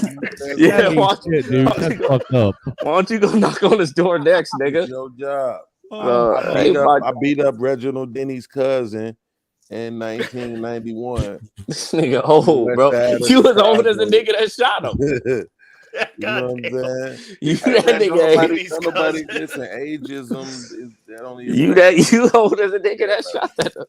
All I know is no, but again, like I said, like I text you because you love white people, and I'm tired of you pretending like they're not the evil specimens. Okay, nigga, have you been to Kansas? Have you seen how many kids have been shot in Kansas City this year? Y'all niggas is hypocrites, bro. Y'all niggas is hypocrites, bro. You only going after this dude because he's white and you jealous of white people, bro. I'm not saying that what happened was right. I don't. What up, Lawrence? I'm glad that the kids survived. It's a messed up situation, right? But y'all putting extra mustard on this when we got little babies that been dying in drive-bys like 3 or 4 times this year in Kansas City. I don't. We got a kid. We got a kid that they found in a lake dead. Don't nobody even know what happened to the kid, bro. We had a girl. The most famous thing in Kansas City. We had a chick that got her head cut off. Little girl. Nobody even knew who she was. It took like 20 years to solve the case. And so, did you do a show on that? No, I ain't doing. My shows suck. I ain't good at YouTube, nigga. You know I can't. He's just gonna fuck it up YouTube, point, right? Exactly. So this is the point, though, right? Is that like when I tagged you in it, it was really just addressing your love for the white man, but like a chaotic. Don't nobody love white people more than you. Listen, chaotic truth. Now I'm finding out Bernard Riley. Okay. All of these. Why you creators? Okay. Right? Hold on, What's man. your problem with white all people? Of these other content creators. He jealous. The thing is that they do this. What I'm saying. If you're telling me on one hand that the problem with the woke community is all they ever want to talk about is situations when black people are victims, then how do you make that better by doing the exact opposite? And all you ever want to talk about is situation where black people are the victimized. Listen. I'm just that saying does this. not make any sense. Okay. First off, let me just say this, right? We all know one of those happens more than the other. We all know it's more victimizers out there. Well, no, I disagree because most of the victims are. Let me finish because most of the victims are black, right? From other black people. But the thing is this: I just can't fuck with y'all, bro. I can't fuck with the woke. I can't fuck with y'all. It's too hypocritical. It's too divisive. And the thing is this: most of the people out there protesting in Kansas City were white people. Facts. Like most of the people out there protesting, when I saw the images of out there, it's not black. I don't. And the kids. Let me finish talking, bro. No, because you just contradicted How did I contradict myself? Because it's either it's niggas complaining or it's white people complaining. Bro, it's both.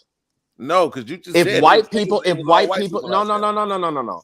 I blame the white people that enable y'all more than I blame y'all, nigga. The pro-black death cults. The people that use the people, yeah, you are. You use black. I'm literally on YouTube every day threatening black people. Yeah, but that's exactly like a pro-black. That's pro-black. You a hypocrite. You a hypocrite. That's exactly what being pro-black is. Being destructive to other black people. That's exactly what it is. That's exactly what it is. No, I'm pro-righteousness. No, I'm pro. Yeah, you gonna hit somebody with a right. And to me, like I said, like you. Again, at least you ain't just, every chance you get doing shows about something that can make black people look bad. But these other conservative douchebag ass niggas, that's all they well, then take it up with both y'all niggas. Like, okay, them niggas don't want no smoke with me. Okay, so I want all the smoke. Drop me down. So then stay. At the end of the day, they can't argue. They can't argue logic. But what is arguing gonna do with y'all, bro? Oh, I just want I'm gonna be honest with you, bro. I'm gonna be honest with you, bro. When it comes to that BLM shit, you notice how less people are arguing about that shit. It's not getting nowhere. It's not going nowhere. Because nobody cares anymore. Exactly. Bro, nobody cares about that alphabet ass shit. Nobody cares. Okay. Well, I'm just letting you know this, right? I'm just letting you know. I don't think. Feel sorry for the kid. Glad he survived, by the way. But like at the end of the day, white people enable people like y'all. Like when I say y'all, it's the pro-black. If all that was out there was protesting was black people, then I could say it's black people complaining. But these BLM, like, so for example, I have a grandma that lives in North County in St. Louis. I remember the first BLM protest for Michael Brown. It was mostly black people. That shit did not take off until white people started joining that shit. So for me, when it comes to Chicago, I can't blame the little kids for doing what they're doing. I blame the white people that voted for that fucking mayor and felt sorry for them, for like the people that listen to y'all. The people that listen to y'all, well, maybe we do need to give them a chance. When deep down, some people want to do is just riot, loot, steal, and kill, and they just need to use racism as an excuse to do it. And you know what's crazy about that?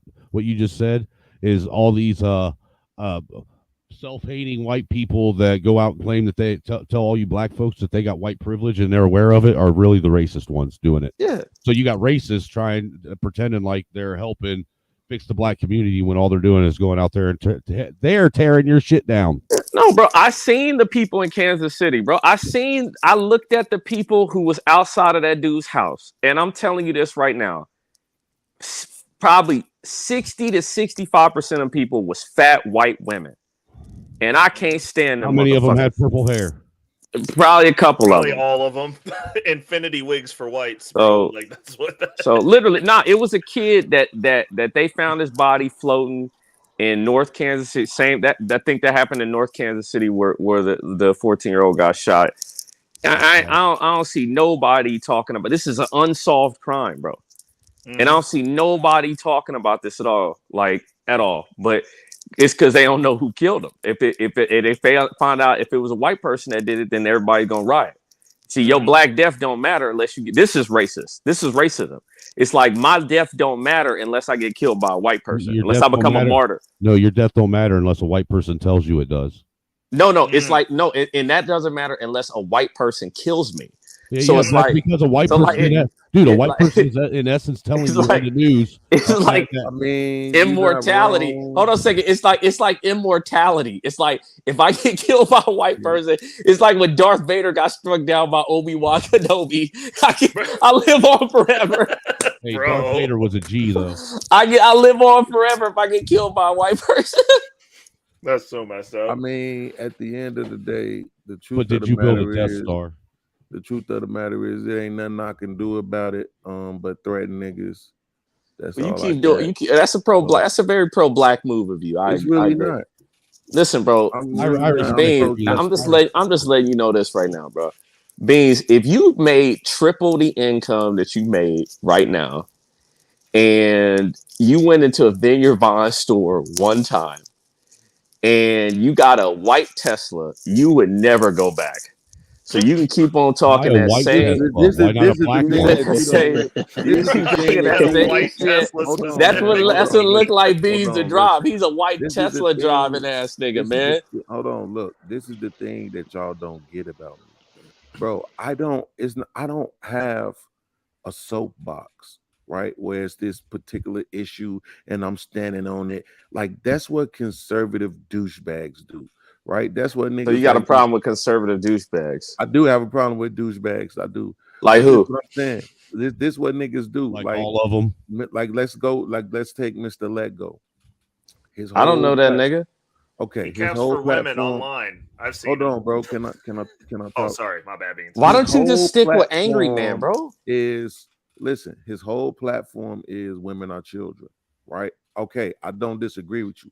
However, everything in every conversation, that's what you're going to try to push, right? It's like we can't have a conversation without you bringing in your talking points. And that's what I'm saying with these particular groups of people on the YouTube. What they do is this: they pick this one thing that sets them aside from being blackety black, right? So it makes them look more conservative, and they say, I'm only going to do shows on subjects that make black people look bad to show that I'm different from the other black people and that I'm not blackety black. And I'm saying, I don't give a fuck if it was whitety white, Mexican. Nigga, I want to whoop all you motherfuckers' asses that refuse to be able to have a conversation from both sides of the spectrum, especially people who went to fucking college. The thing is, it's all ever debated before. You have to understand both sides. Yeah, exactly. Yeah. So that means That means if you doing a damn show, right? You on here doing a show. You got 50,000 subscribers. You got people sending you $5, $10 super chats and shit. Bitch, nigga, the last thing you should have is a goddamn echo chamber. But that's a podcast. No, you should, because what is their goal? Well, yeah, I know you said hold on a second. You're a fan of but the thing is this: their goal is to grift, right? They got a particular audience. They audience want to see a particular thing, and honestly, bro, that's where we're moving to in America. That's the consequence of cancel culture and doxing and reporting people's pages and getting people's YouTube. Motherfuckers don't want to interact anymore. But patriarchy, you're somebody that understands propaganda and how that shit has been. But I do understand. Okay, first off, but I understand fragmenting too. I understand where we are. I'm just letting you know this. As we move forward, when you have stuff like what we see in Kansas City, where people are just going and graffitiing people's houses and stuff like that, and shouting people down and all of that, what that causes is it causes people not to want to express their opinion and not to want to have these conversations, because at the end of the day, they just realize that no matter what I say, I'm not going to get anywhere with this person. Then when there becomes consequences attached, see, people fuck me up with this. It's not freedom of speech. It's freedom of you can have freedom of speech, but it's not freedom of consequence. It is freedom of consequence, because anybody that can talk can talk. When you start penalizing people for saying jokes or having bad, this is the thing. Real discrimination and evil when it comes to race, for me, was not words. Lynching and slavery, and that stuff is completely different from me saying I'm making fun of somebody, or I just don't choose to be around somebody. That's different. That's different from me saying I'm going to take this person's life and property and labor from them for their entire lifespan and subjugate them and not let them read or anything like that. That's different. Now, what has happened is white people can't do anything middle of the ground. They either got to go all the way left or all the way right. So now where we are, since they went all the way right, now we got to go all the way left. And now we need 50 black transgender Little Mermaids on TV, and everybody needs to back. Like right now, we just going completely the opposite way. And so what I'm saying is, I understand what you're attempting to do. You want an open place where people can dialogue and share ideas and arrive at a conclusion. That's not going to happen here, bro. I'm telling you, podcast, that was probably the 60s, the 70s, the 80s, and some parts of the 90s. Even maybe the early it's gone, bro. It's gone with cancel culture and social media. This stuff was meant to promote open ideas. It seems like it's done more to censor and divide than it does to for people to come to common agreement, bro. That's because feelings matter more than anything else now. Facts. But I agree, people do need to understand both sides of the argument, and there's no problem with saying, hey, well, this is the pro-black side, this is the grievances, and these are the counterpoints to that. There's no issue with that. Well, so for me, I'm not even saying that. I'm saying this. If you're gonna do the show about the black teens and talk about how fucked up black teens are, and talk about how fucked I didn't do that show. Not you. I'm saying people have. He's just in general. Bernard Riley, a few other people, right? I've seen so many people. I just so happen to click on Bernard because I know I'm usually welcome on his panel. Well, I got kicked off. But this is the thing, though, right? What I'm saying is this: if I do a show and I talk about Ralph Yarl being shot in the face, I'll also do a show and I'll talk about them fucking teens. That's what I mean. I'm not gonna just stay on one side. Look, it would be different if it wouldn't be different because I think it's stupid because you just clearly. One thing I like about you, Patriarchy, and this is why I hate sometimes when you be trolling, is because I know you understand shit. Okay. And you process shit very quickly. And the way that you just broke down what it is that you know I want. Yeah. And the fact that was from the 60s, 70s, 80s, 90s, that shit probably ain't gonna happen. But let me give you my opinion on the 14-year-old. Wait, hold on. Yeah. I'm almost done. Go ahead. Let me land the plane. This is what I'm saying. Hey, I'm gonna drop off. I'll be in the clouds. Y'all take it easy, fellas. Great conversation. You too. You have a good one, man. The way that you understand exactly what it is that you know I'm looking for, how I want these conversations to go. Okay. That's what I'm saying, is that for me, in this space where a person is saying out loud that one of their main problems with the quote unquote woke blackity black sector is that all they do is talk about one side of it. You're an automatic hypocrite when all you do is talk about the other side of it. If my complaint about you is that all you do is talk about one side of it, what I'm going to not do is only talk about one side of it, because I want to show you exactly why I'm saying you're wrong. I'm going to give you a more balanced approach to it, which is exactly why I stopped doing all that the Black Woman Ain't Shit shows. It's like, yo, I had all these issues with my mama. I got that shit out. I'm past it now. Guess what? I want to have more conversations where we include everybody. Yeah, the thing about it is this. So if you want my opinion on the kid, right? I don't like the fact that a kid got shot, right? Okay. The first thing that I look at is this, right? In terms of what happened, right? He has, according to the law, it's castle law, from what I understand. You have the right, if anybody's on your property or whatever, right? That's what I do know. But I know that that's not how it always goes. Is there some things I would have done differently? Of course. Number one, I would have called the police. That's the first thing I would have done.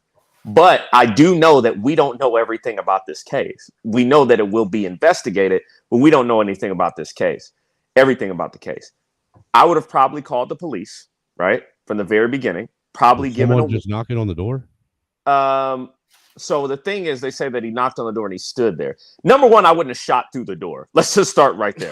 Okay. Right. Okay. All right. Let me just start right there. I would not have shot through the door. If anything, if I felt threatened, I'm calling the police, right? Because I know that the police is on nobody's side, and the police, obviously, in my opinion, do more harm than good. Anyway, I'm not a big part of I don't believe in the police, and I don't think that they solve anything or do a lot of good. I think sometimes they can, but other times they don't. So I'm not one of the back the blue people. So I wouldn't have shot through the door, but I know that I don't know everything about the case. The thing that I have an issue with is the priority that the people that it's the audience that latches on to this kid, right? That's my issue. I don't have an issue with the police investigating this. I don't have an issue with them detaining him or questioning him at all. I honestly don't, right? I take issue with the narrative-driven people. Exactly. And I think that they use these things because deep down, this is about equity, right? Like, this is about, I want other people's stuff and I can just get further on the anti-white narrative. So my thing for the kid is I wish him nothing but the best. Hopefully he returns to full health, but these situations are crazy. But I do know this: Kansas City is a very dangerous place, not that area. We have a lot of kids that are getting shot, and I just need to see that same priority because our mayor is a fucking disaster, bro. And our mayor is black. And the pro black people want him in there, and we've had the highest murder rates under him. So it's the priority that people take over this. And these people have ulterior motives. They're just using this kid as a tool. But yeah, bro, like I would like, as a gun owner, you're not supposed. The thing is this: I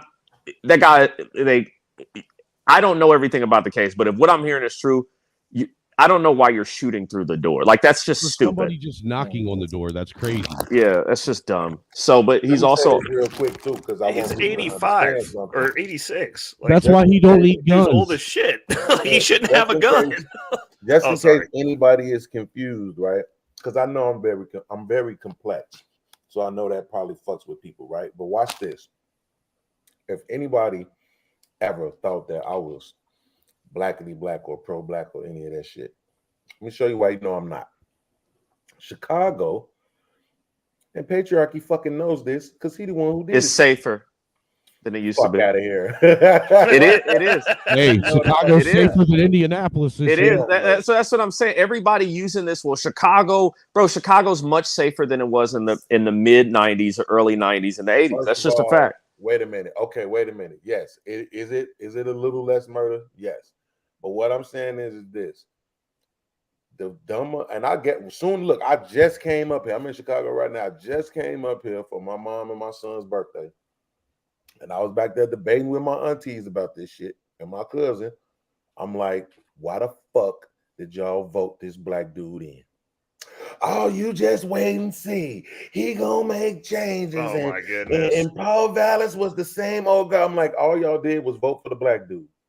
Y'all don't know nothing this dude gonna do. Worse than Lightfoot. Understanding about how politics really work. Nothing, right? What I always say, new boss. Patriarchy came up there and told me that they voted for the black dude, and I was upset because I wanted them to vote for the white man because my whole thing is this: put the white man in place. So if the shit is going bad, now it makes sense for you to blame the white man. But if you want all the black people doing it out of hate. I know black alderman, you want black mayor, you want the police superintendent to be black, you want everything. You gotta take that responsibility. Still going wrong, you still want to say white people. But look, Beans, eventually, good point. Beans, when Obama didn't get nothing done, what did they say? They not letting him do nothing. He's got Snowman. He's actually got a valid point, bro. Like, you can push back. He's actually got a valid point. The thing about Chicago is this, right? The majority of Chicago's voter base, it's not black. It's like, this is what I'm talking about. It's white privileged whiteies. Exactly, man. Yep. And I'm letting you know this.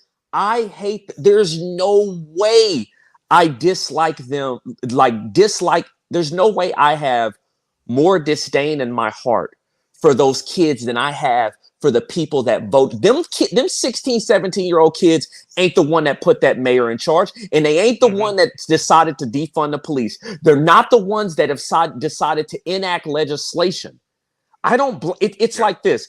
It's like if I take a pit bull off a leash, and then I'm mad the pit bull you decided to change the law. Them little kids can't change no laws. It's like, bro, like I agree with what you're saying, podcast. I think the people, it is low key. It is. I'm not going to disagree with you. It is punching down. It is punching down. You're punching down. A bunch of kids looted. Who changed the laws? Who changed the laws to say them cops couldn't go down there and start being a little bit more aggressive? Who took away who changed the city of Chicago? I'm sorry, bro. Chicago has had some black influence, but it is not a majority black city, and people have got to stop. Like people have got to stop. Well, and the thing that people need to understand, especially when they're talking about the kids, and the reason that I think it's punching down is because children are going to do what they're allowed. Yep. Remember, just like women, they're going to do what they're allowed. Yeah. So get away with to go, why did these kids go take things after we said, oh, well, we're not going to prosecute you for taking things? Like you literally told them that it was allowed. So they went and did it. Hey, let me ask you a question. I hate to say this, but they showed that white woman getting jumped on, right? You think that white woman voted for Donald Trump? Hell no. Nope. Because she's another one of them. Look, dude, there's a growing movement of white conservative women that don't like Trump and shit. And that's what I'm saying, bro. To me, white liberal women, I can't. Bro, dude, like Beans, they're like Beans. the most racist people. Hey, Beans. It's just the fact that you ain't heard me come up against. You ain't heard me come up against one yet, brother. I could introduce you to some in real life. I prefer not. Listen, I'm gonna say this though, right? See, because I understand the point that you're making, but here's the thing: you really gotta understand. Yes, between the ethnicities, it's more white people, but when you combine the blacks and the Hispanic, they outnumber white people. But in Chicago, give me the demographics right now. First off, hold on. Patriarchy. It's more Hispanics in Chicago. Who let them in? Who let them in? Who let these motherfuckers in Chicago? White people who let them in. Whitey did it. Who wanted? Let me ask you a question.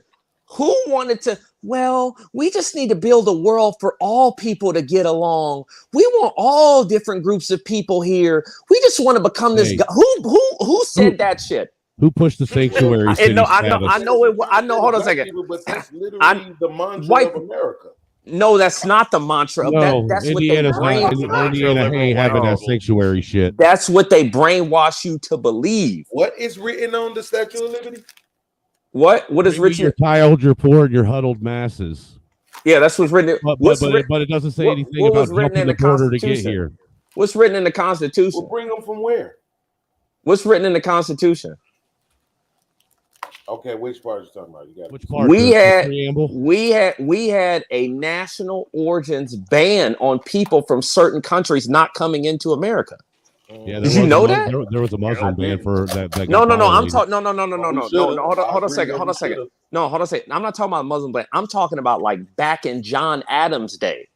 One of the things that they noticed was America could become like messed up through immigration. So that they changed the immigration laws to have national origins quota with so many people. Like, think about it, podcast. If you are from a non-white country, you are not allowed to immigrate in here up until after the civil rights movement. Mm-hmm. Really? Yes. Go look up the national origins quota. I did not know that. Go look up the Hart-Celler Act.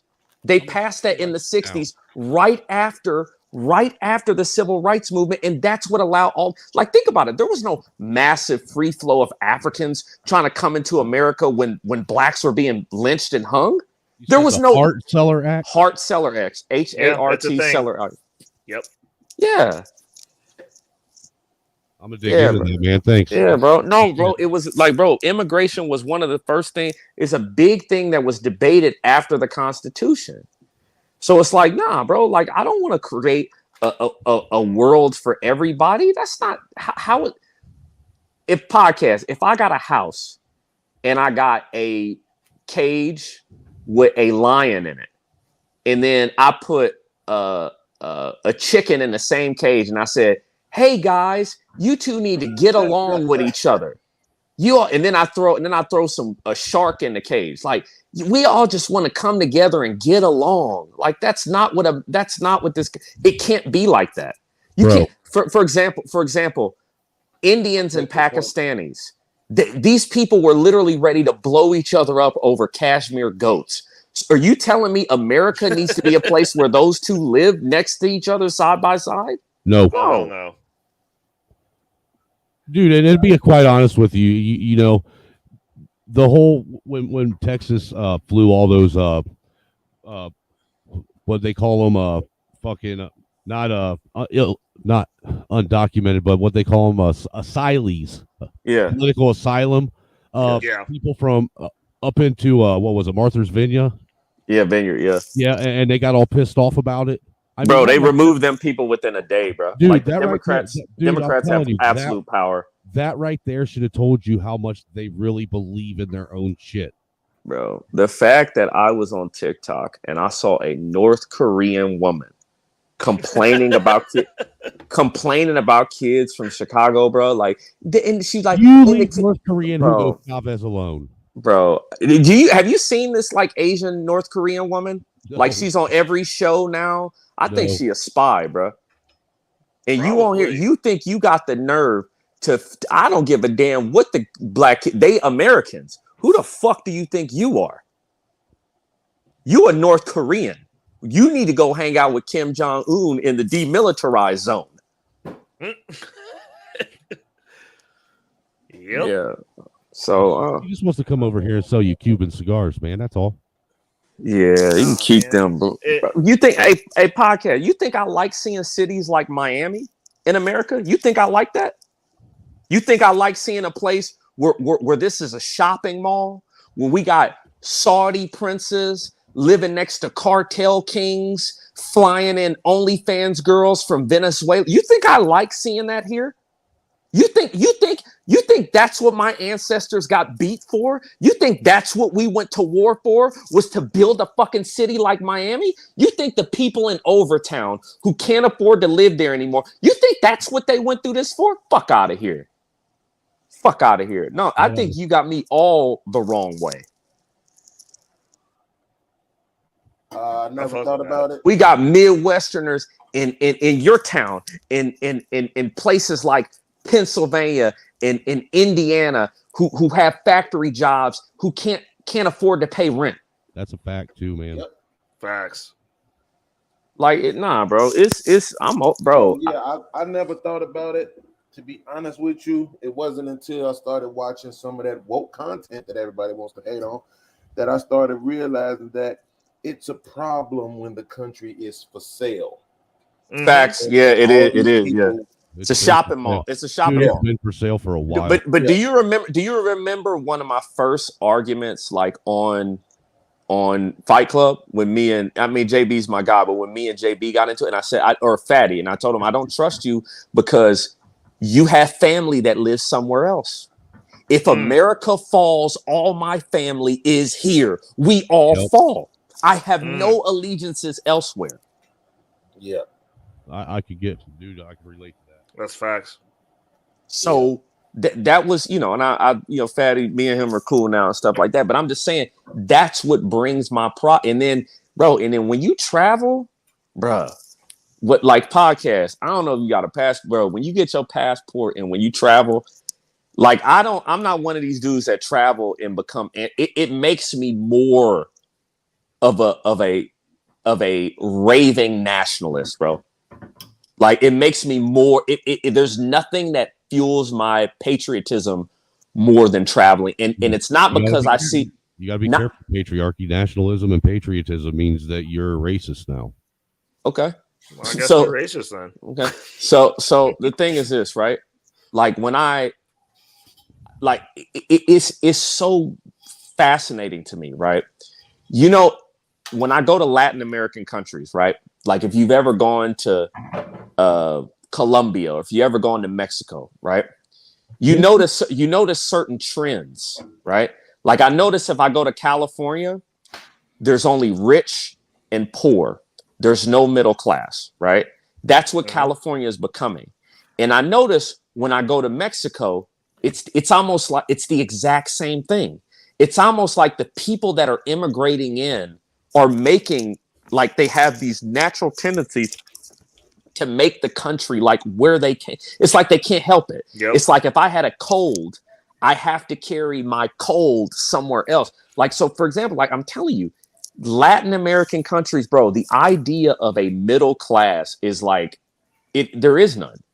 It's like in the rich people are so segmented from everybody else. And like the police, right? The police are the biggest criminals in other countries that you have ever, like I'm telling you, that you have ever seen in your entire life. I swear to God, though, if I hear one more of you black motherfuckers brag about fucking flying overseas on vacation, I'm gonna cut you with my broken white privilege card. I'm sick of it. Shut your ass up. We're gonna sell your white ass into slavery over there. Sell your white ass to them damn fucking Muslims. sick of hearing about you motherfuckers flying somewhere. I'm a box you up. Send you to the Taliban. I'm nigga. tired of you motherfuckers talking about your fucking passports and flying overseas. Yeah, no, it makes me more proud of America, I got on a Frontier plane, dude, that flew to Florida 2 years ago. That's the farthest I've ever flown. Well, it's not our fault you not cultured. Lead a Cracker Barrel sometime. But let me just say this, right? Scared, man. Those are my peoples there. I feel safe around other crackers. The thing is this, right? I'm telling you, bro, it fuels your patriot. The only place I feel like I could definitely live outside the United States is England. And I'm telling you, when you realize like how much of you is actually, like I was telling somebody this the other day, even something as simple as getting your food on time. Like this is why I know, like I couldn't imagine 6 black kids from the south side of Chicago going to eat at a restaurant in Colombia. And these people are on like island time and it takes you like 30 minutes to get your food. Damn, that's worse. I swear, bro. I swear it's crazy, bro. And the island time is the reason that countries look like that. Because y'all have no concept of time. That's worse than waiting on the dope man to show up. I'm telling you, you're gonna be on that person gonna be on time. But yeah, bro, that's my flow on what's going on. Yeah, I don't understand 85-year-old. I mean, but like I said, it's definitely people trying to use this kid's death to further an agenda, bro. Like, I'll be honest with you, patriarchy. You just earned a little bit more respect from me today, even though I still hate you. What did I do to you? The best conversation is old people with guns. To me, yeah. That's the best conversation that can come from it. I mean, we don't need to talk about race. You know what I'm saying? Like at the end of the day, guess what? I don't give a fuck what your race is. You can be violent in this country. But see, that's the thing, podcast, is I think that we do. There is a discussion that needs to be had about race. There really is. I mean, they're making everything about it. I mean, now it's not like, this though. Not to me. Not with this situation. You know what I'm saying? This situation even is. Even though this situation might have been based on race, I just don't think this is the. I don't know if it was that. I don't know. I don't. Well, I wasn't talking about this situation in particular. I'm just talking in general. There needs to be an honest conversation about it, and that's what hasn't been had yet. But it can't be, bro. It's an exploitation, bro. These motherfuckers are using the conversation to get shit. They're using your they don't really want. Dude, what is it like on Batman when Ra's al Ghul told Bruce Wayne like criminals indulge on society's understanding of them? Like they use I'm trying to understand to eventually like exploit you. That's just what it like. It is what it is. They're agents of chaos. Like it is what it is, bro. Like I'm kind of just over like even talking about it, bro. Like I'm not gonna get anywhere with some people, and I'm just trying to do more of my comedy, bro. Like, cause this world is going to hell. Hey, bro, you should have. Hold on a second. Hey, podcast. If you want to see me cook up some people on some shit, you should watch Chaotic Stream from this morning. We had that Saudi Arabia guy come on there and complain about America colonizing. I'm like, oh, we learned it from you. Oh, you talking about that white raghead that comes up there? I don't know if he's white. I was like, tell me why they speak Arabic in Morocco. Tell me why they speak Arabic in them countries. He was like, well, because, yeah, I was like, because what? Because you took them over. So don't fucking lecture me. Bro, it's crazy because like I used to study, like the Arabs actually had a lot of dope contributions, right? Like our university system comes from the Arabs. Our university system, our hospital system, like the way that they did that comes from the Arabs. And they were actually the ones to preserve a lot of the Egyptian artifacts, right? Like the Arabs really kept a lot of that shit like intact. And I'm just like, so me and him was like debating the benefits of colonization, because I think when the Arabs colonized Northern Africa, now they did a lot of slave trading, but I think that there was some benefit to like, because before the Arabs like took over all of Saudi Arabia and even like parts of Northern Africa, when people would have babies that they didn't want, they would like bury the babies in the sand and leave them there. And some people was still like trying to like eat each other and stuff like that. And so the Arabs put an end to that. So there is some positive things behind like colonization. And, you know, me and him like had the opportunity to talk about that. Then he's like, well, I don't like America, you know, meddling in other countries' affairs. And I'm like, what are you like? You Saudis, like you buy all these weapons from us and you fund other groups in other countries. I don't understand what the difference is. But that shit was like a really good conversation, bro, with a guy that was like, I've never talked to a Saudi on. That was like the positive thing about college. I don't know if you can hear me, Beans, but bro, I remember. So like in DC, there's every embassy from every country in DC, and every embassy has an open day where they give you free food and they'll do community relations, bro. And I never forget the time I went to the Saudi embassy in Georgetown. Now the Saudi embassy is like one of the best embassies in DC, bro. It's like 4 levels. It's in like one of the best neighborhoods. And I never forget, bro, it was a full-blown fight in the salt. Like I'm here, like I'm just eating like my Arabic food, and I see like people like fighting. And the reason why they was fighting was because it was a dude who came in and he was Arab, and he was trying to tell them, you guys need to do something about human rights for women and gays. And the Saudi people in the embassy wasn't trying to hear that shit, bro. They wasn't trying to hear that shit. And they said nope. And like that shit was actually pretty funny, bro. Like watching people like get into it. But yeah, bro, like I had the opportunity to learn a lot, and I've always been interested in like Christians versus Muslims in terms of like the crusade. So that like led me to studying, because the Muslims had a dope empire, bro. And when they were actually all together and when they weren't like fragmented, they actually did a lot of dope shit, right? Now they still lost to the white people. The white people, they still couldn't fuck with it just was different, right? I can't even describe it, bro. It was like the Europeans had their great civilization, right? But the Arabs, bro, the Arabs had just as dope. It was different in every way. From like the horses they rode to like the weaponry to like all of this. Man. Yeah, like that shit. It was like, I can't even describe. It was like dude. If you look back in history and look at like how the Arab cavalry, how they would ride their horses and shoot bows and arrows. So they have smaller horses, right? So the English had big horses, right? But the Arabic horses are small and fast. So the English, like, so the white people relied on power the white people were like big in power. The Arabs were small in speed. So it was like guerrilla warfare. Yeah, it was like more speed. Now the Arabs still lost though. I mean, the white people fucked them up. But dude, they had some real snipers on them horses, dude. That would, like twist all over that damn horse. Yeah, so that's why one of my favorite times in history though is the Reconquista, when they beat the Moors, when they kicked the Moors out of Spain, because that shit really took like white people was like down. It's almost like the 2016 series with the Cavaliers. Like white people was down. I'm telling you, if the Muslims, the Moors would have taken over, bro, the world would have been completely different. And the thing is, they took over like 90%, and white people only had 10%, and still beat them, bro. Beat them. Like it took a long time. It took like 100 years or something like that. But they beat them, and then they kicked them all out. They expelled them all. That's what happens when you lock a culture up in the mountains and tell them. That's true. That's true, bro. Like that's what. That's literally what happened. And then they kept pushing.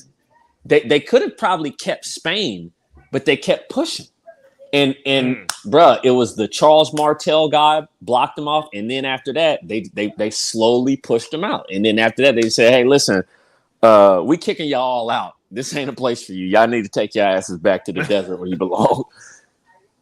Yeah, that's some like good history though, bro. That's awesome. That's dope. Nah, bro, the Crusades, Christians and Muslims, like low key, some of my favorite stuff to study. Yeah, me too, man. But I do think the Saudis are a good ally of ours. So I think people don't understand. You a good ally as long as you stay over in Saudi Arabia. You know what actually got me? Right. You know what actually got me into studying the Crusades? Looking into it was playing the first Assassin's Creed. After playing the game, I wanted to know more. Yeah, bro. It's like yeah, bro, that shit was dope, bro. My favorite thing is the Reconquista, though. Like that shit is absolutely. And the thing is, if you study Spanish and you study Arabic, and I've studied both. Like I took Arabic for a year in college, right?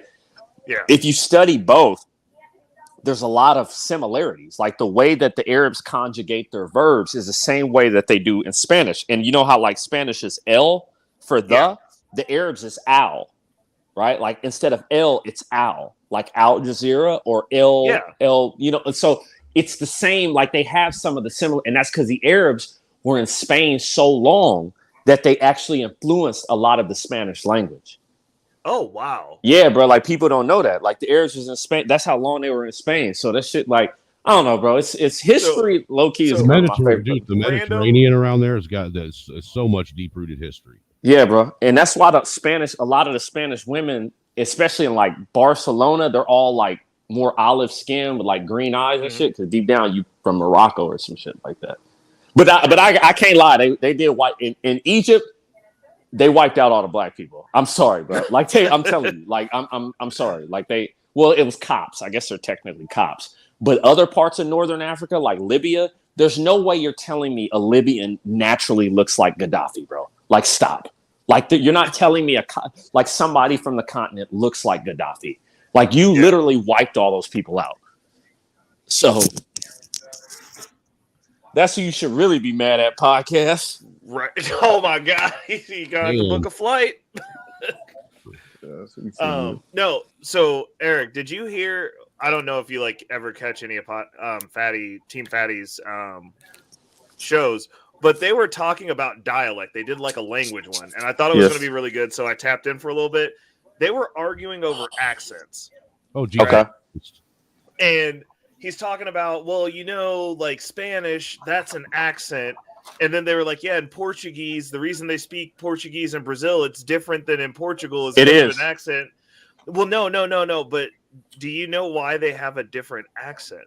Bro, I'm looking at Portuguese right now. It's a lot of it is the same as Spanish. Like there's so many words that are the same as Spanish. But the dialects. So like I was like really into language when I had to go to private school for 2 years and I learned how to. Did you go to foreign language? You know that's a school in Kansas City. Foreign language. No. I went to O'Hara when O'Hara still existed. That's a really nice school, actually. That's actually a really nice school. O'Hara is a really nice school. Yeah. It was. They mixed it with another school. It's St. Michael's now. No, I know that, but I'm saying when O'Hara was existing, it was a really nice. I had a cousin that went there. Oh, no shit. Yeah, so O'Hara, Bishop Liège. What year my cousin come out? Like 2006? Ray's really a white guy. He was a little bit younger than me. No. It was a girl. Oh, yeah. She was a little bit younger than me. I was 02. So wow, yeah, you OG in the game. But all right, what's your favorite barbecue spot? Let's hold on a second. We gotta ask this. What's your favorite barbecue spot? Hey, salute y'all. I'm tapping out. Hey, take it easy, podcast. Okay. You were talking about food. You sure you want to leave? That's dirty. Bro, got him. You shaked him in the back on the way out the door. Go ahead. All right, damn, Debo, leave him alone. Oh, favorite. Okay, so my favorite meat. I like the meat at Arthur Bryant's. I hate the sauce. Yeah, meat is good. I mean, Arthur Bryant's I'm over it. My favorite brisket is Q39. Q39 no, is my I'm shit. gonna hop off here too, man, because I'm gonna let you guys go ahead and Yeah, I'm gonna get off after him. But have what's your it up fucking barbecue cover? your little fucking bro thing going on. So do. Oh my god. Okay. All right. So Like, all right. So carry on with the bromance. All right. So Brian. I mean, what do I get at Brian's? Yeah, I get ribs at Brian's. I'll get maybe a sandwich. Well, my favorite sandwiches is actually L's. No, bro. The best. No, bro. Best burn-ins is Gates.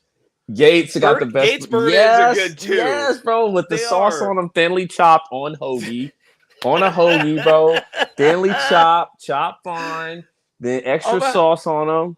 I'm gonna have to well, so when I moved over, so I lived over in Northeast for a couple of years, and like when I moved over there, I discovered Arthur Bryant's because I'd been at Gates my whole life. Yeah. So when I moved over there, I started trying other places, and I was like, "Oh, Arthur Bryant's, that's classic." And I went over there, and I was like, "The sauce is so bad, like it's terrible." Bad. You got to bring the Gates meat sauce. Was good, so I was just like, Gates got the best. Gates is the best sauce, and like I won't. Facts. I can't eat another sauce. I'm not eating another sauce outside of Gates, bro. Like I won't even try. Flat out like I won't try Jack Stack. Like I'm not trying any other sauces. Gates is first off. Gates has like 5 different sauces, so it's like, why do I also true to try anybody else outside of Gates anyway? So Gates, let's see, Gates, Arthur Bryant's is good for the meats. LC's is good for. I mean, people like Joe's. I don't really like. Yeah, it's a hoagie. Yeah, they put it on hoagie. By the way, this dude like hoagie. Yeah, that's what they put it on. They put the burnt ends on hoagie. And only at Gates they put it on hoagie. On Arthur Bryant's they just do bread. But people go to Joe's. It's not really my thing. But Jack Stack got the best wings. Also, Q39 got good wings. But Joe's has a restaurant called Char Bar, which is downtown, which is decent, awesome. And slaps too is what everybody likes. But there's a famous Dave's or whatever. Like my barber really's into Famous Dave's. He swears by it. I mean, but it's just too bland for me to go. LC's over off of Blue Ridge. Oh, I love that place. That's the best sandwiches. And then across the street, you got to go to Big T's. It's funny because Big T shot somebody like last year. Somebody walked in Big T's and tried to rob him. Big T shot somebody, bro. So yeah, LC's is dope. LC's is dope. And then for soul food, like I just go to Nisi's. There used to be a Nisi's over by. There's only one now. It's across from where the landing used to be, off of like 70th and Truce. But let's see. Yeah, but those are all my favorite barbecue spots, to be honest with you. Yo, I dropped my email in the back. Just make sure to tap in with me because like I would like to come see one of your shows. Okay, I got you, bro. I definitely. And then you gotta let me know when you're up roasting people. Oh my god! Because I do enjoy. I'll be sitting there. I'll be like, when's man, the last time you seen me, bro? When's the last time you seen me like annihilate somebody, bruh? Well, I remember when I first ran across you. It was like I'm pretty sure it was like on God damn it, whose panel was it on? Because it was you were going in the whole "We Was Kangs" thing, and I was like, bruh, because like at first I was like, man, I don't think I like him, and then I was like, wait a second, I see how, because like the way that you present. It's very shock value, but like if you actually ingest the information, old boy and think said about what you said. Hold on a second. I'm like, old boy said Pete. How could I forget about Peachtree? God, I forgot about Peachtree got the best soul food. Yeah, my bad. Wait, so Jeremy's dude. That's what I'm saying. I was like, me, you, and Jeremy can go grab drinks because like Jeremy lives here too. Like I've known Jeremy since I was 16. Oh wow. Like I've known him a hot minute. So I go to the one out south. I don't think they don't have one anymore. But they used to have, bro. They used to have a Peachtree restaurant over by 18th and Vine. I know because my cousin worked at the one. Yeah, no, bro. There used to be a Peachtree restaurant over by 18th. They closed it though. It's not there anymore. There was like a fine Peachtree had like a sit down restaurant. My cousin used to work there. Whatever. She worked as a waiter in high school. It was over by Parade Park. But yeah, bro. Also, bro, you got to go to the stuff. Like, there's also the old, like, stuff like that my grandma eats, like humdinger. Nah, bro. Like, I'm talking about them black restaurants that's been in Kansas City forever, bro. Humdingers. Texas Tom. I don't need that shit, man. Texas Tom's. I've been to Texas Tom's. I don't need that fucking shit, bro. And then occasionally, I think Jamaica's. Does my grandma still go to Jamaica's? That's like a Italian spot, like that. Kansas City got good Irish food too. If you're into like corned beef and cabbage. Oh, Garazzo's for Italian food is dope too. Yes. So yeah, it's what's all these dudes making emojis in the chat? I don't know. It's a new thing, I guess. We're gonna have to start doing it. Question. So do you on Instagram, do you follow Travis O'Gwen from Strange Music? No, I need to. I need. Well, no. So if you add him, all the pictures of his house, his current house, my company did that house. Oh wow. Yeah, he bought one of our clients' houses, and like he's been posting pictures. Where does he live? He's over. It's out in. Hold on. What is it? It's like 159th. So he's the south. Yeah, it's way out south. But it was. I'm looking to buy something, bro. I'm looking right now. Martin City. I know that's far. Yeah, I'm for damn sure not buying that fucking Kansas City, bro. I mean, I could. Man. I mean, you can buy over on the east side, bro, but you got to wait it out for gentrification because it's gonna happen eventually. Oh yeah. I'm looking right now at Olathe, Overland Park, Martin City, North Kansas City. And I think that's it for me. Leawood. That's it for me. Dude, Leawood, I can't, Overland Park, Prairie dude, Village the worst areas now is, of course, east of the Truth. Yep. But like Independence, nope. Oh yeah, terrible. Grandview, nope. Raytown, nope.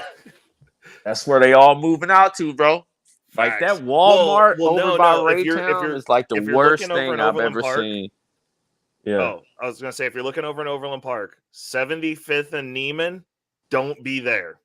It's cool to go to the bars, but are you telling me there's bad areas of Overland Park like that, bro? So I worked in mental health before I got into the business that I'm in now, and like when you work at research. No. I worked for a nonprofit. I did treatment for children with autism. Okay. And so like I was back office, like I was really good at finding people stealing money. That was the skill set that I had then.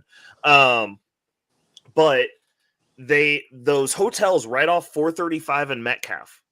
Yeah. They were so overrun with child sex traffickers that they literally raided the hotel room by room one day and like brought out like 60 kids. Wow, that's crazy, man. That got dumped into the system, right? Yeah. And then, no, it gets worse because the only reason I knew about it, because it was like a very covert op, was one of the kids who they rescued, the original center they sent her to, one of her clinicians was her John also. This is crazy, bro. So they had to remove her from Kansas City. Kansas City be having some wild shit. Like I said, when I brought up like the Precious Doe situation, that Precious Doe situation was fucking crazy, bro. Yeah. What's funny is like nobody talks about it. Like this girl had her and her parents did it. And she's black. Her parents did it. Yeah. And left her in Kansas City in the woods. Nobody talks about that, right? And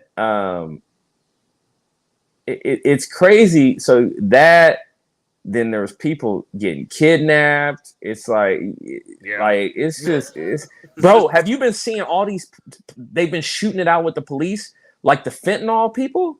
Yeah, well, bro, that's because crazy. That's because the issue is they've been so laxed on our immigration policy that we have cartel coming up here, bro. And it ain't nobody with a Johnson or a Marshall last name. It ain't nobody with that. It's always. And what's crazy is they're getting deeper into the city. They're in like the 30s. They're in like the 40s and stuff now. And I'm like, what the like these and they're not going down. Like I'm seeing these reports on KCTV5. It's like, bro, like they're shooting it out with police officers. Yep. Yeah. 100%. Well, one of our clients is a retired chopper pilot, and he was telling me, he was like down in El Paso on the Mexican side of the border. They're getting military escorts for cartel people to bring fentanyl in that's coming from China because that's where it's all getting made.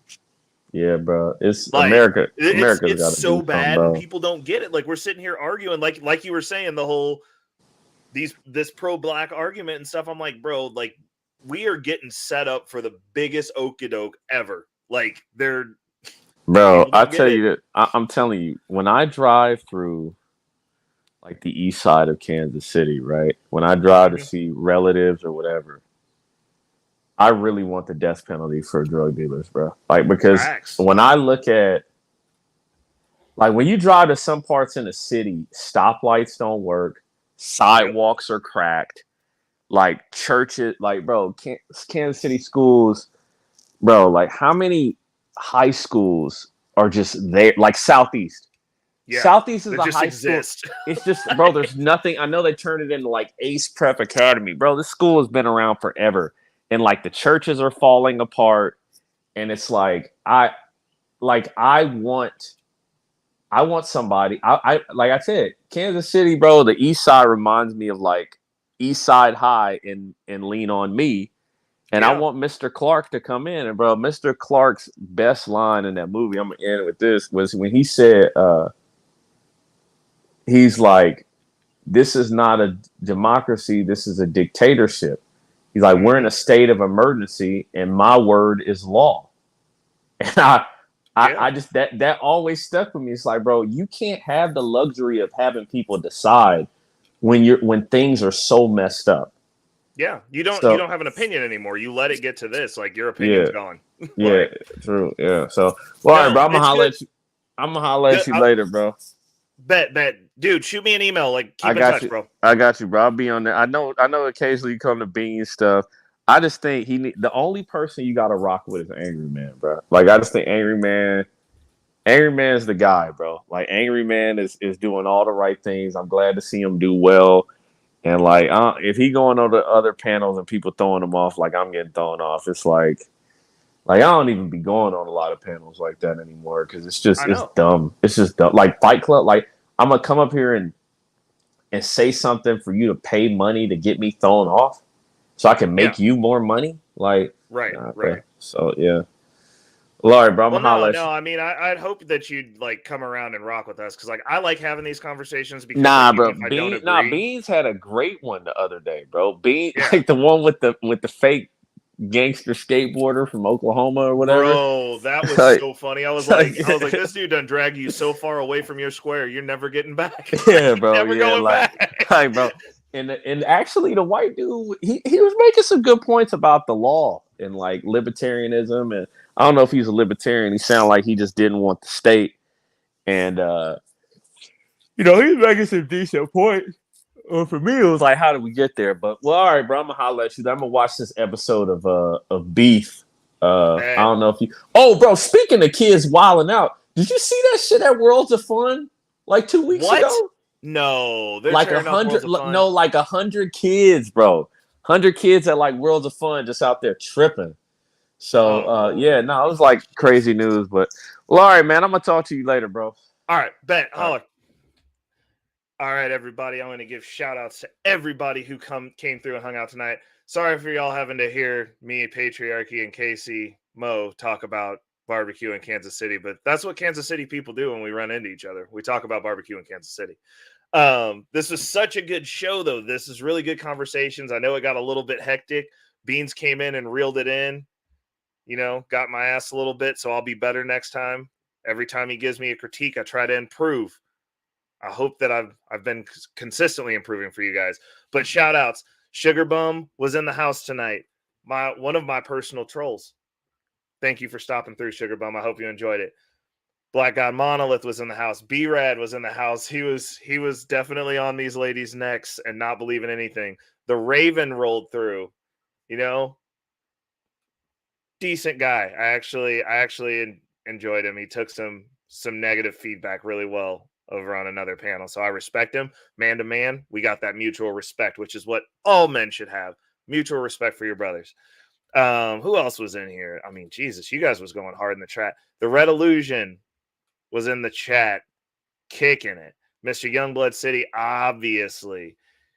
Your boy, Roy Boy, was in the building. Thank you for stopping through. I'm going to apologize to Beans as I'm reading this off. The Little King was in the building. Definitely saw him. You Ain't Wrong was in the building. I'm apologizing to Beans because we went 30 minutes over, but the conversation was so good. So good. Angry Snowman, always welcome over here because he's going to give you that business. He's going to give you the work, whether you like it or not. Good Lord. The Raven and the Black God Monolith was just going in. Y'all is making this whole chat. That was just like y'all, and I appreciate it. This is awesome. Okay, so I'm gonna tap out, get some sleep because I got to go to work in the morning again. Black Watch tapped in twice, took a break, came back, and we were still here. Anyways, I hope everybody enjoyed it. I definitely hope that those of you rewatching it definitely like my my breakdown that I had over on Modern Renaissance Man when I got to close it out. Shout outs to Modern Renaissance Man. I appreciate him as well.